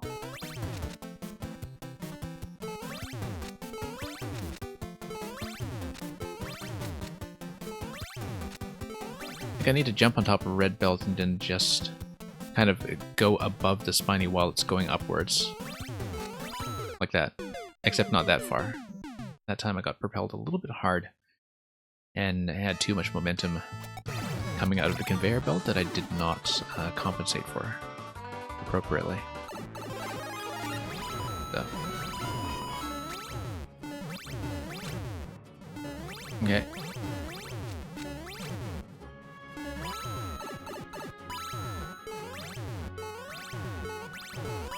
There we go.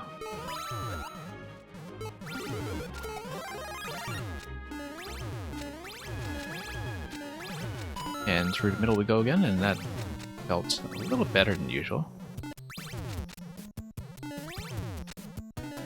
Okay, going to go up this time. There we go, and having the mushroom is nice because I actually bumped it against the side of this question block, and it helped me keep that jump safe. Whereas last time, I just propelled myself straight into the muncher.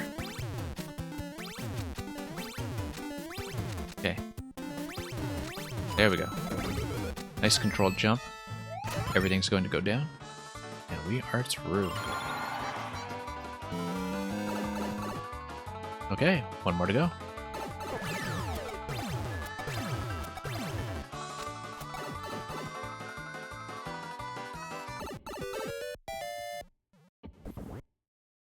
You jetted them out to the side specifically because Streamer and Debata got blasted out of the way. Okay. Looks like we need to hit all the piranha plants so the mole is able to walk all the way to the right side. But every time we jump, we need to take that into account. So, really neat.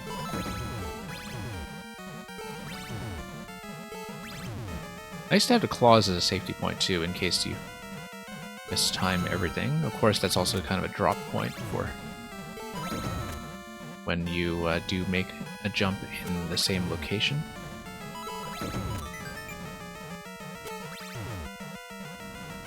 Yeah, some really cool bosses all over this thing. The cloud up top with the Podoboo is not as threatening as it looks, but it's kind of nice to have that there as a bit of a dangling threat, even if it is going to stay mostly to the center of the screen. Okay, Mole needs to go to the right side now. And how do we do that? I think I need to jump on top of this block here. No. Yeah, bumped my head there. I was trying to drop on top of the last block, because if I do that, then I should be able to walk the Mole over.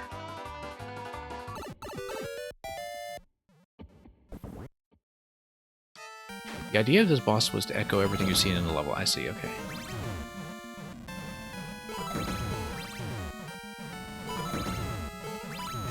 Okay.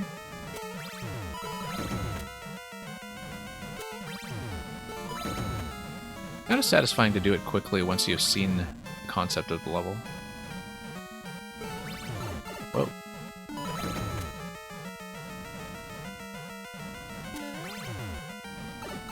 Okay. There we go. Nice, very responsive kill. Wow, that could have been threatening.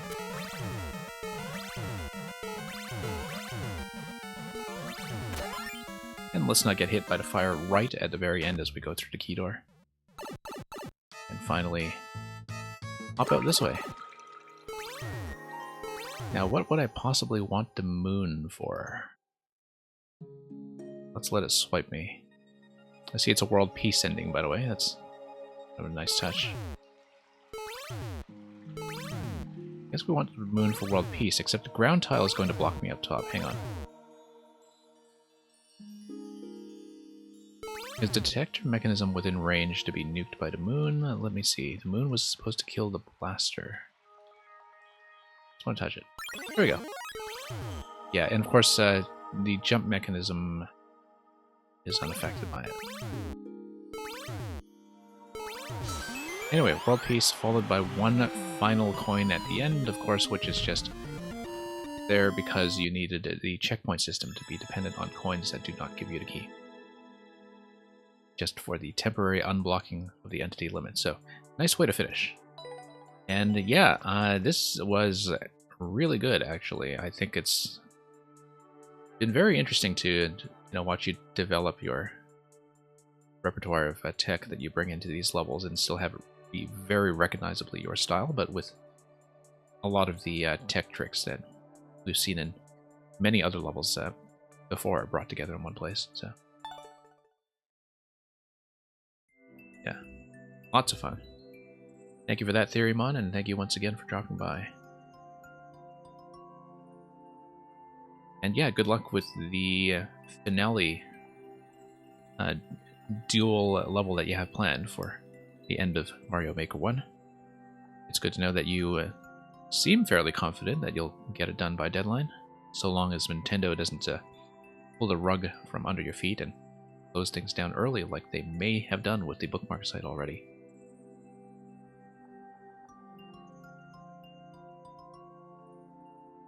How are we doing with the list? SDGML, who submitted Supernova's level much earlier, while Supernova was wrapping up the other viewer level stream that saw Theorymon's level a little bit ahead of us. Let's give this a proper showing.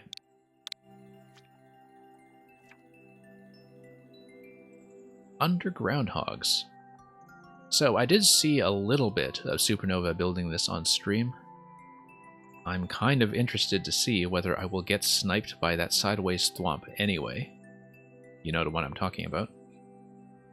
Well, you thought it was funny. Did you know? Check the comments too. Okay, we'll check it afterwards. Unless the placement matters. I will be the 35th like. Not if somebody gets ahead of me. But very appropriate for the 35th anniversary of Super Mario Brothers. I like the way the pipe just pushes you out immediately into this setup. It's very responsive. I'm just going to go way too late on that spin jump.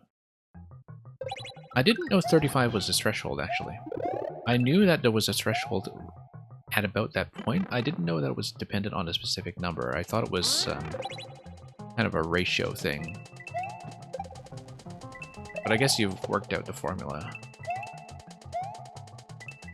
It's been long enough since I last uploaded that I haven't had to think about that stuff for a while, but... yeah, because it looks like the ratio is in a fantastic shape so far for this to, you know, take off for at least a bit. I don't know why I keep going for the endless one-ups, but we'll do it. You saw something similar using bloopers in SMB2, yeah.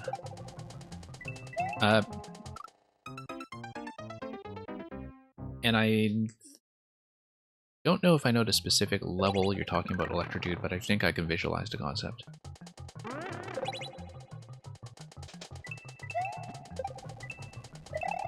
Anyway, up we go. Yeah.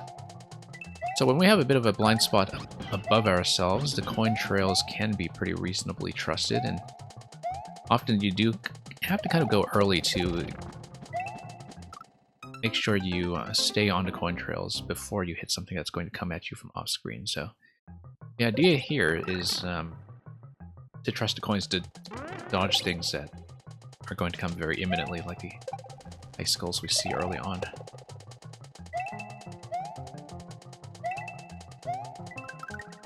Yeah.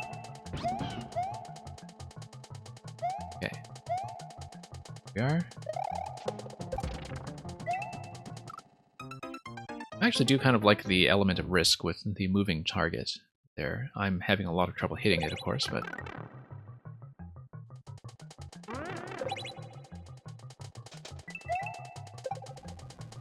whoops.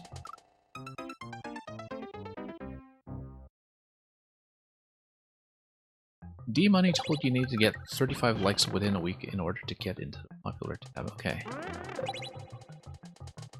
Yeah, like I said, I didn't know that was the threshold. That is kind of consistent with my experience, though. I just didn't know that it would have been a specific number. Because ratio definitely does matter, I think.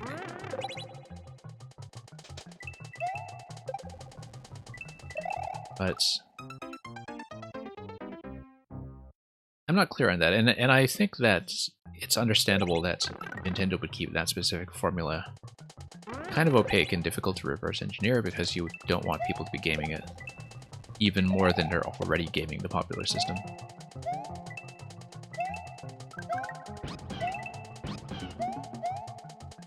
Okay.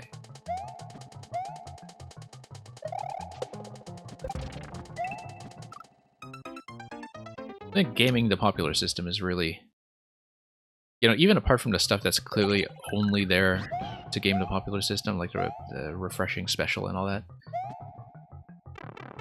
it is kind of responsible for why we have so many 20-second speedruns and so on in this game.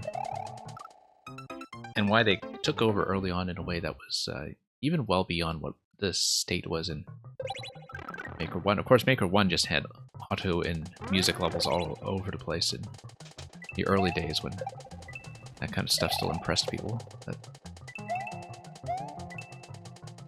And when people just didn't know how to make real levels.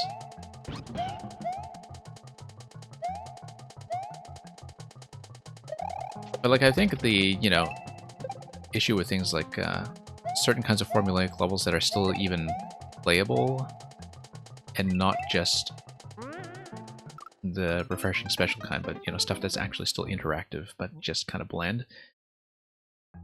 That was really, I think, magnified by whatever was going on with the popularity calculation, which of course not only favored high clear rates, but favored a lot of those short, easily packaged levels as well that were able to blow up rather than sink once it hits the kind of audience that only browses the popular tab.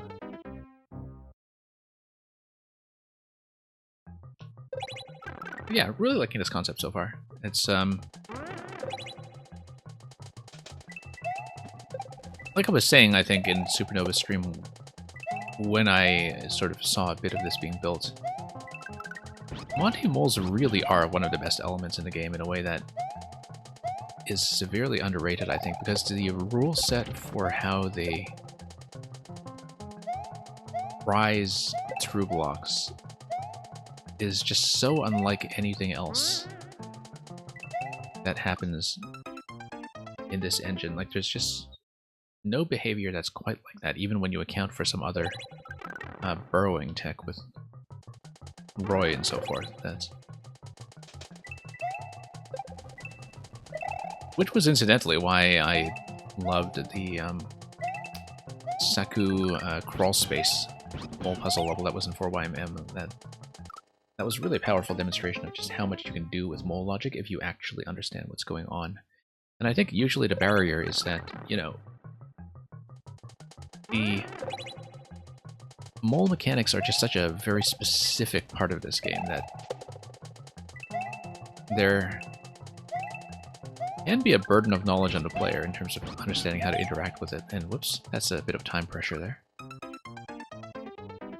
So the nice thing about this level is that you really don't need to understand anything about how the moles work. They just kind of work in the background and do their job. In fact, it works so invisibly that it looks like the Buzzies are the main element carrying the lift. And operate in such a way that, you know, makes it seem as though they are on tracks.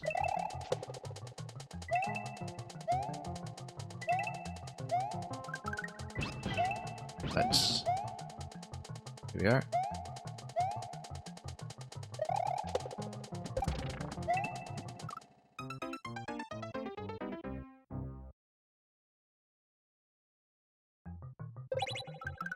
And yeah, Electro Dude, that's a good observation about verticality in general, is that, you know, the thing that's striking to me about levels like this, and that I gave this a lot of thought when I was building my 4YMM thing as well, because it had a similar approach to the vertical segment that, you know, vertical autoscroll, just given the aspect ratio and the jump height and the kind of centrality of jump mechanics to Mario gameplay in general, has this natural problem with hugging the camera boundary and then running into blind stuff because you are constantly fighting with a ceiling. And it's a very difficult design problem to get around, where, especially if the scroll position is locked. So the challenge is to make something like this section where it feels like auto-scroll because the mechanic is dependent on something that is timed by the level. Whoops. But it isn't actually auto-scroll when it comes to the camera control, that you have the ability to peek upwards a little bit, or to, you know, just have a reasonable line of sight for the whoops most part. But at the same time, have everything in the level gated by a timed mechanism that is completely determined at spawn.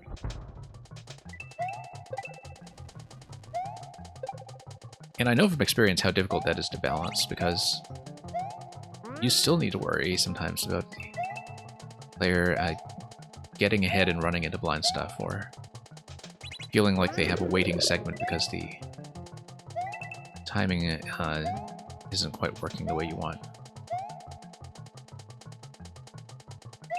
Okay. And oh yeah, here's the Thwomp segment. I see, okay, yeah, so they already swing over by the time I get there. I think I'm a little behind. Yep, I'm behind. Should have been clear to me that was a bit of a timer check in terms of racing it on the way up. So good the spike wasn't blind, okay. I'm not sure which spike you actually meant by that, but... And of course, Electro Dude, I'm thinking in the other direction of the level that you had that was the vertical drop on top of lava. That kind of simulated 3D world crates. in Super Mario World style. Because that kind of had a similar line of thinking going in the other direction, where you had some stuff that was very clearly gated by timing mechanisms determined by the level, in that case the lava speed. But you still want the player to see where they're going, right, in terms of jumping.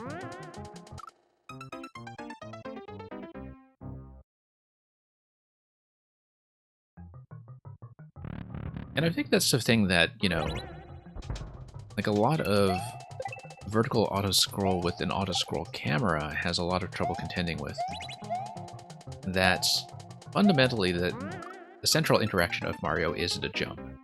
And it's very easy for jumping to just fundamentally conflict with certain approaches to vertical auto-scroll design, especially if it's just bad design.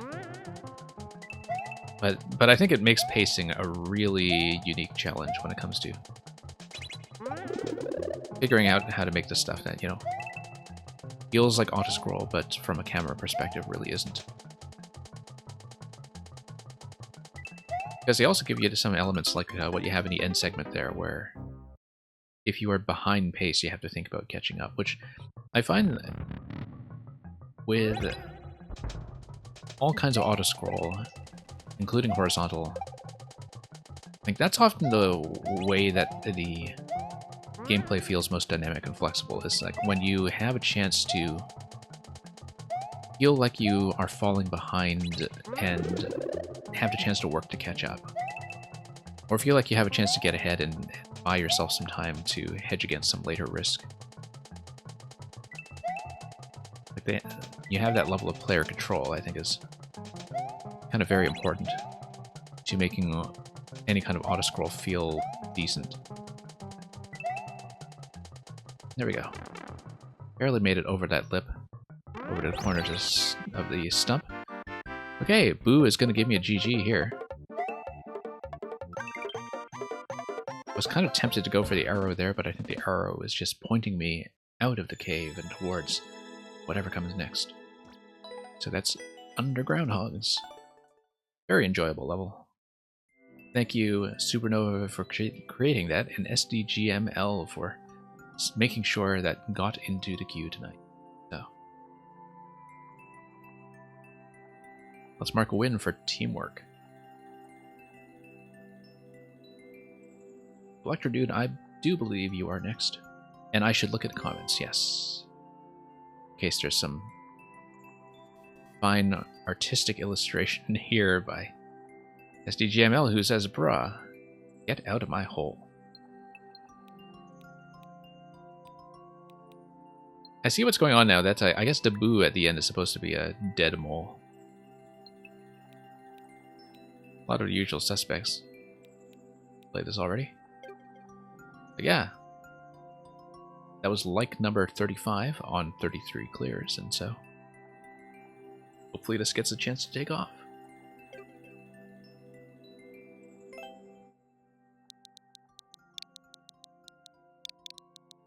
G11 A69 L GG.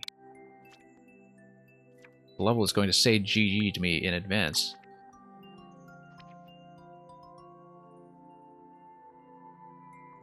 Let's see what we have done other than the levels that I know I never cleared. I don't mind practicing those. We haven't seen those in a long time. I've played almost everything, I think, except for the ones that I was practicing against last year. Yeah, we need to relearn some of these eventually anyway. I don't remember which one I was further on. I know that I was actually making some decent progress in this one. Ah, yeah, this one is the one that kind of has the controlled camera height. It's the one I'm thinking of. And yeah, this one I think was the drop level that I was talking about earlier. Yeah, let's do the fire level. Last time I played this, I think I wouldn't have gotten my Super Nintendo controller in yet, in fact. So maybe we'll have a bit more accuracy, even if you did design this for the stick. Taboo is only here because you're using a bomb to kill the chain chomp. Ah, I see. Yeah. Okay. Let's see if I remember how to do this. Yeah. Okay. And shell jump up to the next location, and there's going to be something else that happens there. Okay. It's been a while. And... oh yeah, that was death to the spike. Okay. Yeah, hit the block, spawn the Goomba. That's right. That's okay, we'll just get some practice in too. Get up to speed once again.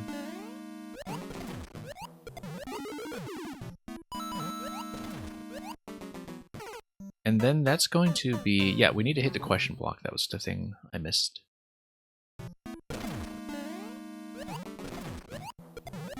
Kind of retreading some old ground here, but we will need to do that. Shell jump over to the right, yeah. It's going to read this one segment at a time.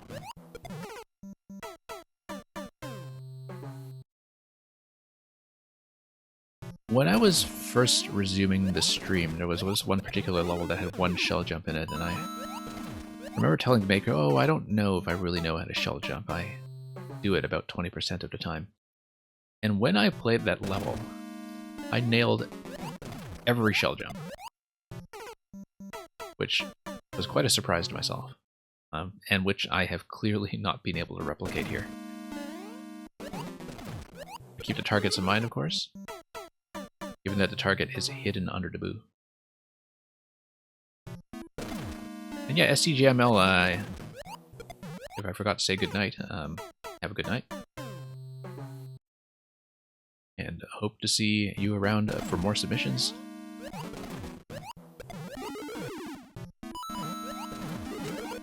Okay. And I just missed, okay. Yeah, because I'll be going over, I'll be bouncing on the next shell and probably intercepting the fire flower along the way, and then we have some timed fire flower projectiles that come later on to break my way forwards, if I recall. I guess I last played this probably at least half a year ago, and so do need to... nope, too early. Do need to get some of these mechanics back in my system.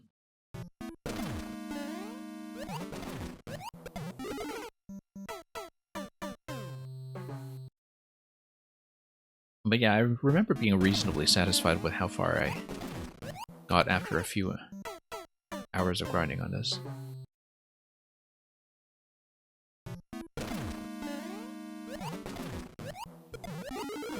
Okay, here we are. No, I don't know why I'm backing off on that jump. Let me just check one thing very quickly.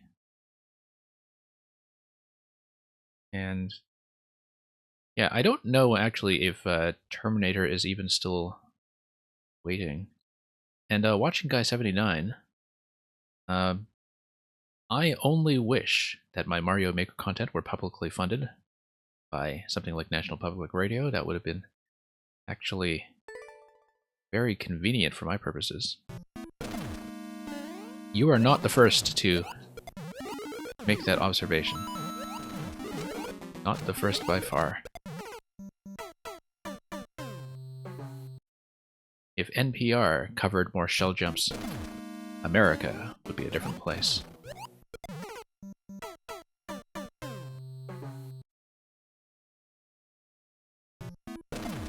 Okay. So yeah, actually, Electric Dude, I can probably stay on this for quite a bit longer, because I think Terminator is the only one in queue, and I believe he might have tapped out unless Terminator wants to check in to refute that.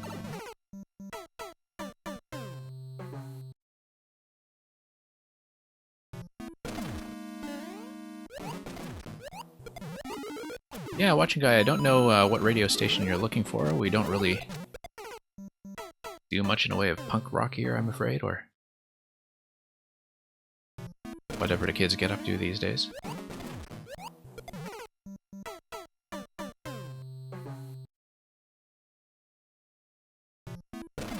And yeah, Electrodude, like, this will kind of be our closing level today anyway, likely, unless Terminator turns out to have stayed. And we did see 2 Terminator levels earlier today anyway that were both really quite good.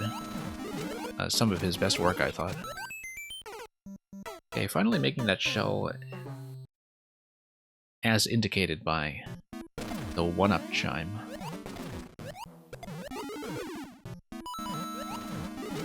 Okay. There we go. And then we need to bounce off of that fire to fire flower, and that's going to hit the bomb, and the bomb lighting up is going to get the rest together. Yeah, I remember now that there's that on-off toggle that drops the shell from the top position, which is a little hard to see at first, but very satisfying once I do in fact understand it. Oh, missed the Goomba, but yeah, coming together quite well all of a sudden. And hey, Kill the Lamb, welcome.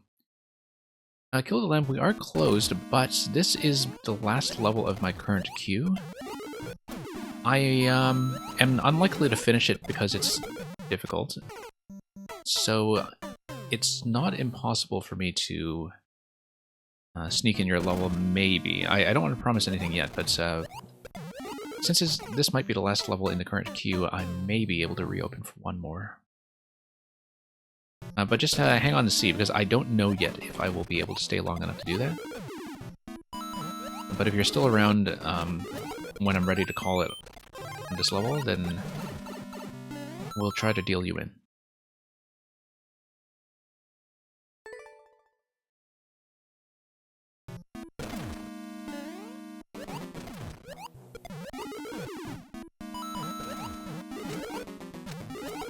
This is the part where I have to admit that I don't actually know what Coladeira is.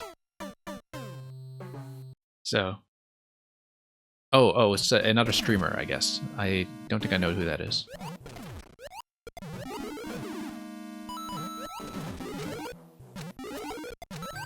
Okay. So unfortunately, I'm unable to partake in the banter.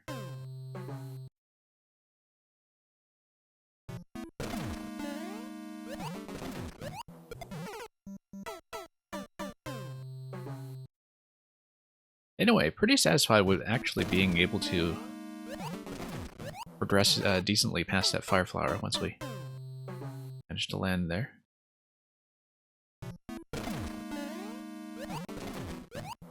Very beautiful streamer. In any category in particular, or just in what they call variety?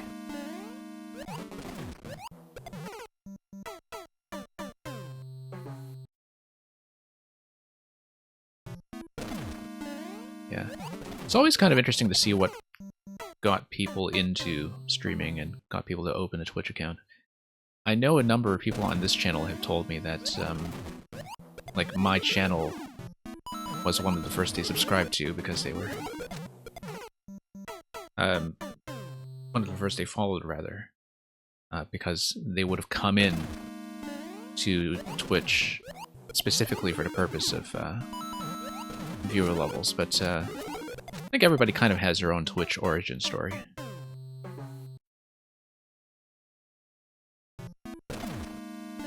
A viewer level streamer, okay, I see.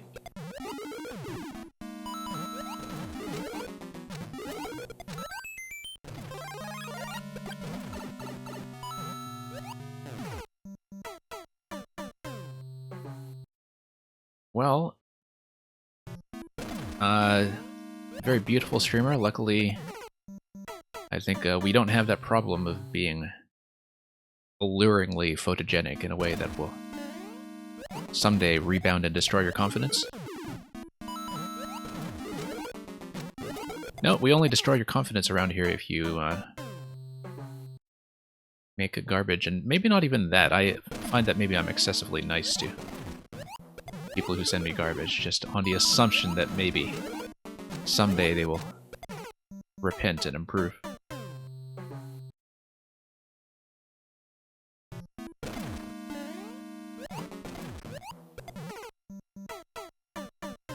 So,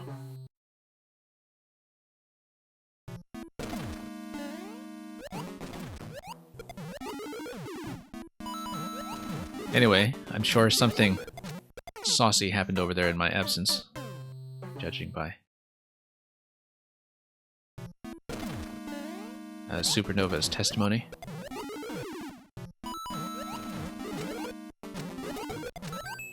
Here's the thing. If you argue with Supernova's interpretation of the events, is that what Supernova will usually do is he will go into the editor and step through exactly what it is he's describing to prove his case. Now, do we really want that to happen with whatever you said that made somebody uncomfortable? I don't know. Maybe it would be interesting.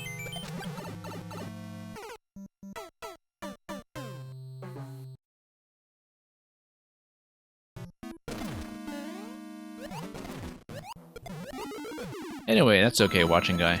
I'm sure that,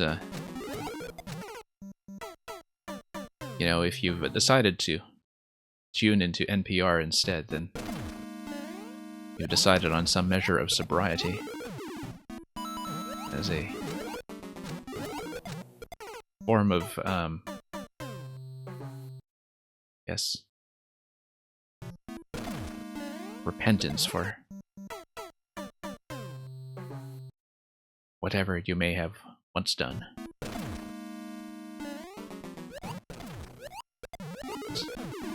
Anyway.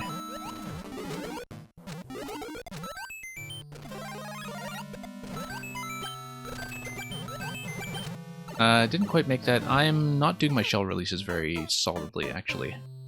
I know that I am supposed to hold jump into the shell releases. I think maybe I don't quite have that in muscle memory. Or back in muscle memory just yet. It used to be a problem that I had all the time, actually, when I was learning shell jumps, in terms of, you know, learning how to do releases consistently while holding jump. And I kind of have to relearn some of that now that I'm playing on the Super Nintendo pad.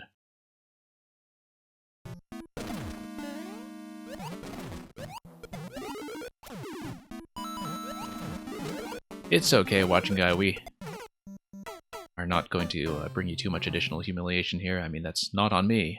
I take no responsibility for whatever may have happened.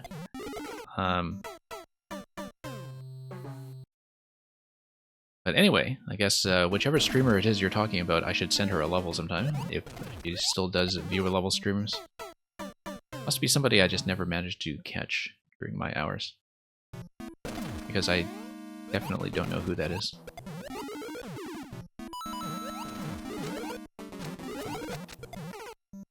And hi 1234 ABC. But we are currently closed. I'll see if we can make room for something, but this is sort of intended to be the last official submission of the day, unless we bit of a short coda afterwards. She doesn't stream anymore. Okay, I see. Well, streamers are always going to come and go. You know, I was gone myself for a couple of months, and it's kind of nice to rebuild an audience again with a lot of familiar faces and with some new faces as well that have also contributed to this viewer level stream's reputation for quality. Seriously though, I mean, even looking back at all the levels we got today, we had a good session. We had a very good set.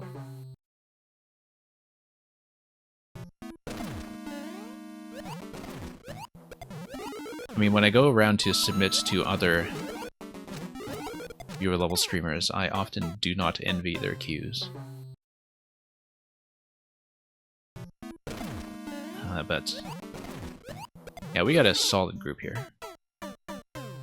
And it's nice to see, because even when you get some people who are fairly new, and get people who need like some really basic stuff done with playtesting, when you have a solid core group, like that just elevates the tone of the whole stream, I think. And I'm always very grateful for that.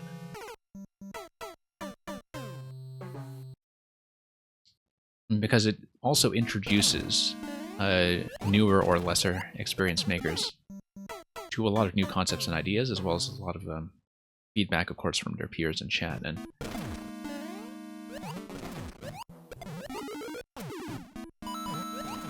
you know, the sort of median quality of the stream is good, then everything else just follows. And yeah, I'm doing that release way too early every time. I am hitting myself in the face with that shell. I remember having that problem a lot the last time I was really working on this level months ago, that the fuzzy shell from up top always caught me by surprise when it dropped upon the activation of the on-off switch. And I don't remember what I did to try to visualize that better, because that was one of the most challenging things up to the point of the level that I had seen. And I know I'd made it a little further than that, but, whoops. It may take a bit of work.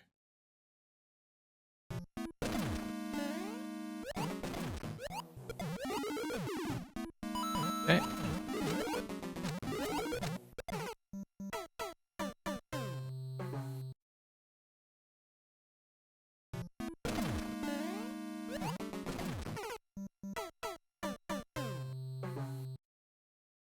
Now, the thing of Electrodude is that sometimes people really can't read the stream titles because sometimes if they're on mobile or certain other interfaces, they can only see the first X number of characters in the stream titles. And so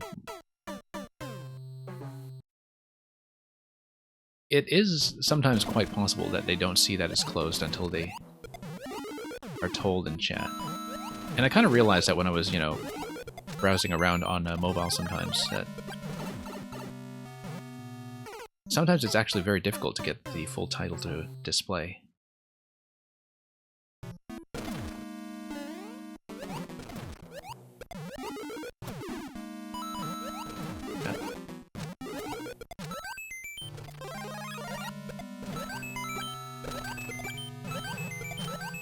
There we go.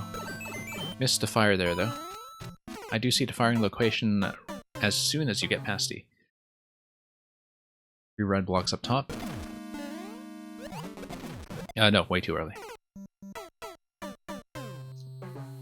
I think I was just so surprised to make it past the second Buzzy Shell there for once that I didn't really think ahead to where my firing location was going to be.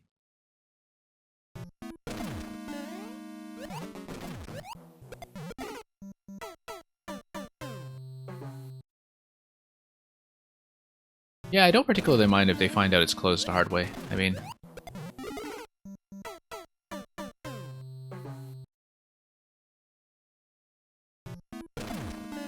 I have learned to at least put viewer levels as the first 2 words if it is indeed viewer levels, because then that makes things easier to spot.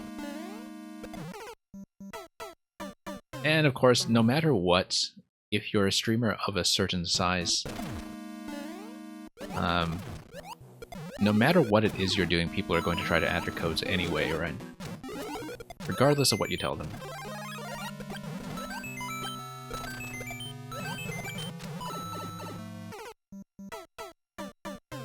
And sometimes they're not even being rude or inconsiderate about it, they just are just so used to that being the norm in other streams that you just assume that things must work the same way.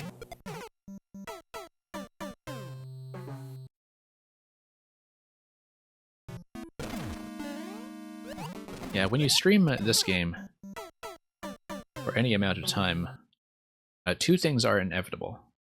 The first is that Twitch will mute your VODs for running the Super Mario World Castle music.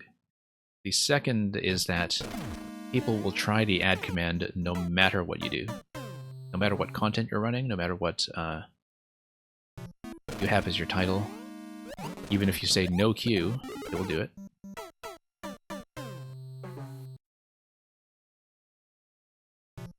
And yeah, especially, in fact, if I have... what is it? If I have people who are, you know, following me and putting me on notification for Mario Maker, and on the off chance I'm doing something else, they will come in and they will type add without knowing what content I'm running, and I think it's because they're doing it during the pre-roll advertising. That they're coming in and it's only afterwards when they get past the pre-roll advertising that I realize I'm not necessarily playing Mario Maker at all. Okay, let's actually land on this shell properly. Okay, there we go. That's why the marker is on the right side of the shell. Need to not cut through it the way we were doing earlier.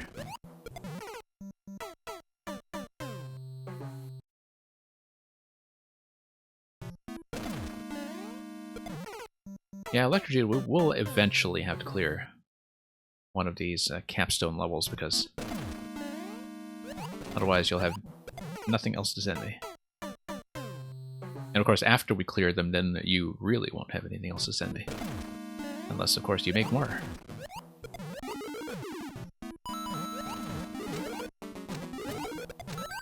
Okay, there we go. Nope, I just missed completely when it comes to the shell that fell down from up top. Got deflected to the left rather than picked up.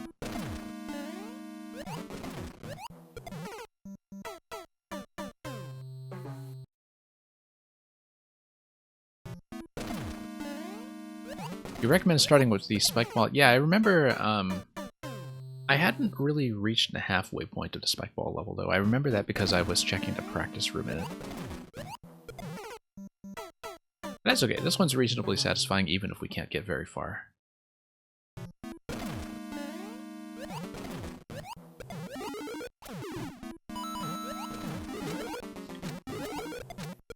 And it's kind of nice to have a practice level at this difficulty to work with anyway, that I can trust to be reliable.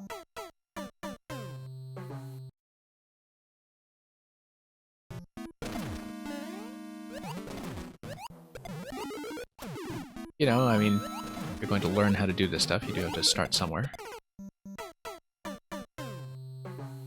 But yeah, maybe next time we'll be doing the spike ball level instead, but it's kind of nice to be working on this again, actually, after such a long break from it.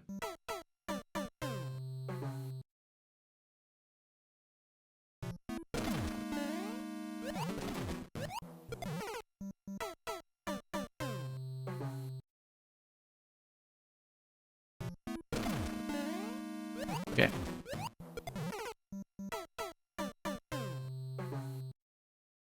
Mario Kart 8 races with viewers. Speaking of which, yeah, I know Julian does that on his channel every now and then. I haven't done that here. At some point, I should kind of get back into some Mario Kart, just to keep the engines warm. It's funny because I rebought Mario Kart 8 on Switch, specifically for some of the added stuff like 200cc. Well, also because I just wanted to play it actively again. And it was well worth it, but I never actually wound up doing my 200cc time trials, in spite of that being one of the things that was very high on my to-do list as a reason to get the port at all. Yeah, I'm the Supernova. It is, it's very readable. And part of it is that the camera level is completely controlled. I've noted this to Electrocuted many times before when playing this level, that even though you do jump off screen from time to time, and, you know, that brings with it a certain amount of guesswork, the kind of stability of reading one obstacle to the next, and the stability of, you know, not having to compensate for the camera moving up and down on you is actually something that makes things look a lot more manageable.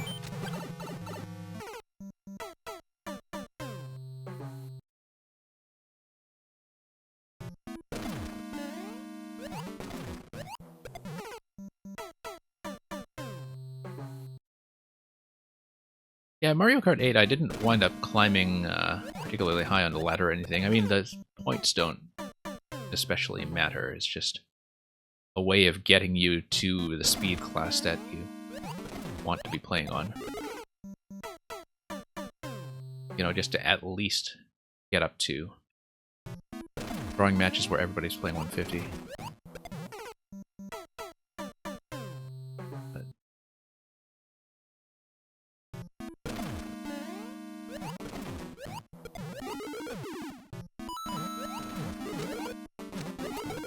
yeah, I don't know if there's a particular community name for, you know, building on the bottom half for the camera control. I just call it the implicit scroll stop because that's what it is, but I think I'm the only one who actually calls it that.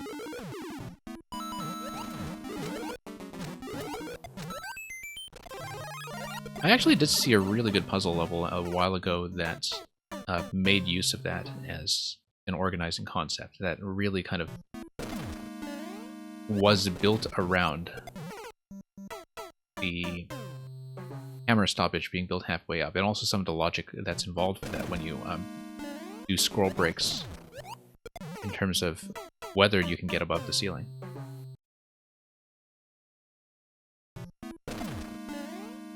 Okay.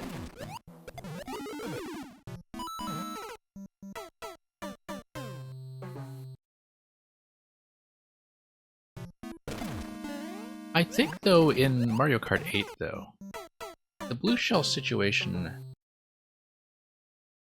is at least something that's a little more manageable than it used to be, because you can at least defend yourself with the horn. Of course, that's not going to help you when somebody uses lightning and you drop your horn, but... And the fact that you can also mushroom boost your way out of blue shell range with sufficiently good timing. Like, the fact that you can mitigate some of the blue shell stuff makes it a little more tolerable, I think. It's not as wild as it used to be as a catch-up mechanism. I can see that being an issue if you're just kind of marginally ahead in first place and somebody's just, you know, behind you by a little bit and is just kind of lucky to be in second as well as out of range.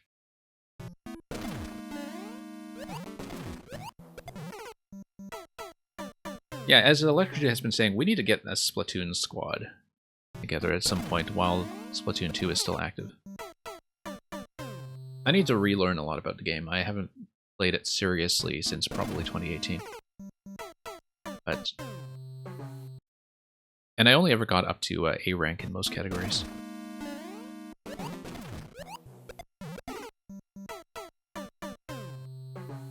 But I don't think I was ever particularly sick of Splatoon or done with it. I was just inundated with other stuff to play.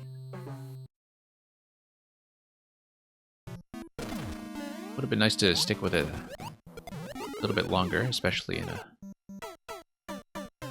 setting with ranged teams.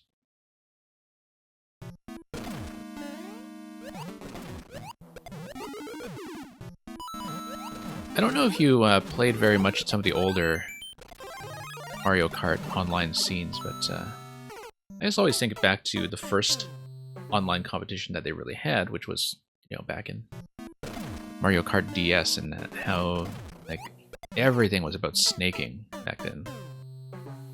Like, if you want to play, you have to learn how to do snaking, and it was satisfying enough to pull off as a technique that I didn't really mind. It's just that it's one of those things like, you know, rolling everywhere in a Zelda game where it feels unnatural and clearly not the intended design.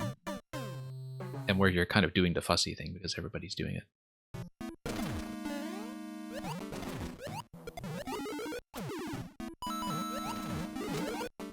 I feel like Mario Kart 8 at least doesn't, you know, have as much going on in terms of technique like that you feel you have to do because the arms race has insisted that you have to do so to just keep your head above water. And yeah, it is very much a party game. I mean, people say that about Smash as well, in terms of the disconnect between the Smash design and the competitive scene. But yeah, here I know that I'm going right far too soon before the shell drop, and I can tell that because of how often the shell is deflecting to my left. So I just need a much better arc going into the shell pickup. Whoops. Definitely the hardest trick here so far in this level. Whoops. And yeah, and in order to have a competitive scene sustain itself like that, I think, you know, they did sort of deliberately build that culture around minimizing all the RNG they could and making it as much about the baked-in moveset as possible.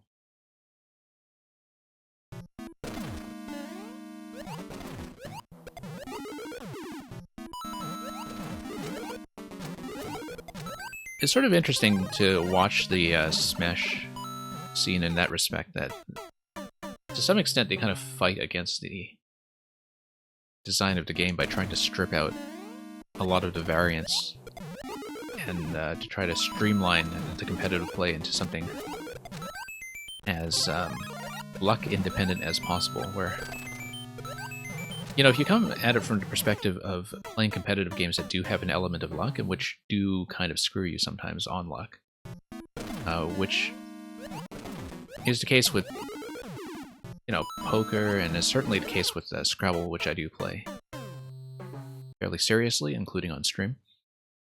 Like, when you're used to stuff like that, you just kind of learn to take, like, dealing with bad RNG as kind of part of the metagame. And I know that Smash is a bit more complex than that in terms of wanting to mitigate, like, certain zero-to-death combos and traps and so on that can only happen under circumstances that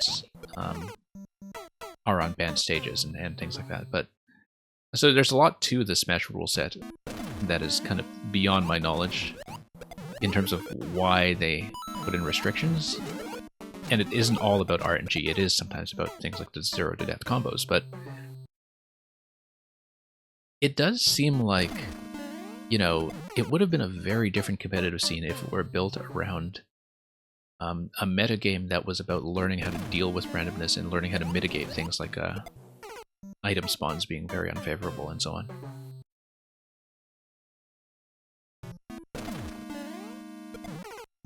Yeah, tripping was, I think, definitely one mechanic too far for most people, but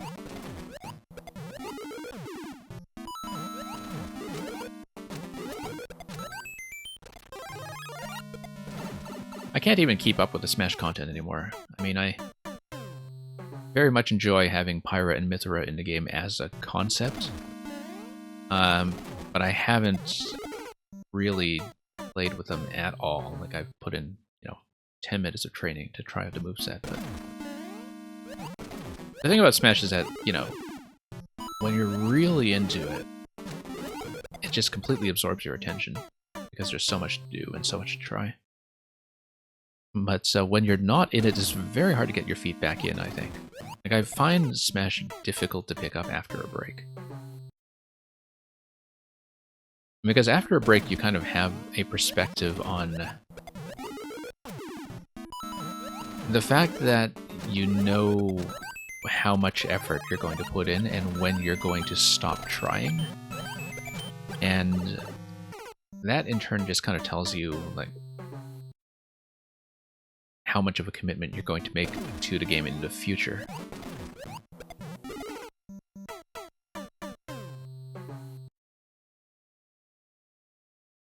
PUBG M, is that, what's the M there? Because I see PUBG and I'm thinking PlayerUnknown's Battlegrounds, but I don't know what the M is.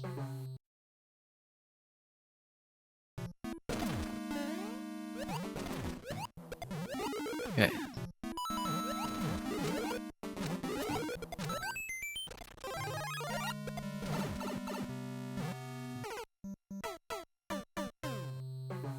But yeah, I think sometimes it's difficult to find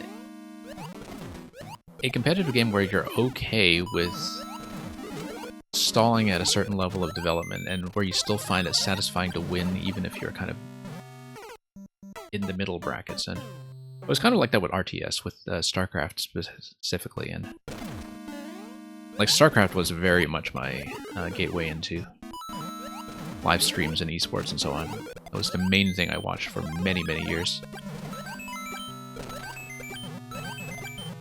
And I never actually did have the mechanics or the time to really keep up with the metagame and become decent at it, but it was still satisfying to become passable at it in the same way that it's satisfying to become passable at something like, you know, very introductory Kaizo. Okay, so it's PUBG Mobile, okay. I thought it must have been something like that.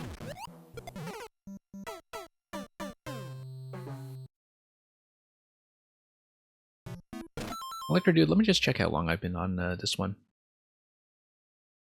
Just to see. I mean, I will be calling it fairly soon. I might just put in 1 or 2 last attempts here. Yeah, we've been on for a little half of an hour or so. And I had pretty much reached the point that was the hardest point for me in some of my attempts last year, which is just the shell drop off the red block here. If I remember to fire the shells, of course. And so that's kind of consistent with how I was doing before. So it's kind of nice that I am able to reach that point somewhat consistently, and it would be nice if I could get past it at least once, but we'll see. And yeah, I think we will be calling it directly after that, so hopefully nobody is hedging too much on being called up in the queue.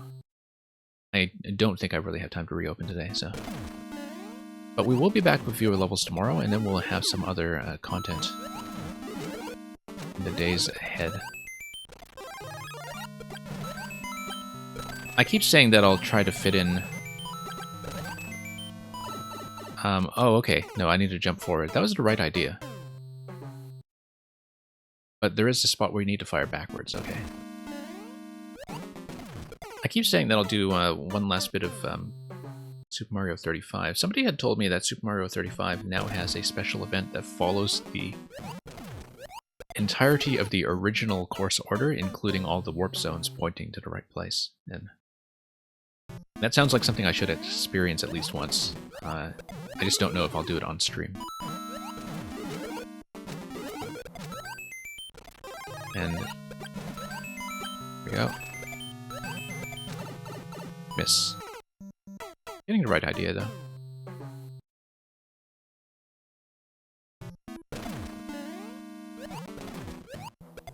And there we go.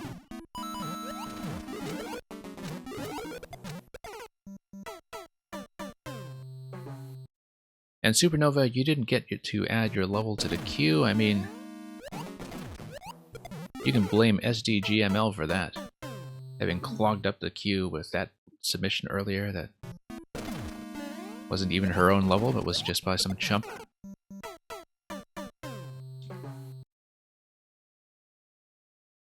But, you're not sure if you have your style or aesthetic.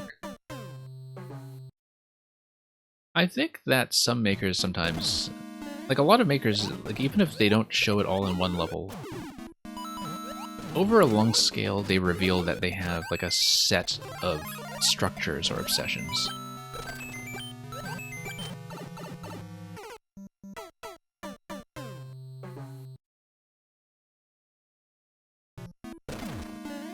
In the same way that, you know, with Electrodude's levels, for instance, you can't tell in this level, but a lot of them have some kind of bullet hell survival element to them. Just not in this one.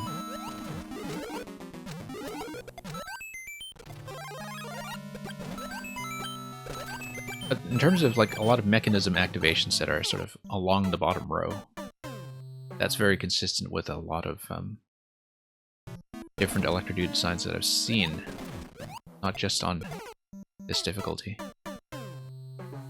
But, you know, having a lot of things like activations of big buzzy shells and such on the bottom row.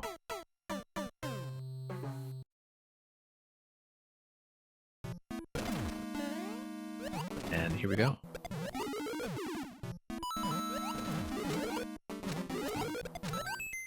Okay, getting better at the jumps at least. Yeah, just not really doing that release very accurately.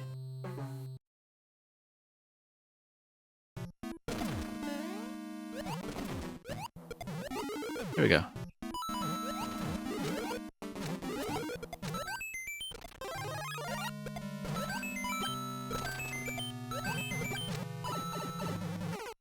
It is kind of satisfying to sort of learn how to read a specific maker after a while, where, you know, you play enough for the levels that even if they're doing something stylistically different, you can sort of decode the way they're thinking about a particular room or something to do with the overall layout.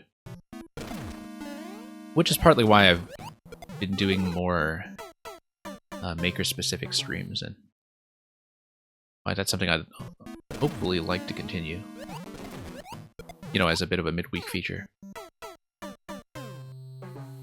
Because there are so many good makers that I think do need to have their stuff appreciated as a set to really get a sense of how they think about Mario Maker and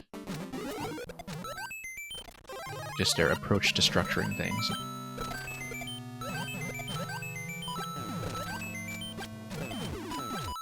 Oh, missed a second shot. Yeah, I need a left shot and I need a right shot. And that's tricky, but yeah, we made progress. Actually, quite a lot of progress. So, pretty satisfied with getting up to that point, in fact. Okay. I've got the flow now. I want to stay on this for the time being, just to see if we can get this second shell jump down a little more consistently, because if I do, that's one major barrier that we'll be knocking down. And even if we have to bail soon, like, I feel like I've basically caught up almost to where I was last year. I don't know if I ever made it past that to double fire flower thing where you shoot left and shoot right. I remember getting there, but I don't remember ever making it very far past that. And so the fact that we've been able to recover most of that progress in one sitting, I think, is a very promising sign in terms of being able to do this in the long run.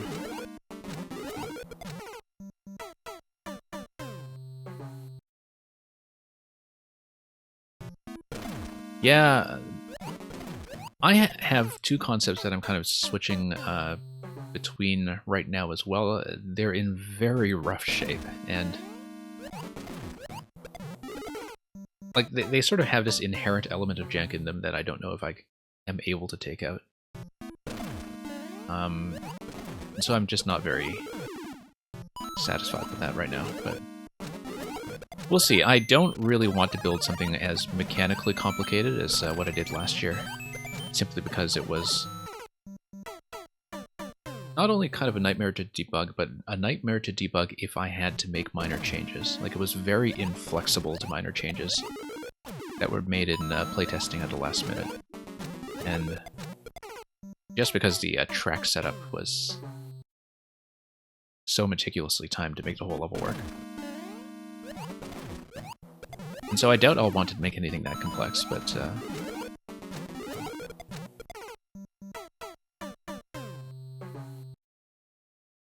yeah, we'll see. We'll see.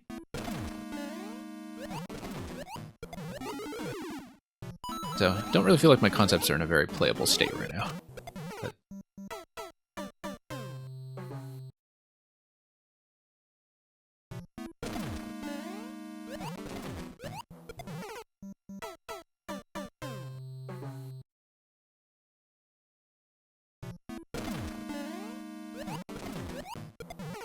But yeah, Supernova, I don't know if I've actually played anything from you yet that is very puzzle-focused. Because I don't think I've seen anything from you yet that matches that description, and I don't know if it's something that you have much of a background in, when mostly I think it's like just a really large-scale contraptions that I associate with what you do. You know, just a very elaborate setups. Judging from experience with 4YMM last year, people really struggled with even the basic puzzle stuff, and I think that's because a lot of the audience that it was reaching was a much more platform-oriented audience that you know, you're talking about players that are really kind of dedicated to the game at that point, and they're, for whatever reason, much more attuned to the execution challenges. So. Whoops.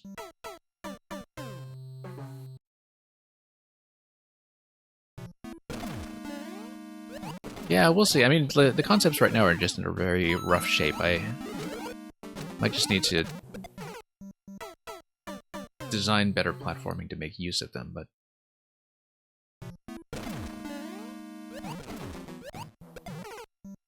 it's sometimes just some very specific stuff that's coming up in testing that's going to be an issue, I think.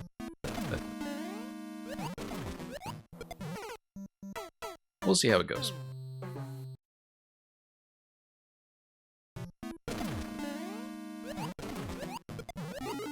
Sometimes the thing that you start with just completely transforms by the time you're finished with it anyway, conceptually.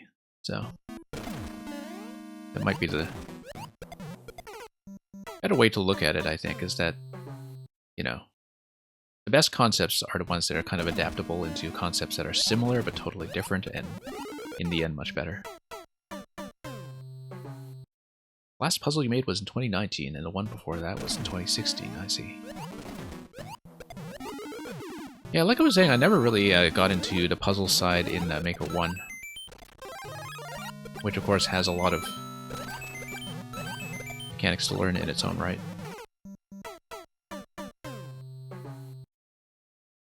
When I finally managed to get a Maker 1 retro stream together, whenever I'm reunited with my Wii U, I actually do want to run all of the puzzles by Tetraterix, aka Four Wings, aka John.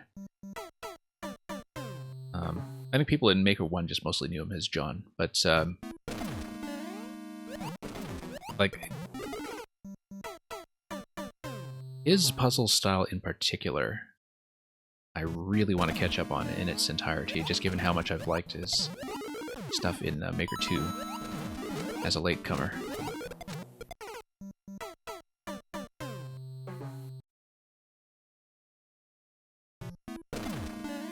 I don't know if Kaizos were more frequent in Maker 1. I feel like the Kaizo scene has stabilized a lot more in this game, in that it's a much more, like, it's a very vibrant and tight-knit community that is, at this point, just very concentrated, right? Like, I mean, people who are into Team Shell stuff, for instance, they're constantly active, and,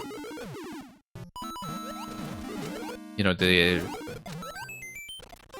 big new shell level by Beachin has been really making rounds this week, I've been seeing.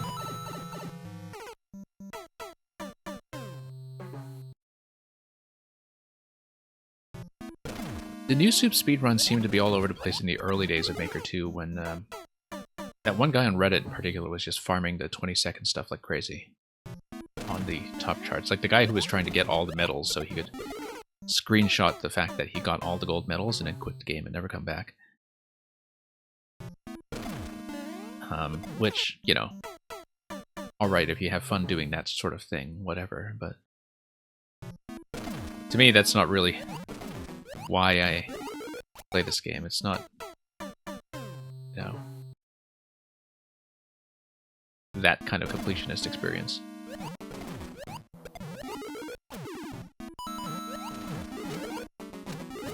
But yeah, no, I was having the conversation with Donkey Mint not long ago, actually, that because people just kind of came into this game with so many expectations and so many standards already set in terms of what they expected from pacing, checkpoints, linearity, signaling, all that stuff. Right from the start, Maker 2 just kind of had this problem of a significant number of users being very resistant to certain forms of experimentation, such that the metagame stabilized into certain kinds of community consensus way too quickly, before a lot of the new tech was properly explored. Yeah, bruh, that's the guy. I don't think I ever played his stuff in Maker 1, but It did seem like he sort of treated Maker 2 as a clickbait experiment just to see if he could do it, and I mean, whatever, like, the levels were playable, it's just that... And if you want to play that way, okay, somebody's going to do it, but...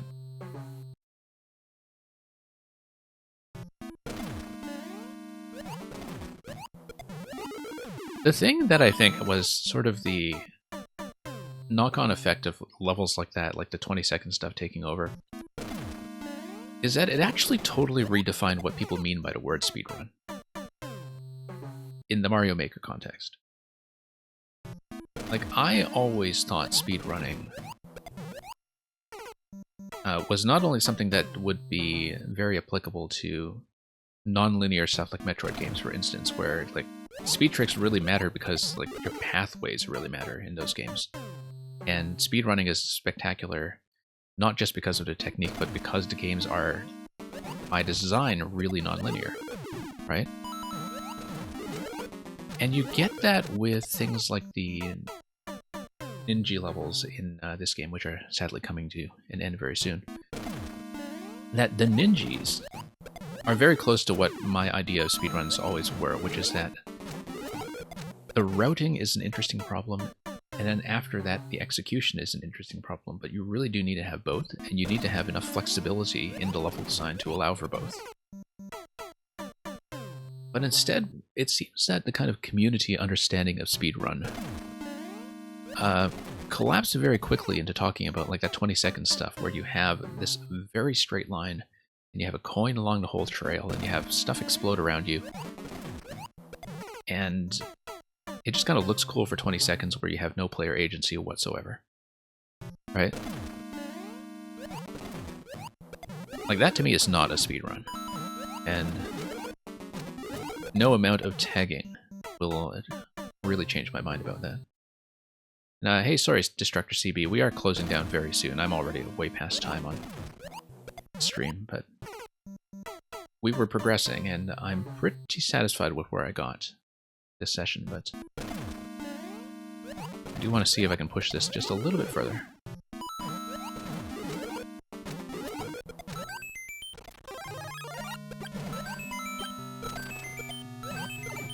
Nope. Jumped too high and hit the saw. I actually never had that happen.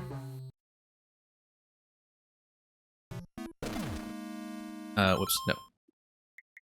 Delayed a little bit too much there. Don't want to mess with the shell wake up, so there we go.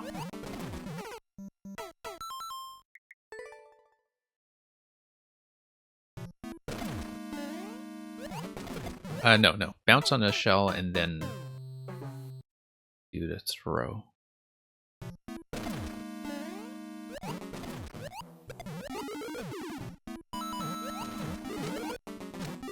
But yeah, definitely autos were much more all over the place in Maker 1.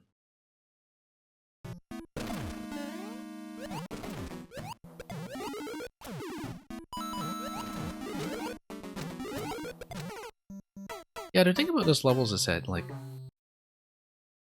they're not even terrible. In that, you know, they're functionally playable, and you can see why they would bring pleasure to a certain kind of player, I guess. It's just that the standard in this game is so much higher than that, I do think that it's, you know, not wrong to be a little grumpy about, you know, that stuff taking over the popular charts and basically giving that impression about what is valued in the game to the kind of players who only ever check the popular charts. I missed. Fired in the wrong direction.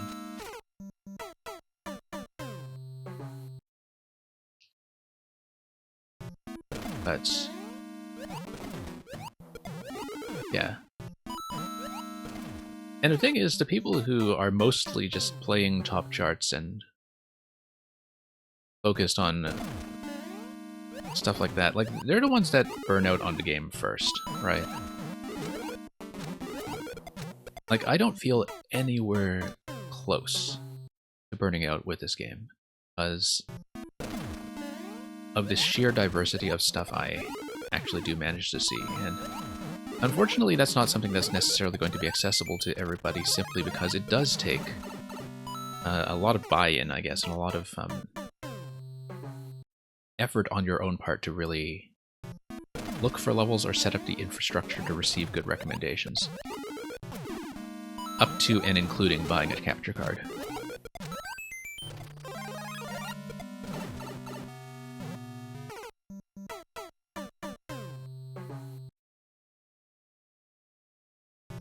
But yeah, the kind of design that is about chasing top charts, like that's exactly the crowd, like both the makers and the players, who burn out the fastest, I think. And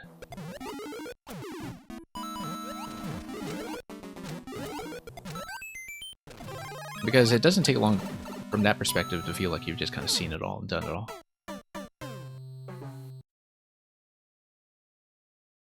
Whereas I don't think that at all about the game. I think there's just so much going on that it's actually hard to make decisions about how to spend my time playing in a way. Okay, we're not going to sit on this one for too much further today, Electrodude, but I'm glad we got in a good, solid session with it too. Try to recover my progress, only to abandon it when we play the spike ball level instead next time. Good to get some technique back in my fingers, at least. So yeah, failing at that jump again, I think that's a good time to call it. So, well, thank you for that, and thank you for everybody who has stuck around this long to hang out, even to lurk or to chat. I'm going to be scanning around for a Mario Maker raid very soon, so, you know, do say hello to whoever's next. And we'll find somebody interesting, I'm sure.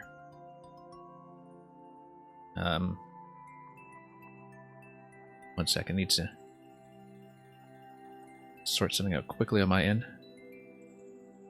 Then, yeah, so in terms of plans for the coming days, it is going to be viewer levels again tomorrow, assuming that things run on schedule. We've usually been doing one puzzle day and one maker feature day a week over the past 2 weeks, and hopefully going into the future, but we might make some changes this week to accommodate some other stuff. Like there's one indie game that I've been thinking about running on stream. I haven't confirmed this yet, but there's one that I've been kind of eyeing that might be of interest. And we might be peeking at some of the soon-to-be deprecated content, like SMB 35 as well, but we'll see, because I can only stream so much a week, and you know, there's so much Maker to get in as well, and I never get enough of it.